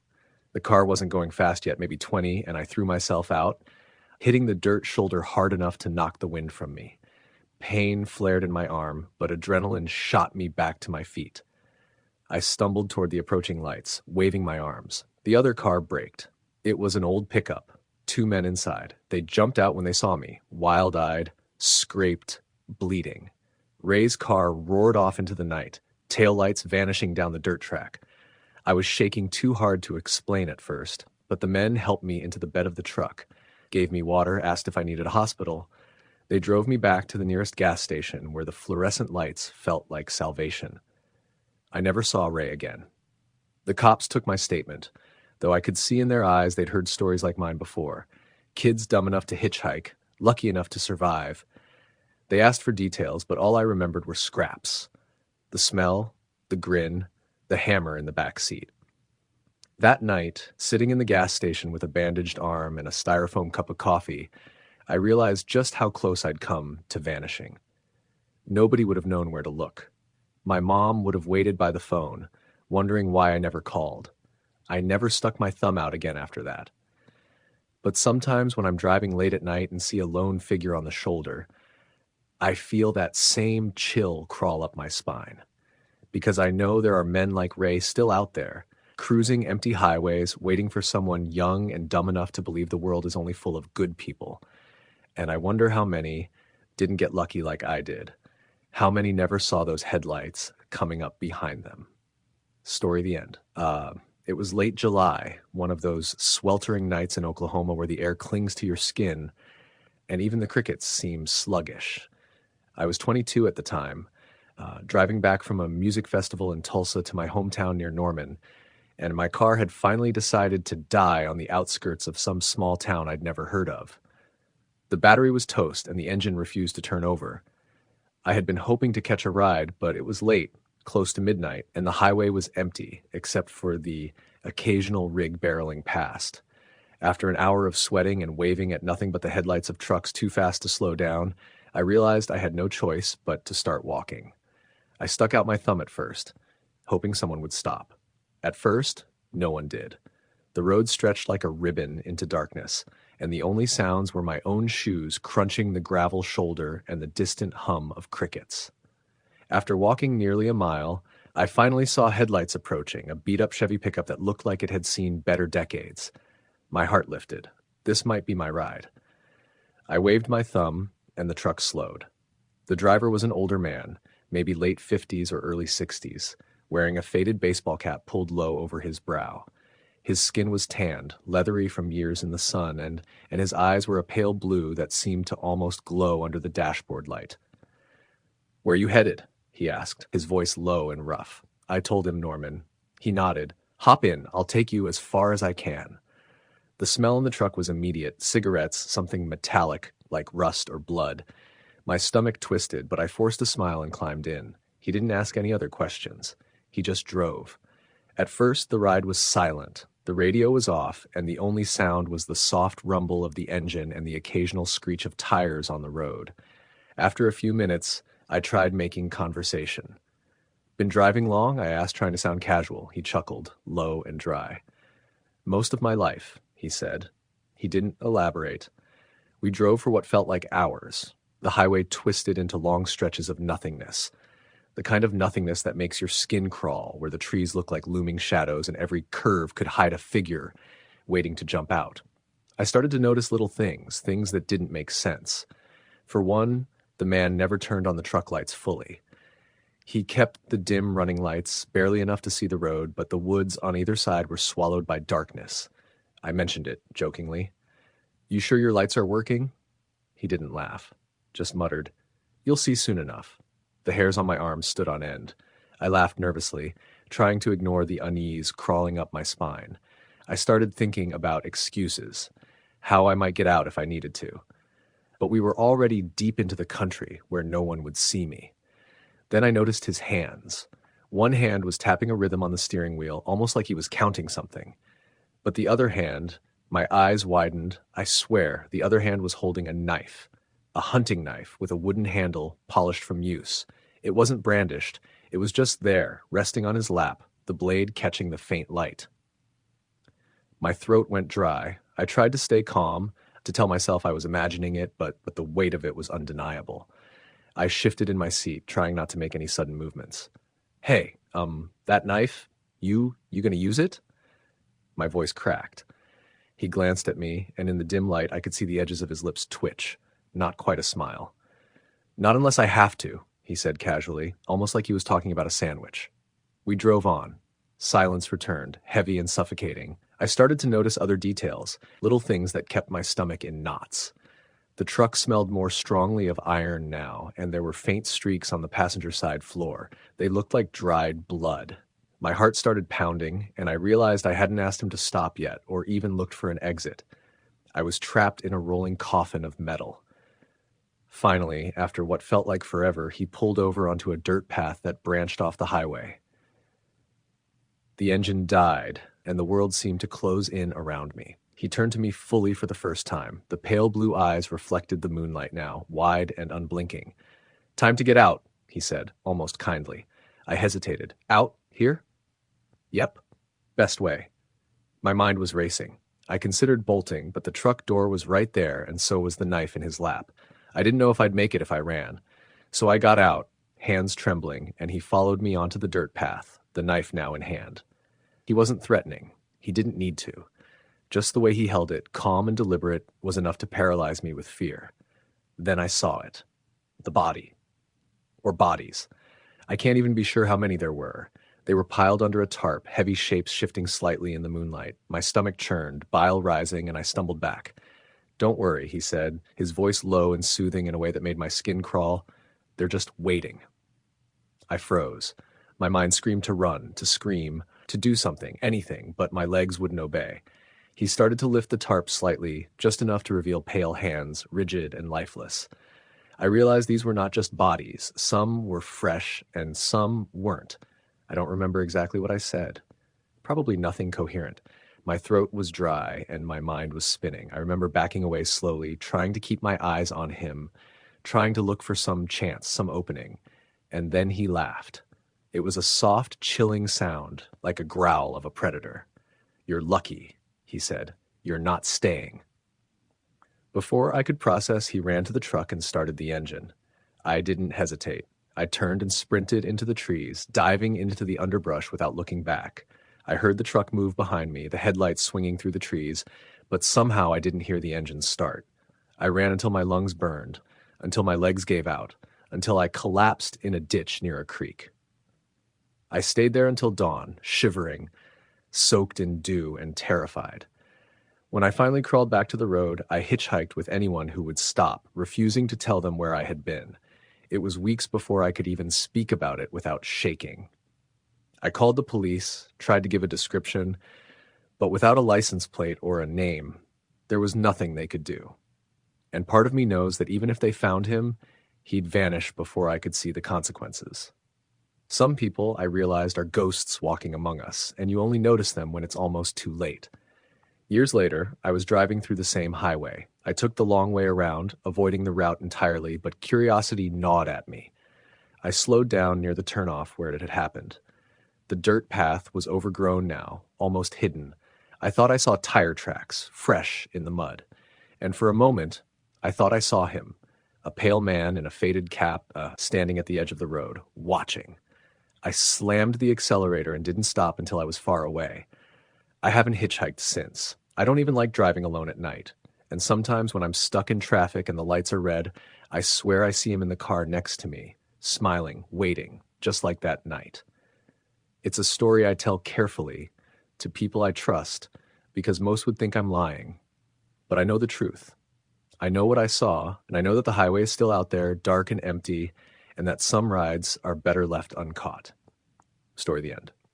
It was a humid late summer evening in rural Kentucky when I decided to hitchhike from Lexington back to Louisville. I had spent the weekend visiting an old friend who had moved into a small, creaky house in a town halfway between the two cities. The drive back by bus or train was expensive, and I didn't feel like spending the money, so I figured I could make it safely on the side of the road like I had a dozen times before in my late teens. The sun was already dipping below the horizon when I stood on the shoulder of Highway 60, my thumb out, feeling the heat radiate off the asphalt. There weren't many cars, but I had a few hours before nightfall to try my luck. After about 15 minutes, a dusty, older model Ford pickup slowed down and pulled over. The driver was a middle-aged man with sunken eyes and a wrinkled, sun-beaten face. He didn't smile, just nodded at me and opened the passenger door. I hesitated for a split second, something instinctively making me wary, but the man's voice was low and calm. "You going to Louisville?" he asked. "Yeah," I said, sliding into the seat. "Thanks for stopping. Name's Frank," he said, pulling back onto the road. The interior of the truck smelled faintly of gasoline and old sweat. It had a strange, uneasy quiet about it. Frank drove slowly, talking occasionally, mostly about banal things, the weather, the price of gas, the long drive ahead. But then he started asking more personal questions. "You live alone?" he asked. "Family nearby?" I gave polite, vague answers. Something about the way he asked, almost pressing, made the hair on my arms stand up. But I kept telling myself I was overreacting. People hitchhike all the time. He seemed normal, just a little intense. After 20 minutes, we passed a small, desolate town. Frank didn't slow down. In fact, he seemed to deliberately avoid it. "I don't like stopping in towns like that," he said, as if reading my mind. "Bad things happen there at night." I nodded, trying not to seem nervous. The conversation turned darker after that. Frank began telling me stories that sounded like they were pulled straight out of true crime books. Tales of people he'd heard about who vanished while walking down country roads or were attacked while trying to hitch rides. I laughed nervously, trying to brush it off. "That's crazy," I said, but he didn't respond. Instead, he gave me a flat, serious look. "It's not crazy. It happens more than people admit." By the time we hit the long stretch of highway surrounded by thick forest, dusk had fallen and the light was fading fast. My unease had grown into a tight, gnawing knot in my stomach. I began scanning the rearview mirror more frequently, noticing shadows flit across the truck's cabin that didn't seem to match the interior light. My instincts screamed that something was wrong. Out of nowhere, Frank's demeanor shifted. He became almost eerily calm, but there was a sharpness to his voice I hadn't noticed before. "You ever think about how easy it is to disappear?" he asked, not looking at me as he spoke, just keeping his eyes on the road. My throat went dry. "I mean, really disappear. No one finds you. Ever." I forced a laugh, hoping to mask my panic. Yeah, I guess. Kind of scary, huh?" He didn't respond immediately. Then he said, "Some people go missing and nobody even notices. It's funny how it happens in the middle of nowhere where no one would hear you scream." I froze. The way he said it, it wasn't a story. He wasn't making a point. He was serious. My pulse started to hammer in my ears. I considered asking him to let me out, but the road was deserted, the forest looming on either side, and there was no shoulder in sight. "Don't worry," he said suddenly, as if reading my thoughts. "I don't hurt people. I've never hurt anyone, but you've got to be careful. Not everyone on this road is like me." I tried to focus on the road ahead, trying to act casual, though my hands were gripping the edge of the seat so tightly my knuckles turned white. The headlights cut through the thickening darkness, but the shadows of the trees seemed to crawl along the pavement like living things. After what felt like an eternity, Frank slowed the truck down. "I'm going to stop here for a minute," he said, pulling into a gravel turnout just past a narrow bridge. The sudden stop made me lurch forward, and I instinctively reached for the door handle. "Relax," he said, looking at me for the first time with a faint, almost imperceptible smirk. "I just need a minute to check something." He got out and disappeared into the darkness, leaving the truck idling. I could hear the gravel crunch under his boots. My stomach knotted even tighter. I thought about running, but the thick trees and uneven terrain made it impossible to see a clear path. I could hear his footsteps moving back and forth. Then silence. Minutes stretched on. I debated leaving the truck, but my instincts screamed that stepping out into that darkness would be far worse than waiting. I tried to calm myself by thinking logically. Maybe he had to pee, maybe he was just stretching, maybe nothing bad would happen. Then I saw it, a pair of headlights approaching on the other side of the bridge, coming toward us fast. I nearly sighed with relief. Maybe someone else would pass. Maybe I could flag them down. But Frank came back before the car passed. He didn't speak. He just got into the truck and started driving again. I glanced at the approaching vehicle. It was a police cruiser. Relief washed over me, but Frank slowed instead of speeding past. "You ever think about what you'd do if someone came?" he asked softly. "If a cop showed up?" I guess I'd just talk to them," I stammered, trying to keep my voice steady. He chuckled. Not a friendly chuckle, a low, unsettling sound. "Yeah, that's what most people think. But most people don't think about what happens if you're in the wrong place at the wrong time." The cruiser passed us, lights off, no acknowledgement. I couldn't shake the chill that ran down my spine. The road stretched endlessly, and the night seemed to press in from all sides. I began scanning the dense forest, noticing shapes that looked like people at first, then realizing they were just trees. Or were they? Hours passed, or maybe it was minutes. I had no sense of time. The highway seemed to stretch endlessly, curving and twisting, forest on either side, thick and impenetrable. I tried talking to Frank, asking questions about music, the news, anything to keep him talking and distract him. But he answered sparsely, eyes fixed on the road, voice monotone. Then he made a sudden turn off the highway onto a narrow dirt road. "Shortcut," he said simply. The road was rough, full of potholes and loose gravel. My stomach churned. I didn't want a shortcut. I wanted the safety of traffic, of other cars, of civilization. But I stayed quiet, hoping he'd change his mind. Eventually, we came to an abandoned farmhouse. The wood was rotting, windows shattered, and the paint peeled off like dead skin. Frank parked the truck and killed the engine. The sudden silence was deafening. "You ever hear about the people who get left behind?" he asked. "What do you mean?" I tried to keep my tone casual, but my throat was dry and my hands trembled. "People who hitch rides and end up in the wrong hands," he said. "People who never make it home. You think it's always bad luck or some stranger, but sometimes—" He trailed off, looking at the house. "Sometimes it's not random at all." I swallowed hard. Something about the way he said that made the hair on my neck stand on end. I considered lunging for the door and running, but my body felt frozen.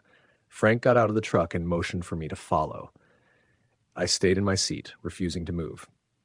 "Come on," he said, and his voice was suddenly sharp, commanding. "You'll be fine. Just come see." "No," I said, my voice trembling. I can't. Please, just drive me back to the highway." He stared at me for a long, heavy moment. Then he sighed, almost like he was disappointed. "All right," he said quietly. "You want to get out? You can get out, but you won't like what comes next if you do." My heart was pounding so hard I thought it would burst. I flung the door open and jumped out, running blindly down the dirt road. My sneakers hit the gravel with harsh claps, and I didn't look back. I could hear the truck start up, the engine roaring behind me. I ran until I reached the main highway, waving my arms frantically at a passing car. They slowed, and I jumped into the lane, screaming for help. They stopped, and I threw myself into the passenger seat, panting, shaking, unable to form words. The driver didn't ask, they just nodded and drove. I never looked back. I never went back to that road. But for months after, I couldn't sleep. I kept hearing the crunch of gravel under boots, but the engine of a truck starting, the low, unsettling chuckle of a man who shouldn't have been there. I told myself it was just fear, just my imagination. But then I saw a news report about a missing hitchhiker in Kentucky, about 30 miles from the spot where Frank had picked me up. The details were chillingly familiar. A lone traveler, last seen on Highway 60, vanishing near a dirt road leading to an abandoned farmhouse. The police never found them. I never hitchhiked again. I stopped taking chances with strangers, stopped assuming people were harmless. And sometimes, when I drive alone at night, I think I see a dusty old Ford pickup in the distance, creeping along the side of the road, and I feel my stomach knot up, just like that night, years ago. I think about Frank sometimes. I think about that low, calm voice, the way he smiled just a little too much when talking about people who disappear. And I wonder how many others he picked up, how many others got left behind in the dark in places where no one would ever find them. I never reported him. I didn't have a license plate, didn't have a name, and deep down, I know if I ever did, it would be like looking for a shadow in the night. Impossible, fleeting, and maybe not what you'd want to find. I learned something that night about the kindness of strangers and the danger lurking behind it. Some people aren't just trying to get by. They're watching, waiting, calculating. And when you're alone on the side of the road, that's when the darkness really becomes real. To this day, I make sure I'm never alone in the dark. I make sure I always have a way out.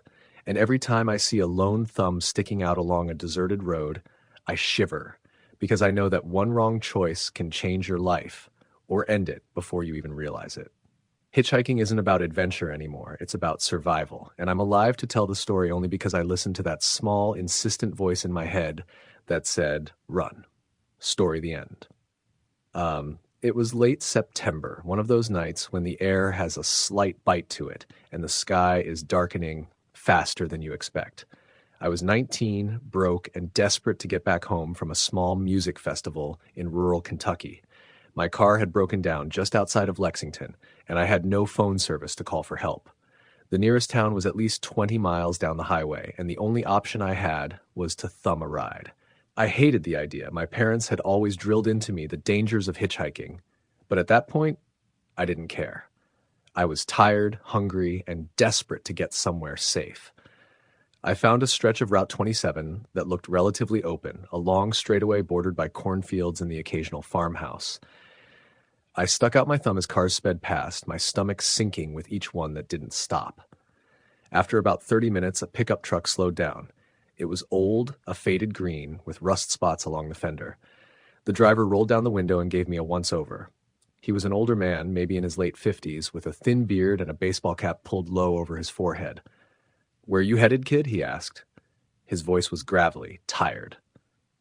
"Lexington," I said, trying to keep my tone casual, even though my hands were shaking. He nodded and gestured for me to get in. The cab smelled like a mixture of stale coffee and cigarettes. I got in, trying not to wrinkle my nose, and he slammed the door shut. The engine roared to life, and we pulled back onto the road. At first, the ride was uneventful. He made small talk, asking where I had been at the festival, commenting on the weather. But as we drove, I started noticing things. The truck didn't turn toward Lexington. Instead, he kept going down the same highway, passing stretches of woods and abandoned buildings. My gut clenched. Aren't you supposed to turn toward Lexington soon?" I asked, trying to sound casual, but my voice came out higher pitched than intended. He glanced at me without a word, then returned his attention to the road. My stomach sank further. I tried to convince myself I was overreacting. Maybe it was a shortcut. Maybe he had a reason. But something about the way he didn't respond felt wrong, and the unease in my chest wouldn't go away. After about 20 minutes of silence, we passed a billboard advertising a gas station and diner. I thought about asking him to stop there, but I didn't want to push my luck. Instead, I kept my eyes on the darkening trees, trying to make mental notes of landmarks in case I had to run. Then he slowed down. I noticed his hands tightening on the steering wheel, knuckles white. The headlights illuminated the entrance to a gravel road that led into thick woods. My stomach dropped. "Where are you going?" I asked, trying not to sound panicked. He didn't answer. He just turned the wheel and drove down the gravel road. The truck rattled over potholes, the tires crunching on loose stones. Trees pressed in on both sides, branches scraping against the cab. I realized then that we were leaving the highway entirely. I looked for a chance to escape, but the woods were dense and the truck was moving too fast. The only thing I could do was try to stay calm, breathe slowly, and wait for an opening. After a few minutes, we reached a small clearing. In the middle of the clearing was an old cabin, weathered and dark except for a dim light flickering in the window. The man pulled the truck up to the side and killed the engine. Silence fell, broken only by the creaking of the old truck bed and the wind rustling the trees. He turned to me. "Get out," he said, voice flat. I froze. Something in his tone told me that this wasn't negotiable. I slowly unbuckled my seatbelt and stepped out. The air hit me like a wall. It was colder than the highway, damp and smelling of earth and decay. He led me to the cabin door and opened it. The inside was dimly lit by a single lantern. The smell of mold and old wood filled the space. "Sit," he said, pointing to a chair at a small wooden table. I sat, my mind racing.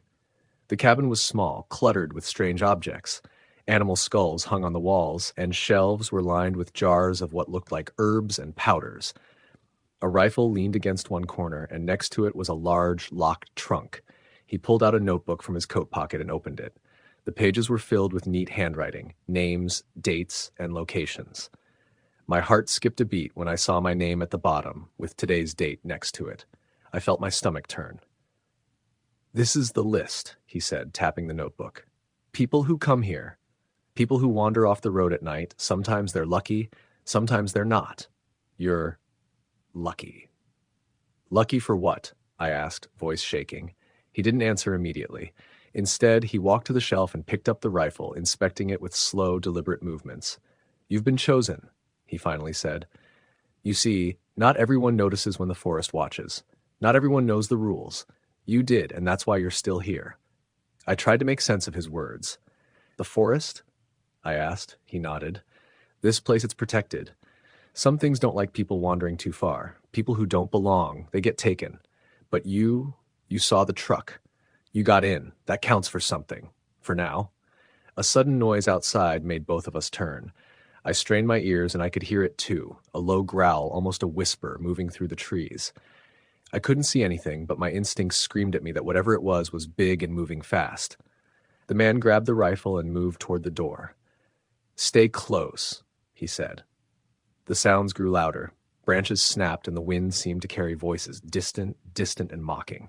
The man opened the door slowly, gun raised, and I caught a glimpse of figures moving in the shadows. They were thin, tall, and unnaturally fast. Their eyes glowed faintly in the darkness. I wanted to scream, to run, but my feet felt rooted to the floor. The man fired once, the loud report echoing in the small cabin. The figures flinched, then disappeared into the trees. "Go!" he shouted. I didn't hesitate. I ran for the back door he had pointed out earlier. My legs burned as I plunged into the forest, branches tearing at my jacket and face. The shadows seemed to follow me, twisting and moving just beyond my vision. I could hear whispers, unintelligible but urgent, surrounding me from every direction. I ran until I stumbled onto a dirt path. Moonlight reflected off a distant car parked on the road. A woman inside saw me and opened the door. I jumped in, slamming it shut behind me. "Drive!" I gasped. She didn't ask questions, just drove. As we merged onto the highway, I looked back. The woods were dark, silent, and seemingly empty, but I knew what was out there. I could still feel it. The eyes, the presence, waiting. When she dropped me off in Lexington, I didn't thank her. I called a cab, just wanting to get home. I locked myself in my apartment and tried to convince myself it had been a nightmare, a hallucination from exhaustion and fear. But the next morning, a package was left on my doorstep. Inside was a leather-bound notebook, identical to the one he had shown me, with my name written on the cover. I didn't touch it. I left it on the floor and moved to the other side of the apartment. But every night, I hear scratching at my window, soft tapping, whispers just beyond comprehension. And sometimes when I drive alone at night, I see a beat-up green pickup truck in the distance, its headlights cutting through the dark, slowly getting closer. It's been nearly a year since that night. I don't travel alone, I don't walk along empty roads, and I never ever consider hitchhiking. But I can't shake the memory. I can't shake the feeling that one day the truck will find me again, that the forest and whatever it protects will finally close the trap, and I'll end up on the list, just like the names in the notebook. I still see that man's face in my nightmares, the thin beard, the low baseball cap, the cold, calculating eyes. I still hear the whispers and the scratching, and I know without a doubt that no matter how far I run or how careful I am, the forest never forgets, and one day it will come back for me. Story, the end. It was just past dusk when I found myself standing on the shoulder of Highway 12 in northern Wisconsin. I had been at a friend's cabin in a small town up near the border with Minnesota, and my car had decided to die on me just outside of Hayward. No cell phone signal, no nearby gas stations, and a cold breeze that made the hair on my arms stand straight up. I'd never hitchhiked before, but that night I didn't have a choice. My boots were muddy from the gravel, and the sky was an inky black streaked with the last traces of sunset. I stuck out my thumb, trying to make myself visible to any passing car. It took nearly 45 minutes before headlights appeared in the distance. I squinted through the dimming light, hoping it was a friendly face and not just another person speeding by. The headlights slowed, and a dark green van rolled to the side of the road. The sliding door squeaked as it opened, and a man leaned out. He was middle-aged, maybe early 50s, with salt and pepper hair and a worn flannel shirt. He nodded at me. "You headed south?" he asked, his voice calm but rough around the edges.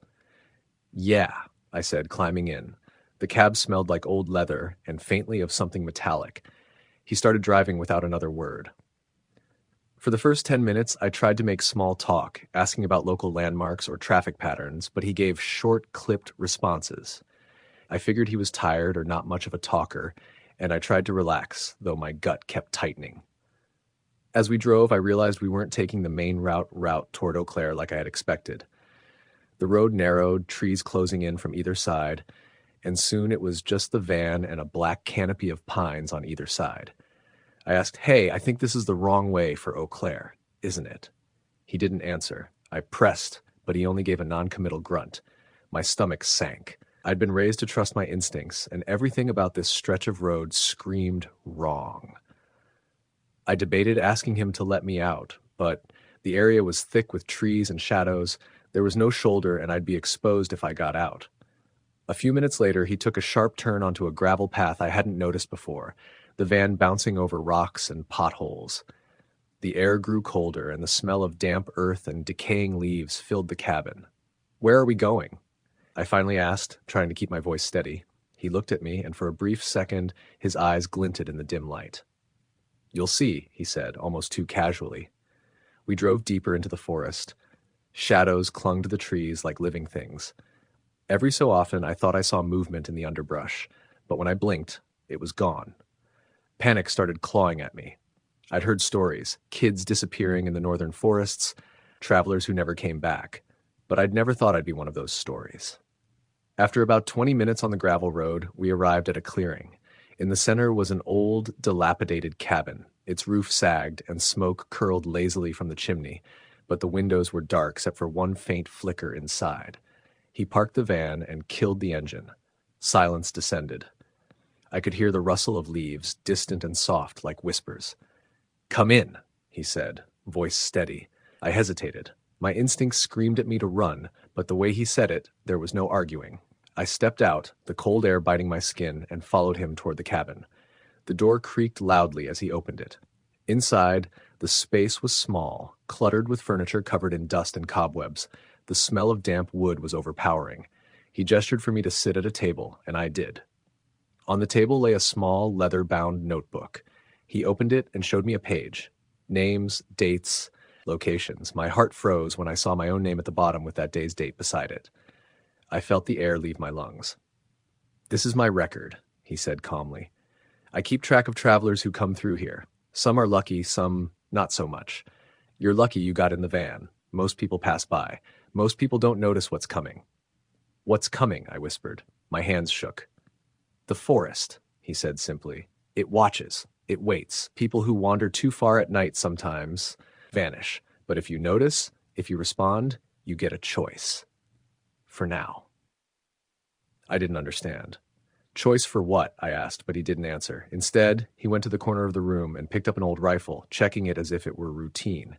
A sudden noise outside made both of us turn. Faint rustling at first, then the snapping of branches, and finally a low, guttural groan that made my blood run cold. They know you're here, he said, more to himself than to me. Stay behind me. The figures came out of the shadows, tall, thin, with faces obscured by matted hair. Their movements were unnaturally fast, like they weren't entirely human. I froze. The man fired the rifle once, the sound deafening, and the figures recoiled, disappearing briefly into the trees. Go, he shouted. Instinct took over. I ran toward the back door he had indicated, not looking back. The forest seemed alive, branches clawing at me, roots trying to trip me, and whispers circling me from all directions. I sprinted blindly, lungs burning, until I stumbled onto a faint dirt path. Dim light shone ahead. A small pickup truck was parked along the road, and a young man behind the wheel waved at me. I ran to the truck, shouting and pounding on the door. He unlocked it, and I jumped in, slamming the door behind me. Drive, I demanded. The man in the truck didn't ask questions. He just started the engine and merged onto the highway. Behind us, the forest was dark, silent, seemingly empty. But I knew better. I could still feel eyes on me, waiting, patient. When I got home, I locked every door and window, trying to convince myself it had all been a hallucination brought on by exhaustion. But the next morning, a package had been left on my doorstep. Inside was a leather-bound notebook, identical to the one the man had shown me, with my name written on the cover. I never touched it. I moved it to the far corner of my apartment. But every night I hear tapping at the windows, whispers I can't understand, scratches that make my skin crawl. Sometimes when I drive alone at night, I see a faded green van in the distance, headlights cutting through the darkness, slowly closing in. It's been over a year, and I haven't dared to hitchhike again. I don't travel alone, I avoid isolated roads, and I never go out after dark if I can avoid it. But I can't shake the memory of the man, the forest, and the figures in the shadows. My dreams are haunted by them, and my waking hours are filled with paranoia. I know, without a doubt, that one day the forest will come back. The man, or whatever he is, will be waiting. And when he does, I won't be able to refuse. The notebook, the list, the forest, it's patient, it doesn't forget. And I know I'll end up back on that road, another name added to the list, trapped by the shadows, or never truly leaving. I've tried to warn friends, but who would believe me? Who would understand that the danger isn't just the driver, the forest, or the darkness, but something older, smarter, and patient, waiting for those who wander too far and notice too much. Even now, writing this, I feel the weight of it. The feeling that somewhere, not far from where I live, the road is quiet, dark, and waiting. And if I step onto it again, the van will appear, the man will appear, and the forest will reclaim me like it always does. I've learned the hard way that hitchhiking isn't just risky because of reckless drivers. It's risky because sometimes the road leads to places you're never meant to leave, and sometimes the people who pick you up are guides to a nightmare that doesn't end. And you can't run, you can't hide, because the forest is patient and one day it will come for you too. Story the end. It was a Friday evening in early November when I found myself standing on the shoulder of State Route 33 in rural Indiana, thumb out, hoping for a ride. My car had broken down somewhere between Bloomington and Columbus, and my phone had decided that night to act dead. No signal, no battery, nothing. I had already been walking for an hour, my backpack digging into my shoulders, the wind biting through my jacket. The road stretched endlessly in either direction, flanked by cornfields and the occasional lonely farmhouse, the sun long gone, leaving only the dim glow of the horizon and the first timid stars peeking through the gray sky. I had been hitchhiking before, on short stretches in college, but never this late, never this far out. The thought of standing there alone in the dark sent a shiver through me. I pulled my jacket tighter and raised my thumb again, hoping, wishing, willing someone to slow down. For what felt like an eternity, nothing came. Then, in the distance, headlights emerged, a pair of warm yellow beams cutting through the gloom. I ran a few steps toward the road, waving frantically. The car slowed, a beat-up white sedan with rust along the fenders. The driver's side window rolled down, revealing a middle-aged man, maybe early 50s, wearing a baseball cap low over his eyes. His face was lined and rough, the kind of face that made you instantly trust or fear someone, depending on your instincts. "Where you headed?" he asked, voice low and gravelly. "Columbus," I said, hopping into the car. The interior smelled faintly of cigarettes and old leather. The heater blew warm air on my face, a small comfort against the chill outside. He nodded, glanced at me, and then focused on the road. For the first few miles, the drive was quiet. He didn't make much conversation, and I didn't push it. The only sounds were the hum of the engine, the tires against the asphalt, and the occasional rustle of leaves outside. But after a while, I realized something wasn't right. We hadn't passed any signs for Columbus, and the road was narrower, less traveled, lined with dense forest that seemed to close in as we drove. Aren't we supposed to take the next turn for Columbus?" I asked, trying to sound casual. He didn't answer right away. When he finally spoke, it was with a slight smile, but it didn't reach his eyes. "Not this way," he said. "Not this way?" My chest tightened. "Where are we going, then?" "You'll see," he said, almost matter-of-factly. My stomach churned. I knew enough about hitchhiking to recognize the feeling of impending danger, the kind that makes your limbs tense without conscious thought. But before I could plan an escape, he took a sharp turn onto a gravel road I hadn't noticed from the highway. The tires crunched over loose stones, the car bouncing with every dip and pothole. The forest around us became thicker, the trees dark and looming, their branches clawing at the sky. I tried to think rationally. Maybe this was a shortcut. Maybe he had a reason. But every instinct in my body screamed that I was in the wrong place. I glanced at him, trying to read his expression, but his eyes were calm, detached, focused on the road ahead.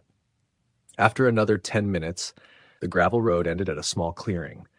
In the center was an old cabin, its wood gray and weathered, smoke curling lazily from the chimney.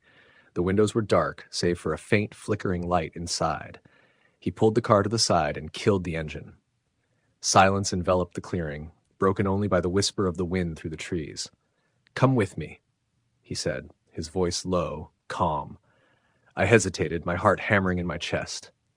The rational part of my brain screamed at me to run, to get back to the highway and call for help. But the darkness was absolute beyond the clearing, the forest dense and forbidding. There was no good path to safety, and the cabin was the only source of light.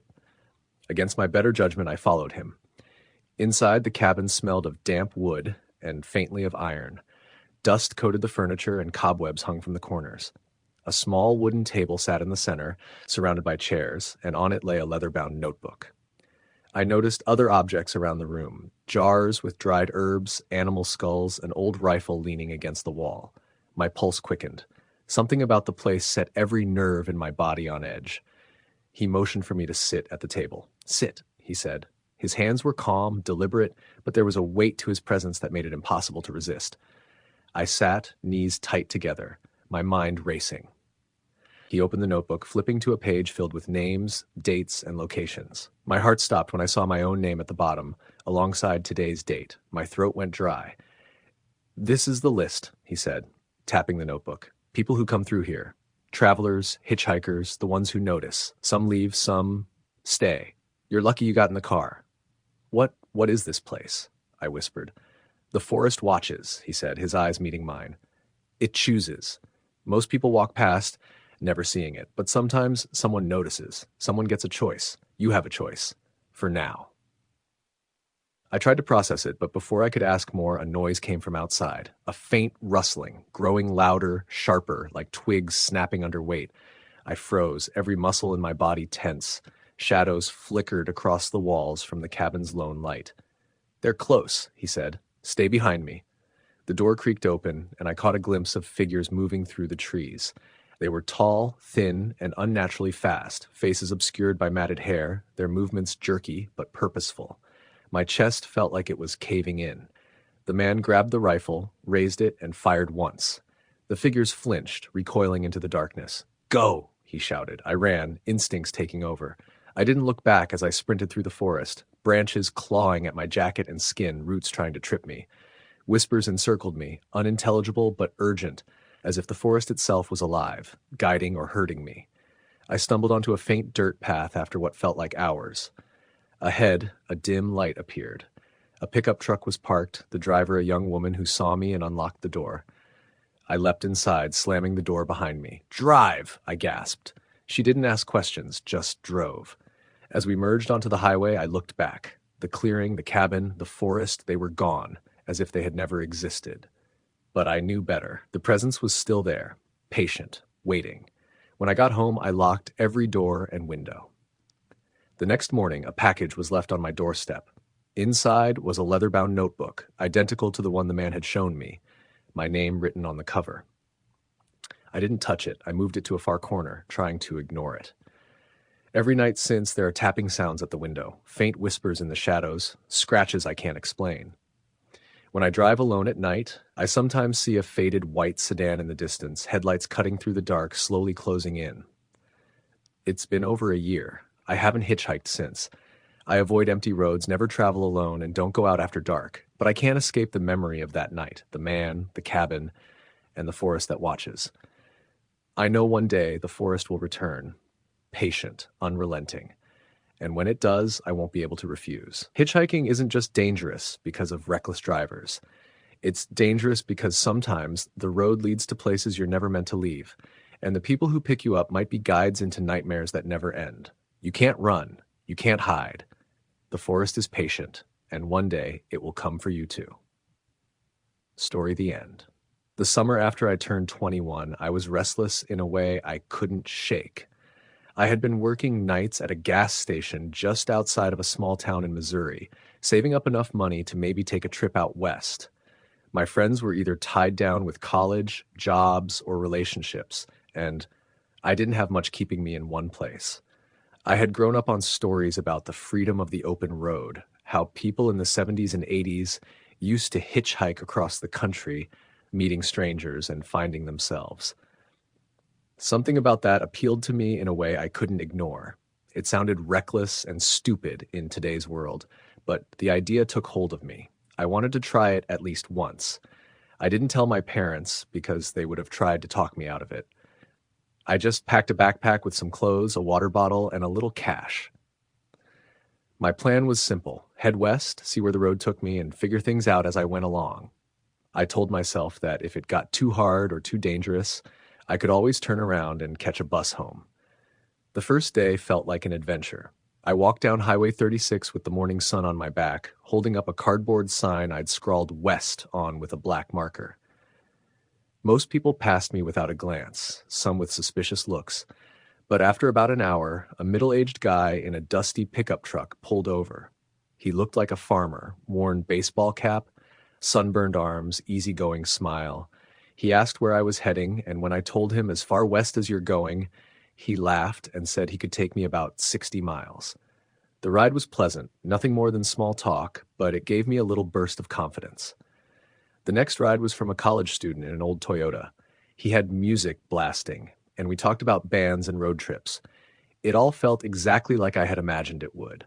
Spontaneous, exciting, alive. I started to think maybe I had been right to trust my gut, that maybe people exaggerated how dangerous hitchhiking could be. That optimism lasted until the third day. I had made it into Kansas by then, somewhere between Topeka and Salina, long stretches of flat land and endless sky. It was hot, the kind of heat that made the asphalt shimmer in waves. I was sweating through my shirt when a beat-up sedan pulled to the shoulder ahead of me. The car was an older model, maybe late 80s, and it rattled as it idled. I jogged up, yanked the door open, and leaned in. The driver was a man maybe in his late 40s.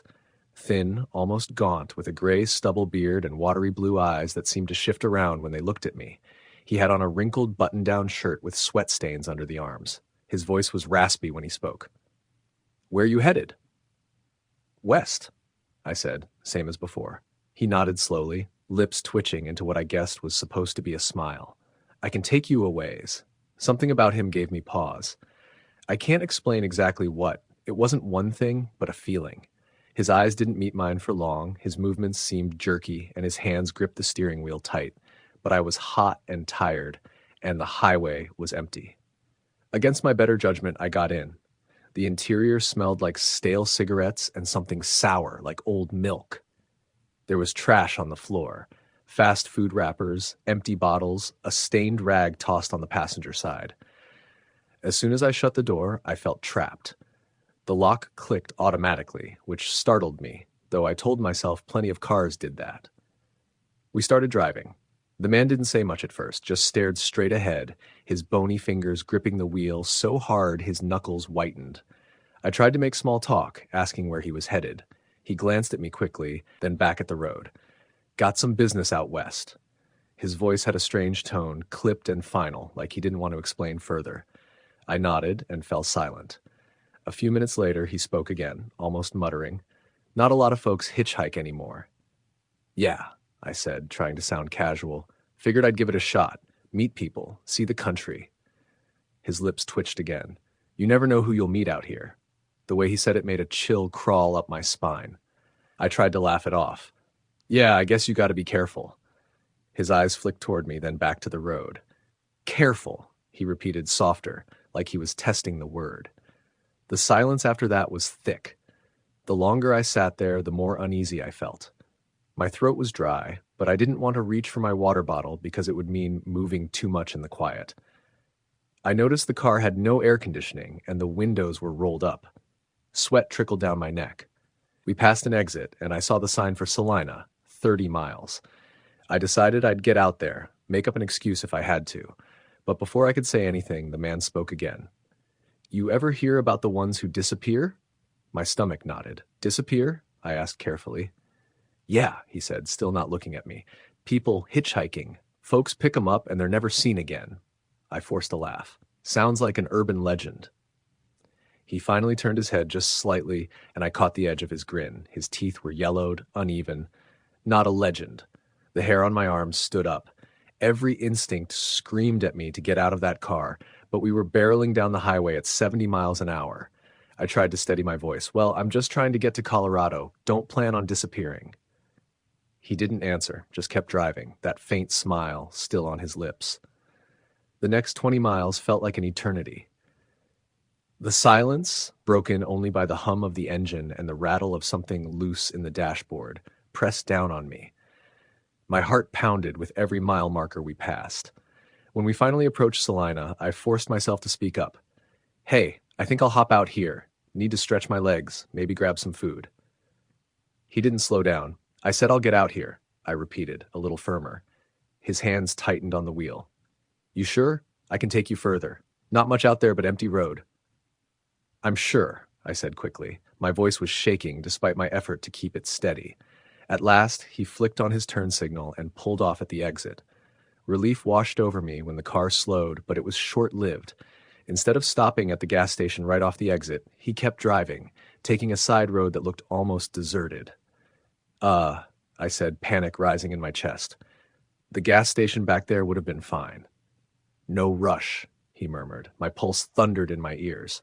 The road we were on was narrow, lined with trees, no buildings in sight. I tried the door handle, but it didn't budge. It was locked. My stomach dropped. Can you unlock the door? I asked, trying to sound calm. He didn't answer. His eyes were fixed ahead, and that grin had crept back onto his face. That was the moment I knew I had to get out, no matter what. I reached down, grabbed my backpack at my feet, and without thinking, I yanked it hard into the lock, hitting it again and again until it clicked open. The sound startled him, and he jerked his head toward me. What the hell you doing? He barked. I didn't answer. I threw the door open while the car was still rolling, heart hammering, and hurled myself out onto the gravel shoulder. Pain shot through my side, and my knee scraped raw, but I scrambled to my feet and sprinted into the trees without looking back. Behind me, I heard the squeal of tires, the slam of a car door. Then his voice, shouting something I couldn't make out. Branches whipped against my arms as I ran deeper into the woods, lungs burning. I didn't dare stop. After what felt like forever, I collapsed behind a fallen tree, chest heaving, sweat and blood stinging my skin. I strained my ears, listening for footsteps, an engine, anything. but all I heard was the chirp of insects and the rustle of leaves. I stayed there for over an hour, afraid to move.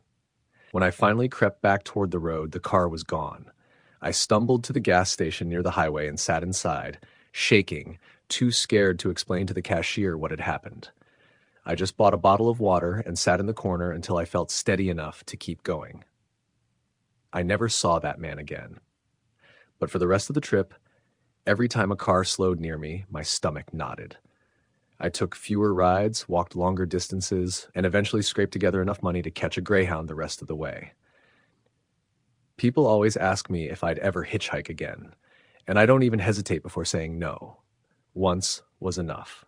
I can't forget the way his smile looked or the sound of his voice when he talked about the ones who disappear. Sometimes, late at night, I think about what would have happened if I hadn't broken that lock in time, if I'd let him drive me further down that empty road. I don't know where he was planning to take me, and I don't want to know. But I'm certain of one thing. If I hadn't trusted my gut and jumped, I wouldn't be here to tell this story. Story the end. It started on a Friday afternoon, the kind of early autumn day where the sunlight hits the trees just right and everything seems calm. Even though you know it's only a matter of time before the night shifts the mood. I had been visiting my cousin in a small town outside of Oklahoma City and needed to get back home to Tulsa. My car had broken down a few days prior, and with no rental options in the area and the bus schedules looking hopeless, hitchhiking seemed like the only viable option. I knew it wasn't the smartest choice. My parents would have probably freaked. But at that point, I figured I could handle it. I didn't think I was about to walk straight into one of the most terrifying experiences of my life. I left around 3 p.m., backpack slung over my shoulder, and stood at the side of Highway 62. The shoulder wasn't wide, and traffic was sparse, but a few cars passed every 10 minutes. I had a cardboard sign I'd scribbled in marker, Tulsa. I waved at passing cars, smiling, trying to look approachable but not desperate. After about 45 minutes, a black Chevy Silverado slowed down and pulled over a few feet ahead of me. The window rolled down, revealing a man who looked to be in his mid-40s. He had short-cropped hair, sunglasses, and a faintly weathered face. "You headed to Tulsa?" he asked, voice low but calm. "Yeah," I said, trying not to overthink it. "Thank you." "Hop in," he said, gesturing to the passenger seat. I climbed in, giving him a grateful smile. The truck smelled faintly of cigarette smoke and something metallic. He started driving, and the hum of the engine filled the silence. I tried small talk, asked where he was headed, how long he'd been on the road, but he was tight-lipped, giving vague answers. At first, I chalked it up to him just being quiet. The conversation, or lack thereof, grew heavier as we drove. The highway stretched endlessly, with fields of corn on either side, and the sun dipping lower into the horizon. Then he started asking me odd questions. "Do you travel alone often? Do you trust people easily?" I laughed nervously, trying to steer the questions back to safer topics. But he persisted, and there was something in his tone that felt probing, invasive, like he was testing boundaries. About 20 minutes in, he took a turn onto a narrow, 2-lane country road. I frowned. "I thought we were on 62? This seems different." "Shortcut?" he said, with a shrug that didn't convince me. "You'll get there faster." The road became darker as trees began to overhang the asphalt, casting long shadows even though the sun was still up. I started to feel a creeping unease, the kind you get when your instincts scream that something is wrong, but your rational brain keeps saying, "Calm down, it's probably fine." "Do you mind if I ask why you're hitchhiking?" he said suddenly, breaking the tense silence. I hesitated. "Car trouble. No buses, no rentals. I didn't have many options." He nodded slowly. "You're brave. Or foolish." Something about that made my stomach knot. I stared out the window, hoping to see a familiar landmark or another car. But the road was deserted. The sun had nearly vanished behind the horizon, and a cold breeze filtered in through the partially open window.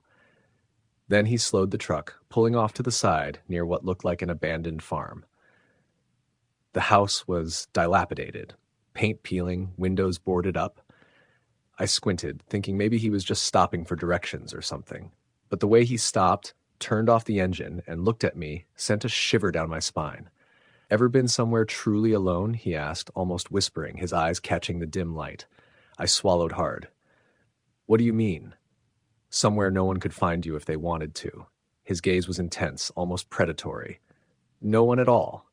Something in my gut screamed that I should leave, but we were in his truck and I was effectively trapped. Yeah, I guess. Camping trips and stuff, I said weakly. He leaned back, smirking. Camping, huh? That's different. His hands rested on the steering wheel, but he wasn't moving.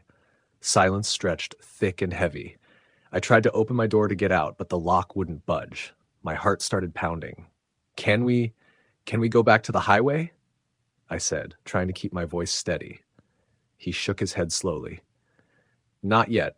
You need to understand something about people like me and people like you. It's not often I pick up hitchhikers. I like to know who I'm talking to, and I like to see how they handle themselves. I realized he was testing me. My rational mind started racing. There had to be a way out. I started observing his habits, how his hands rested on the wheel, the gear shift, where the keys were. But at that moment, none of it gave me an immediate solution. I just want to get home, I said, voice shaking slightly. He chuckled, a low, throaty sound that made my stomach churn. And you will, eventually. But first, stories. Stories? I frowned. What do you mean? He leaned in slightly, the smell of cigarettes and stale beer hitting me.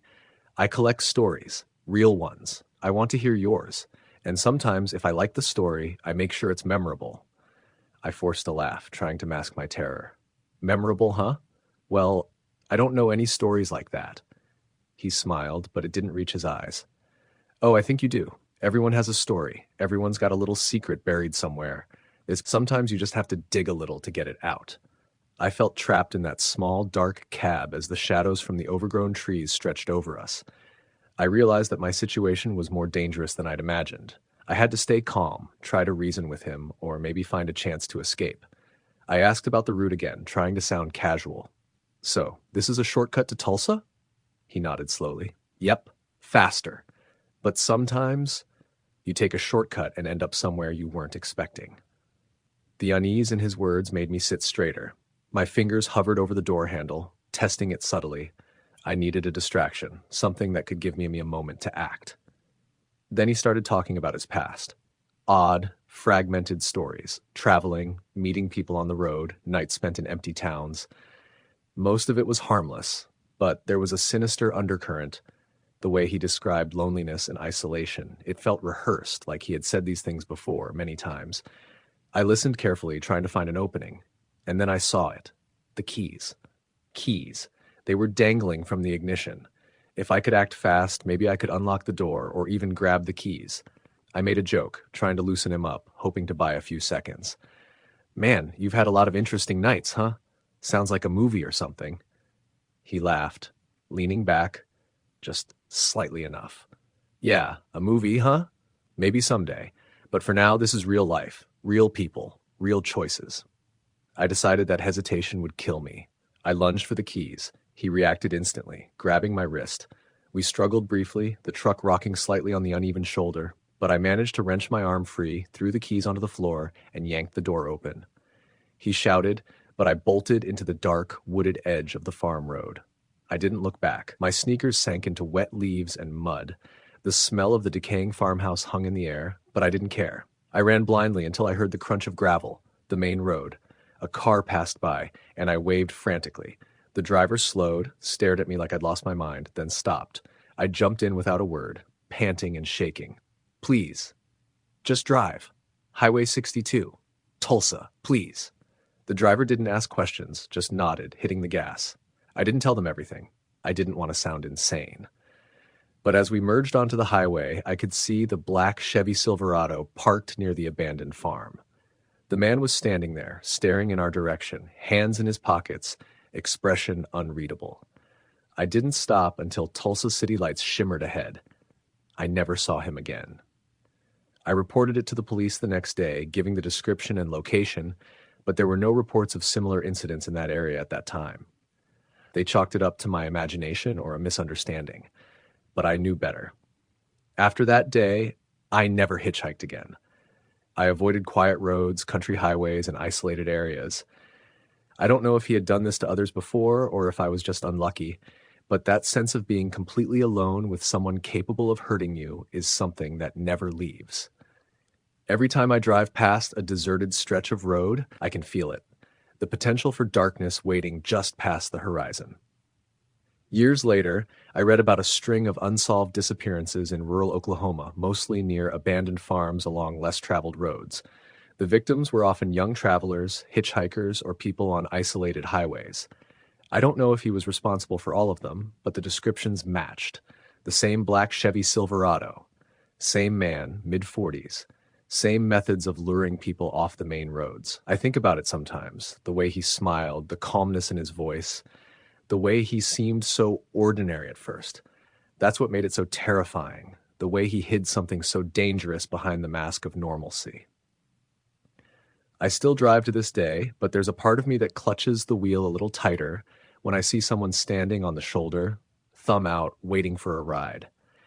I've learned to trust my instincts, to pay attention to the small things, the eyes that are too still, the smile that doesn't quite reach the face, the silence that presses like a weight. I can't forget the feeling of that cabin-like silence in the truck, the way time seemed to stretch while he watched me, the tension coiling like a spring. That night didn't just teach me to be cautious. It taught me about the hidden darkness that some people carry and how close it can be.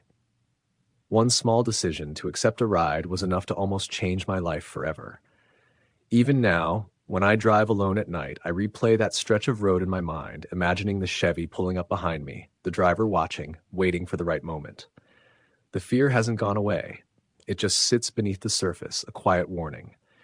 It's a reminder that danger doesn't always announce itself, that it can be patient, calm, and entirely ordinary until it's too late. Hitchhiking may seem like a harmless gamble, a way to meet strangers and see the country, but some strangers carry shadows that you can't see until you're trapped beside them. And sometimes the road doesn't lead you home.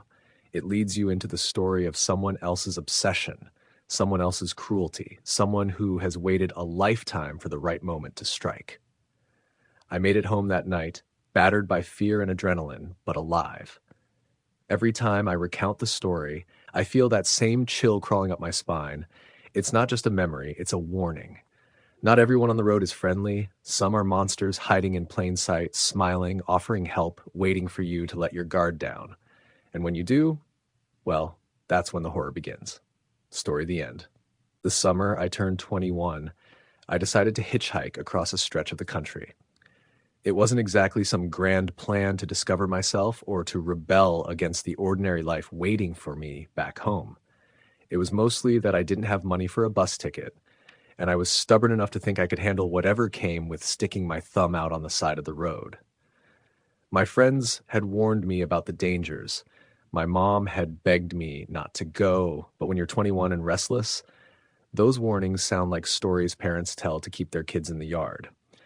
I thought I was smarter than that, more careful. What I didn't realize was how quickly things could go wrong, how one bad ride could change the entire way you look at people. It started in Kansas, not far from Topeka. I had been traveling for 2 days already, catching short rides with truckers and old-timers who just wanted company on a lonely stretch of road. I had a small backpack, a couple changes of clothes, and a worn-out baseball cap to block the sun. It was July, blistering hot, and the pavement shimmered in waves that made everything in the distance look like it was melting. My shirt was plastered to my back with sweat, and even my water bottle had gone lukewarm. I was walking along Highway 24 when I saw a long, beat-up Ford pickup approaching, a dusty green with rust spots along the doors. I stuck my thumb out, trying to look casual, and the truck slowed before pulling onto the shoulder. The driver leaned across the seat to push the passenger door open. He was maybe mid-40s, heavyset with a thick beard that looked like it hadn't been trimmed in months. His eyes were hidden behind mirrored sunglasses, and his smile didn't quite reach them. I hesitated just a second. Something about the way he looked made me pause, but the heat beating down on me was unbearable, and the thought of walking another 10 miles without a ride pushed me to climb in. "Where are you headed?" he asked, his voice deep, almost gravelly. "West," I said, tossing my bag between my feet. "Trying to get to Colorado eventually." "Colorado, huh?" he muttered, pulling back onto the highway. "That's a long way. I can get you a piece of the way. I'm headed towards Salina." That'd be great, I said, trying to sound grateful but not desperate. The truck smelled faintly of stale cigarettes and something else, something metallic, like old blood. I tried to ignore it. The man kept one hand on the wheel, the other drumming on the cracked vinyl seat. The engine rattled and the windows were down, blasting hot air around the cab. He didn't say much at first, and I didn't either. I figured he wasn't much for conversation, and that was fine with me. After about 15 minutes, he spoke again. Not many people hitchhike anymore. Dangerous way to travel. Yeah, I guess, I said with a weak laugh. Figure I'll just be careful. He turned his head slightly, the mirrored lenses flashing in the sun. Careful only gets you so far. Sometimes bad things find you whether you're careful or not. I didn't know how to respond, so I just nodded and looked out the window. The field stretched on endlessly, golden and flat, with the occasional farmhouse breaking up the horizon. A few more miles passed before he asked, "You got family waiting for you in Colorado?" "No, just going to see some friends. Haven't figured out the whole plan yet." He smiled again, that strange, incomplete smile. Freedom's a good thing. But you never know who you'll run into out here. You ever think about that? You're getting in cars with strangers. How do you know I'm not some maniac? His words made my stomach tighten. I forced a nervous laugh. Guess I'm trusting my gut. He let the silence stretch for a long moment before saying, "What if your gut's wrong?" The way he said it wasn't teasing. It was flat, matter of fact, like he was testing me. I felt my palms start to sweat, and I shifted in the seat. The smell of metal seemed stronger now. I glanced at the floorboard near my feet and noticed dark stains on the rubber mat, faint but visible. I told myself it was probably spilled coffee or motor oil, but the thought lodged itself in my brain. The miles dragged by. Every once in a while, he'd glance at me in the reflection of his sunglasses. I kept telling myself I was being paranoid, that this was just some rough-around-the-edges guy doing me a favor. Still, the air in that cab felt heavier and heavier. After about an hour, he suddenly took an exit I hadn't expected. The sign had pointed toward a smaller county road, not Salina. I thought you were heading toward Salina," I said. "Shortcut," he replied. "Trust me, I know these roads better than the map." I nodded, though my gut screamed otherwise. The road narrowed, no other cars in sight, just farmland and stretches of woods. My heart thumped harder with each passing mile. We drove another 15 minutes before he slowed near an old abandoned gas station. The windows were shattered, weeds growing through cracks in the pavement. He pulled into the lot and cut the engine. The sudden silence made my ears ring. "Why are we stopping?" I asked, trying to keep my voice calm. "Truck's running hot," he said, tapping the hood. "Gotta let her cool down a bit." I glanced at the gauges on the dashboard. The temperature needle sat dead center, not overheating at all. My pulse quickened. He leaned back in his seat, turning toward me fully now. Without the engine noise, I could hear his slow breathing. His sunglasses reflected my own nervous face back at me. "You know," he said, voice low, "people go missing all the time out here.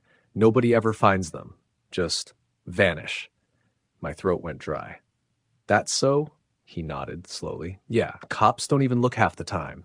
Too much land to cover. And people like you, hitchhikers, nobody's going to file a report right away. You just disappear into the dirt." Every instinct in me screamed to get out of that truck. My hand edged toward the door handle, but I forced myself to move slowly, not to show panic. He noticed. "You in a hurry to leave?" he asked, tilting his head. I forced a smile that felt more like a grimace. "Just need to stretch my legs. Been sitting too long." He studied me for a moment, then gave a slow nod. "Go ahead, stretch." I pushed the door open and stepped out, my knees shaky. The heat outside felt almost cool compared to the suffocating air inside the cab.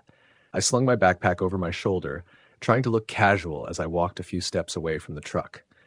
Behind me, I heard his door creak open. My heart jumped into my throat. I quickened my pace, heading toward the tree line at the edge of the lot. "Hey!" he called out sharply. I froze. Every muscle in my body wanted to run, but I turned slowly instead. He stood by the truck, one hand resting on the open door, his sunglasses still hiding his eyes. "You forgot something," he said, holding up a knife. Not a pocket knife. This was a long hunting blade, its edge catching the sunlight. My chest tightened. He let the moment hang, then casually slid the knife back into a sheath on his belt. "Can't be too careful out here. Coyotes, stray dogs.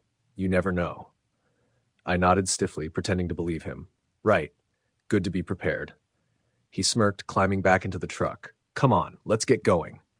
Every nerve in my body screamed not to get back in that truck. But we were in the middle of nowhere. No cars, no houses, just fields and woods. If I bolted, where would I go? I stood there, weighing my chances. He watched me through the open door, that smile still stuck on his face. Finally, I forced myself to climb back in, telling myself I'd find another chance to get away. The ride that followed was worse than the silence before. He started talking more, asking personal questions about my family, if anyone knew where I was, if I had a girlfriend. His tone wasn't friendly. It was probing, like he was cataloging me. The knife glinted at his hip every time he shifted in his seat. I tried to keep my answers vague, not wanting to give him anything real. But with every mile, I felt more trapped. At one point, he reached across the seat suddenly, brushing against my arm. I flinched, and he chuckled. Relax, kid. You're too jumpy. Nobody likes a nervous passenger. The road curved through dense trees, no signs of civilization. My window was down, but the speed of the truck made it impossible to just jump without serious injury. I kept scanning the road ahead, praying for some sign of a gas station, a town, anything.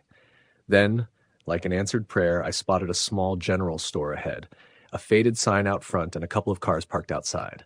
My heart leapt. Mind if we stop? I said quickly. I need to grab some water. He didn't answer at first, just stared straight ahead. I thought for sure he was going to drive right past, but at the last second, he slowed and pulled into the gravel lot. Make it quick, he muttered. I nodded, fumbling for my backpack. As soon as the truck stopped, I opened the door and stepped out. My legs felt unsteady, but adrenaline pushed me forward. I walked quickly toward the store, forcing myself not to look back. Inside, the cool air hit me like a lifeline. I grabbed a bottle of water and approached the counter, but I couldn't keep the panic off my face. The cashier, an older woman with kind eyes, looked at me curiously. You okay, Han? She asked. I hesitated, then leaned in slightly. The guy I'm with, something's not right. Can you call the sheriff? Her eyes widened, but she nodded subtly. Go sit over there by the cooler. Take your time. I did as she said, sitting where I could see out the front window. The man was still in his truck, engine idling, watching the store. After a few minutes, he finally cut the engine and got out. My stomach dropped. He walked toward the store, but before he could reach the door, a sheriff's cruiser pulled into the lot. His whole posture stiffened. The sheriff stepped out, hand resting casually on his holster. Afternoon, the sheriff called out. The man hesitated, then forced a smile. Just grabbing a drink. But the sheriff's eyes flicked to me inside the store, then back to him. Whatever passed between them was enough. The man turned slowly, muttered something about being in a hurry, and climbed back into his truck. He drove off without another word. I sat frozen in that store for a long time, shaking, even after the sheriff came in to talk to me. I gave a description, told him what had happened, but part of me knew that man wouldn't be caught so easily. He'd been too calm, too practiced. That ride still haunts me. I think about the stains on the floorboard, the knife at his hip, the way he talked about people disappearing. I don't know how many others climbed into that truck before me, or how many didn't get the chance to climb back out. I never hitchhiked again after that. Story the end. The summer I turned 22, I had this half-baked idea that hitchhiking across the country would give me some kind of story worth telling, some kind of adventure I could keep for the rest of my life.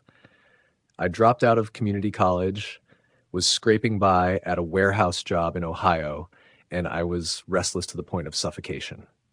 My parents weren't exactly proud, but I convinced myself I needed to see America before I got stuck in a life I didn't want. I had a backpack, about $300 in cash, a cheap prepaid flip phone, and this stubborn determination to prove I could survive on my own wits. The first couple weeks weren't bad. Truckers, retirees in RVs, young couples, most people who picked me up were curious and friendly, if a little cautious. They asked questions, offered me sandwiches, and dropped me off near truck stops or rest areas where I could find my next ride.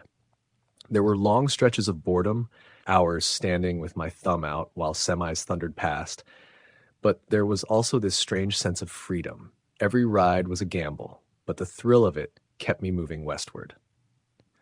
By late June, I found myself in Missouri, standing off an exit ramp outside of Rolla. It was hot, the kind of sticky, oppressive heat where sweat coats your skin even if you're just standing still. My shirt was damp, my backpack felt like an anchor, and the occasional car slowed, as if considering me before speeding off again. I'd been out there maybe an hour when an old Chevy Suburban pulled onto the shoulder. It was this faded maroon color with mismatched hubcaps and a dent in the back bumper. The driver leaned across the seat, pushed the passenger door open, and called out, "You headed west, son?" He had a rough, gravelly voice, the kind that came from years of smoking or shouting over machinery. I bent down, peered in. The guy was in his 50s, maybe 60s, wiry and sunburned with deep creases in his face. He wore a trucker cap and aviator sunglasses that reflected my own sweaty face back at me. There was a mess of empty coffee cups, fast food wrappers, and cigarette packs on the floorboard. "Yeah, west," I said. "As far as you're going." He grinned, revealing yellowed teeth, and motioned me in. "Climb on in, then. AC's busted, but she runs fine." Something about him gave me pause. Maybe it was the way his eyes flicked up and down the road behind me before settling back on me, like he was checking if anyone was watching. But I was desperate to get out of the sun, and the thought of walking another mile in that heat wasn't appealing. I shoved my bag in and climbed onto the torn vinyl seat. The Suburban smelled of stale cigarettes, grease, and something sour underneath. He pulled back onto the highway without much small talk, tapping the wheel with nicotine-stained fingers. "Name's Dwight," he said after a few miles. "You?" "Chris?" He nodded, like he was turning the name over in his head. "Where you headed, Chris?" "California. Eventually. Big trip. You got people out there?" "Just a plan. Trying to see the country, you know?" He chuckled low in his throat. "Well, you're seeing it, all right." For a while, we drove in silence, the hot wind blasting through the open windows. His Suburban rattled at certain speeds, and he kept fiddling with the radio, never settling on a station for more than 30 seconds. I caught him sneaking glances at me when he thought I wasn't looking. "Not many folks hitch these days," he said finally. "Dangerous out here. You meet the wrong sort. You might not make it where you're going." I gave a half laugh, trying to keep it light. "Guess I'm trusting my luck." "Luck runs out." He said it flat, almost like a warning. Something in his tone tightened the air.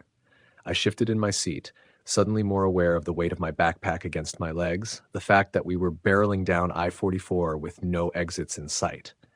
"You ever get left out on the road after dark?" he asked. "Yeah, a couple times. Camped out by a rest stop once." He smirked. "Bet that was spooky. Things come out at night you don't see in the day."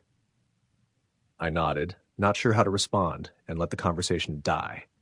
But the longer I sat there, the more little things started gnawing at me. The way he gripped the wheel too tightly, the skin stretched taut across knobby knuckles. The way he licked his lips absent-mindedly, not in a dry-mouthed way, but almost like he was savoring something. Then I noticed the back seat. There was a blanket crumpled up, a duffel bag shoved underneath, and what looked like duct tape and rope spilling halfway out. I told myself it could have been anything, camping gear, tools, whatever, but my gut clenched. I adjusted, sitting closer to the door. He noticed. "You nervous, Chris?" The question landed heavy. His smile didn't reach his eyes. "Just hot," I lied. "Hard to get comfortable." He nodded slowly. "Comfort's important. Some people, they never find it." The next exit sign said 20 miles. My heart sank. I'd have to last that long before I could even ask him to pull over. Then he did something that made the hair on my arms stand straight up. He reached down between his seat and the console, fumbling around, and when his hand came back up, he set a large hunting knife on the dashboard. The blade caught the sun, flashing bright.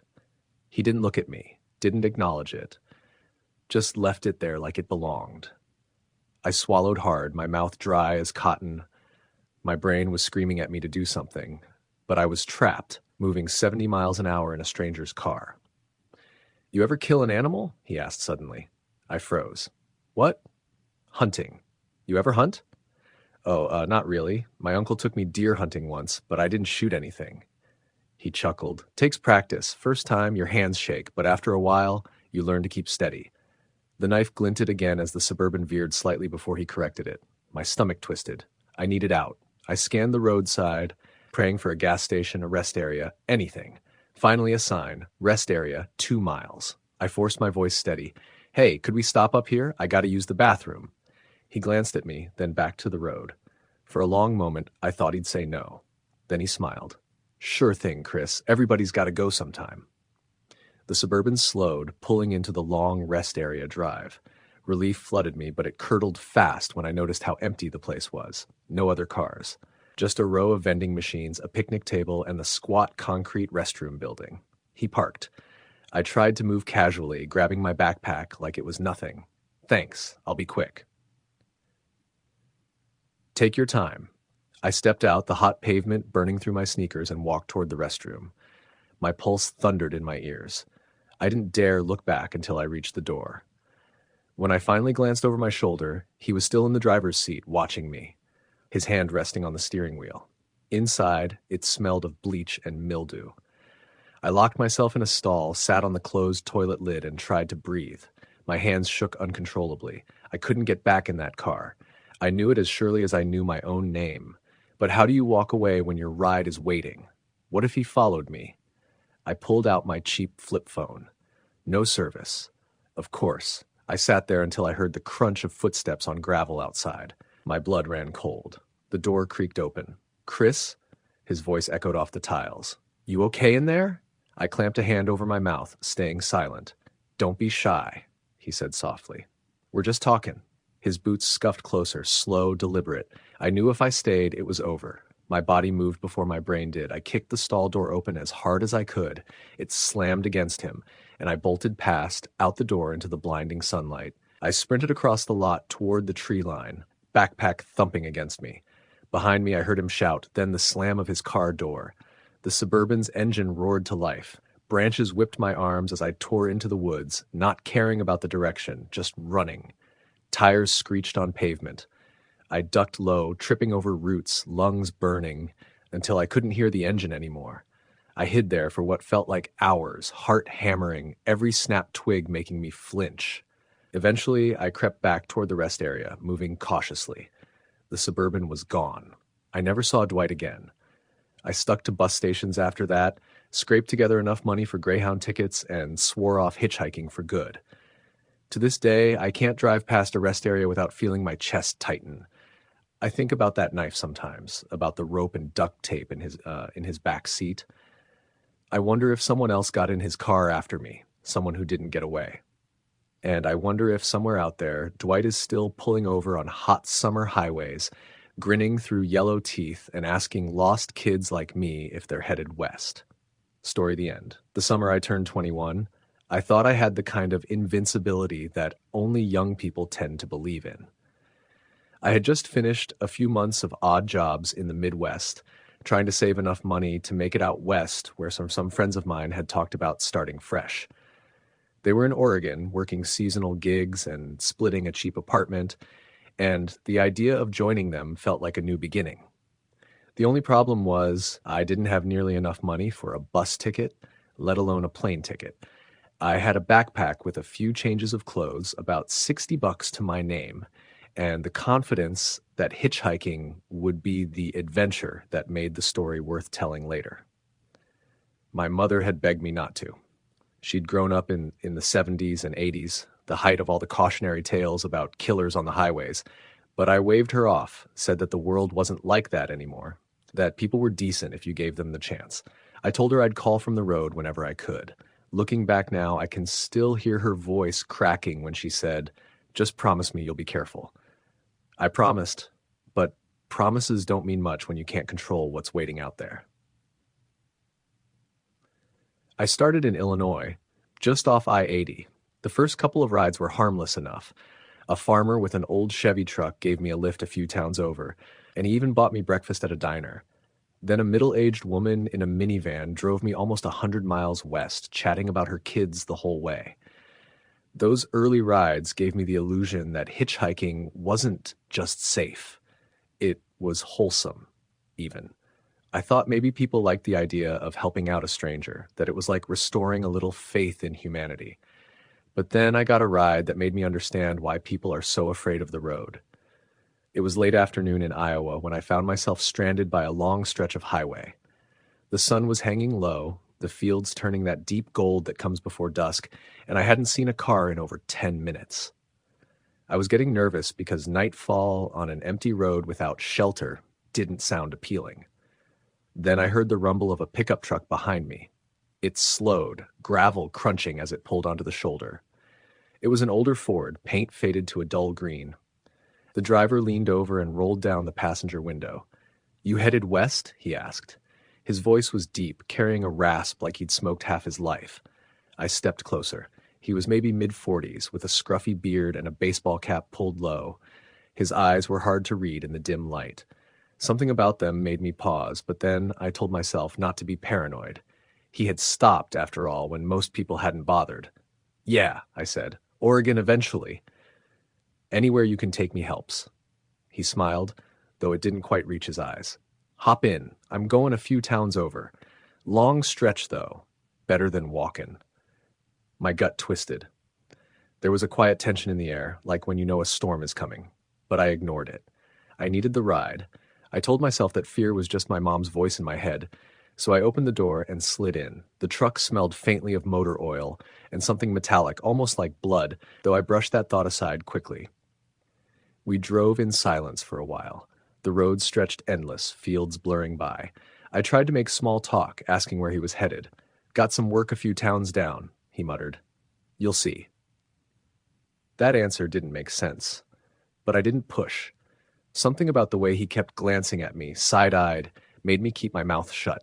He had this habit of licking his lips every so often, like he was thinking hard about something. As the sun dipped lower, I noticed we'd passed several exits without him slowing. I asked how much farther it was to the town he mentioned. He didn't answer at first, just tightened his grip on the wheel. Then he said, "Don't worry, you'll get there." The way he said it sent a shiver up my spine. It wasn't reassuring. It was final, like I didn't have much choice. I tried to play it cool. I looked around the cab. There were fast food wrappers on the floor, an old knife resting in the cup holder, and in the back seat, what looked like a folded tarp. My heartbeat picked up. My mind started racing with headlines I'd read, stories about people vanishing along highways. We passed a gas station, and I felt desperation clawing at me. "Mind if we stop? I could use the restroom, maybe grab some food. I'll pay for your gas, too." He flicked his eyes toward me, then back to the road. "Don't need gas." That was it. No room for discussion. He drove past, my throat went dry. The sky turned dark, and the headlights carved a narrow path forward. We were out in the middle of nowhere. No houses, no businesses, just stretches of empty land. My hand hovered near the door handle. I considered just bailing out, but at this speed I'd break something, maybe worse. Then he spoke again, and it chilled me. "You trust people too easy. Ain't smart out here. Lots of folks gone missing. You hear about that?" I forced a shaky laugh.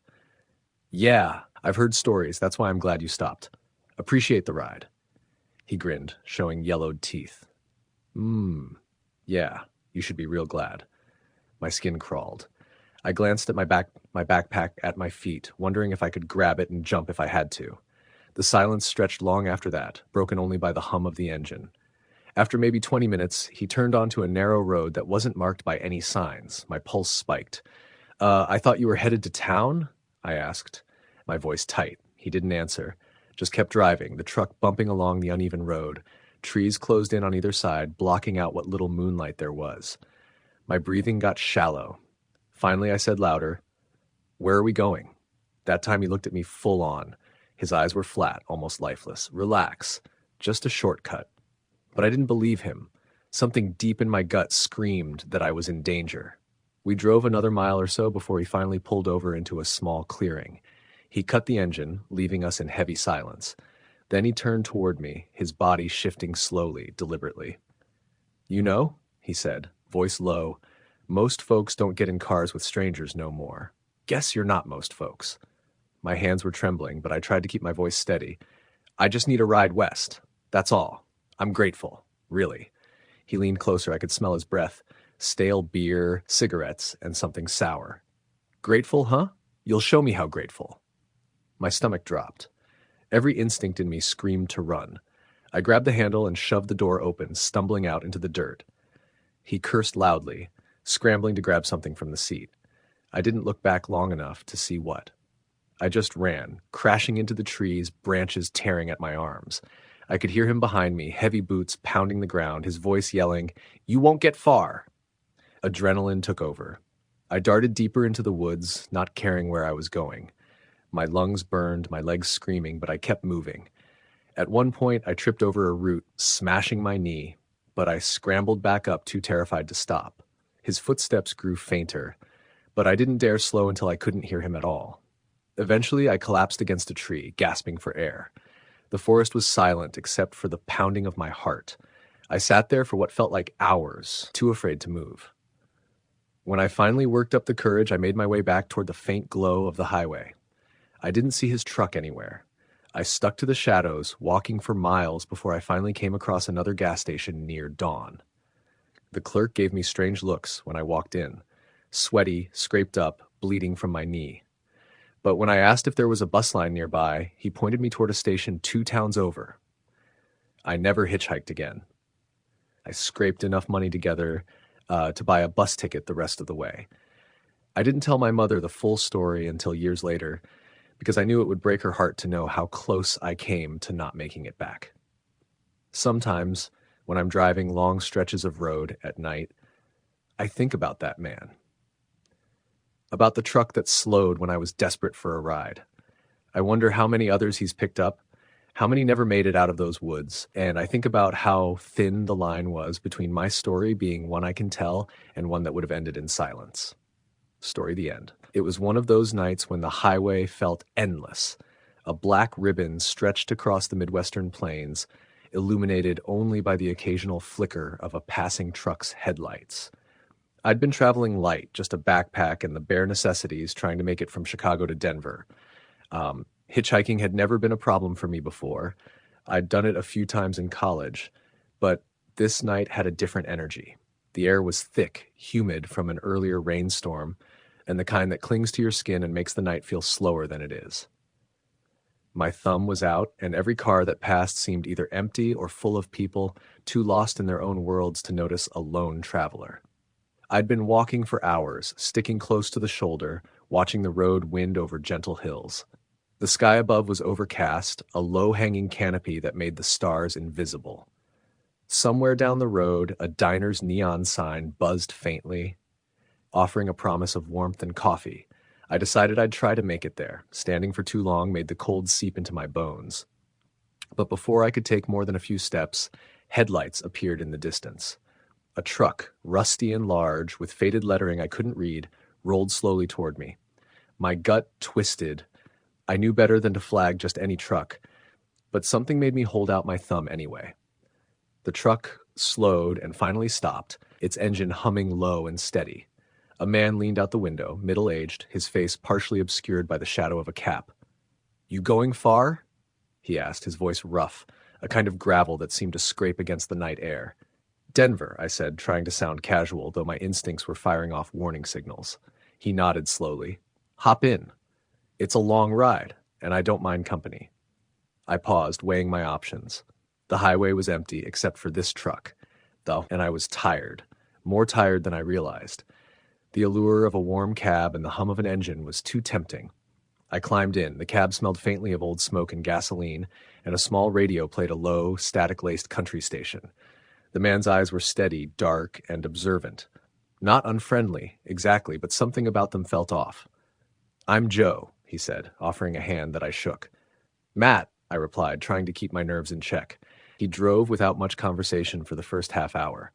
I watched the road, the dark silhouettes of trees against the horizon, and tried to convince myself that I was overthinking everything. Joe finally broke the silence. "You don't get many hitchhikers this far out," he said. "Yeah, thought I'd try my luck," I replied. He chuckled, a low, throaty sound. "Luck can run out, you know. Some folks never make it past this stretch." I smiled nervously, unsure if he was joking. My thumb twitched inside my pocket, the instinct I hadn't shaken since leaving the highway. Joe didn't notice. Or maybe he did.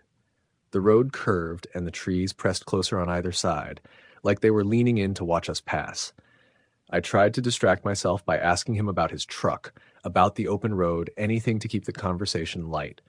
He answered, but there was a pattern to his speech, almost rehearsed, like he was careful not to reveal too much.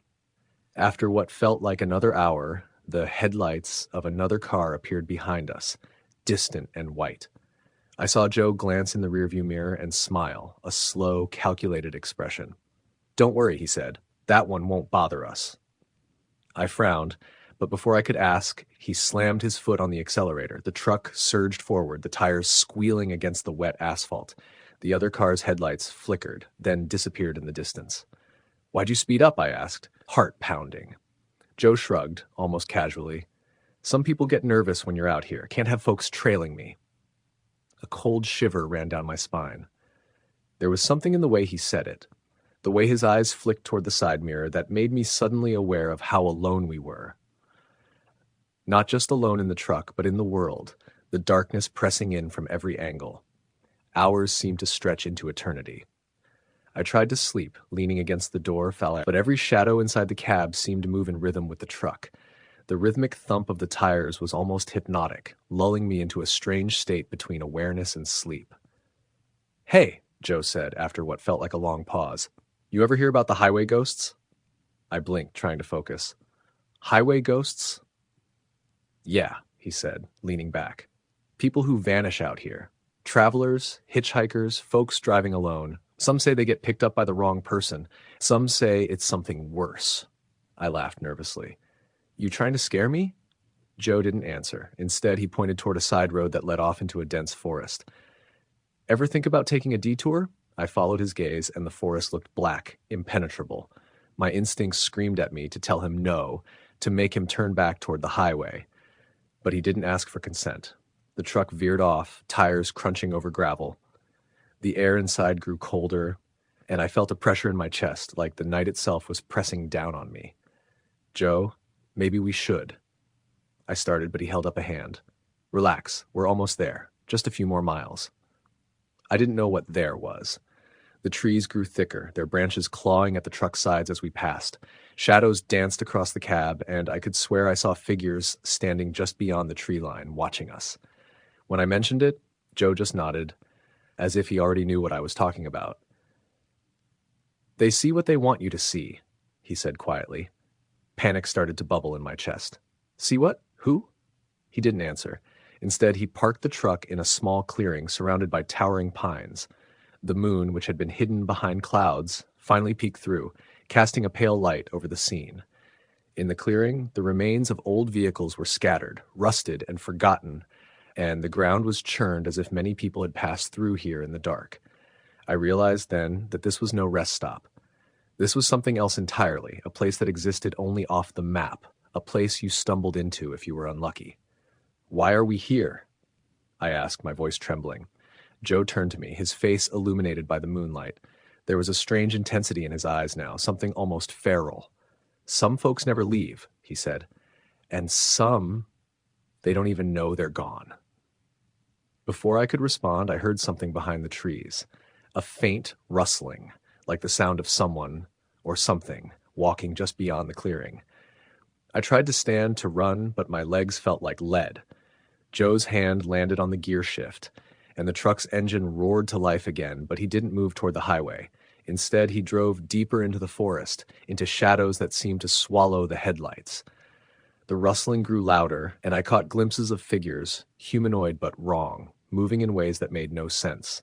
Their faces were pale, eyes hollow, and they seemed to glide rather than walk. My mind screamed at me that I was hallucinating, that exhaustion had made me see things that weren't there, but something deep inside told me I wasn't. I yelled at Joe to stop, to turn back, but he didn't respond. The figures began to gather around the truck, their movements synchronized, circling us like predators. One of them tapped on the window, a bony finger dragging across the glass. I screamed and tried to open the door, but it was locked. "They can't get us if we don't stop," Joe said calmly, almost like he was explaining a simple fact. "They feed on hesitation. Keep moving." The truck surged forward, dodging through trees at impossible angles. Branches lashed against the windshield, the figures keeping pace, their silent moans filling the air. My stomach turned, a mix of fear and nausea, but Joe's grip on the wheel was steady, unshakable. After what felt like hours, the forest began to thin, the sky opening above us again. We emerged onto the highway, the yellow lines a relief in the darkness. The figures didn't follow. They stopped at the edge of the forest, staring at us as if we'd cheated death. I slumped in my seat, shaking uncontrollably. Joe didn't speak for a long time. Finally, he looked at me and said, "Most people never get this far. You're lucky, Matt." I didn't feel lucky. I felt hollowed out, as if part of me had been left back in that clearing. I fumbled for my wallet for some excuse to leave, but the truck didn't slow down. It kept rolling toward Denver. By the time we arrived in the outskirts of the city, it was nearly dawn. The streets were empty, the sky a pale gray. I didn't say goodbye. I didn't even ask for money. I climbed out of the truck, knees weak, heart hammering, and ran into the city, never looking back. Weeks later, I tried to find any record of Joe or that truck. There was nothing. No listings, no reports, nothing on the highway that matched his description. The rusted letters on his door, the gravel path into the forest, even the clearing itself, none of it existed on any map I could find. I tried to tell friends, the police, anyone, but they laughed, said it was exhaustion, imagination, a hallucination. I know what I saw. I know what I felt, and I know that every time I drive late at night, every time I see a truck slow down on the highway, I feel that same pressure in my chest. Because somewhere out there, on some stretch of forgotten road, Joe is still driving, and some hitchhiker will be unlucky enough to take that ride. I never hitchhike again, but I still see them sometimes in the shadows, just beyond the tree line, watching, waiting. Story the end.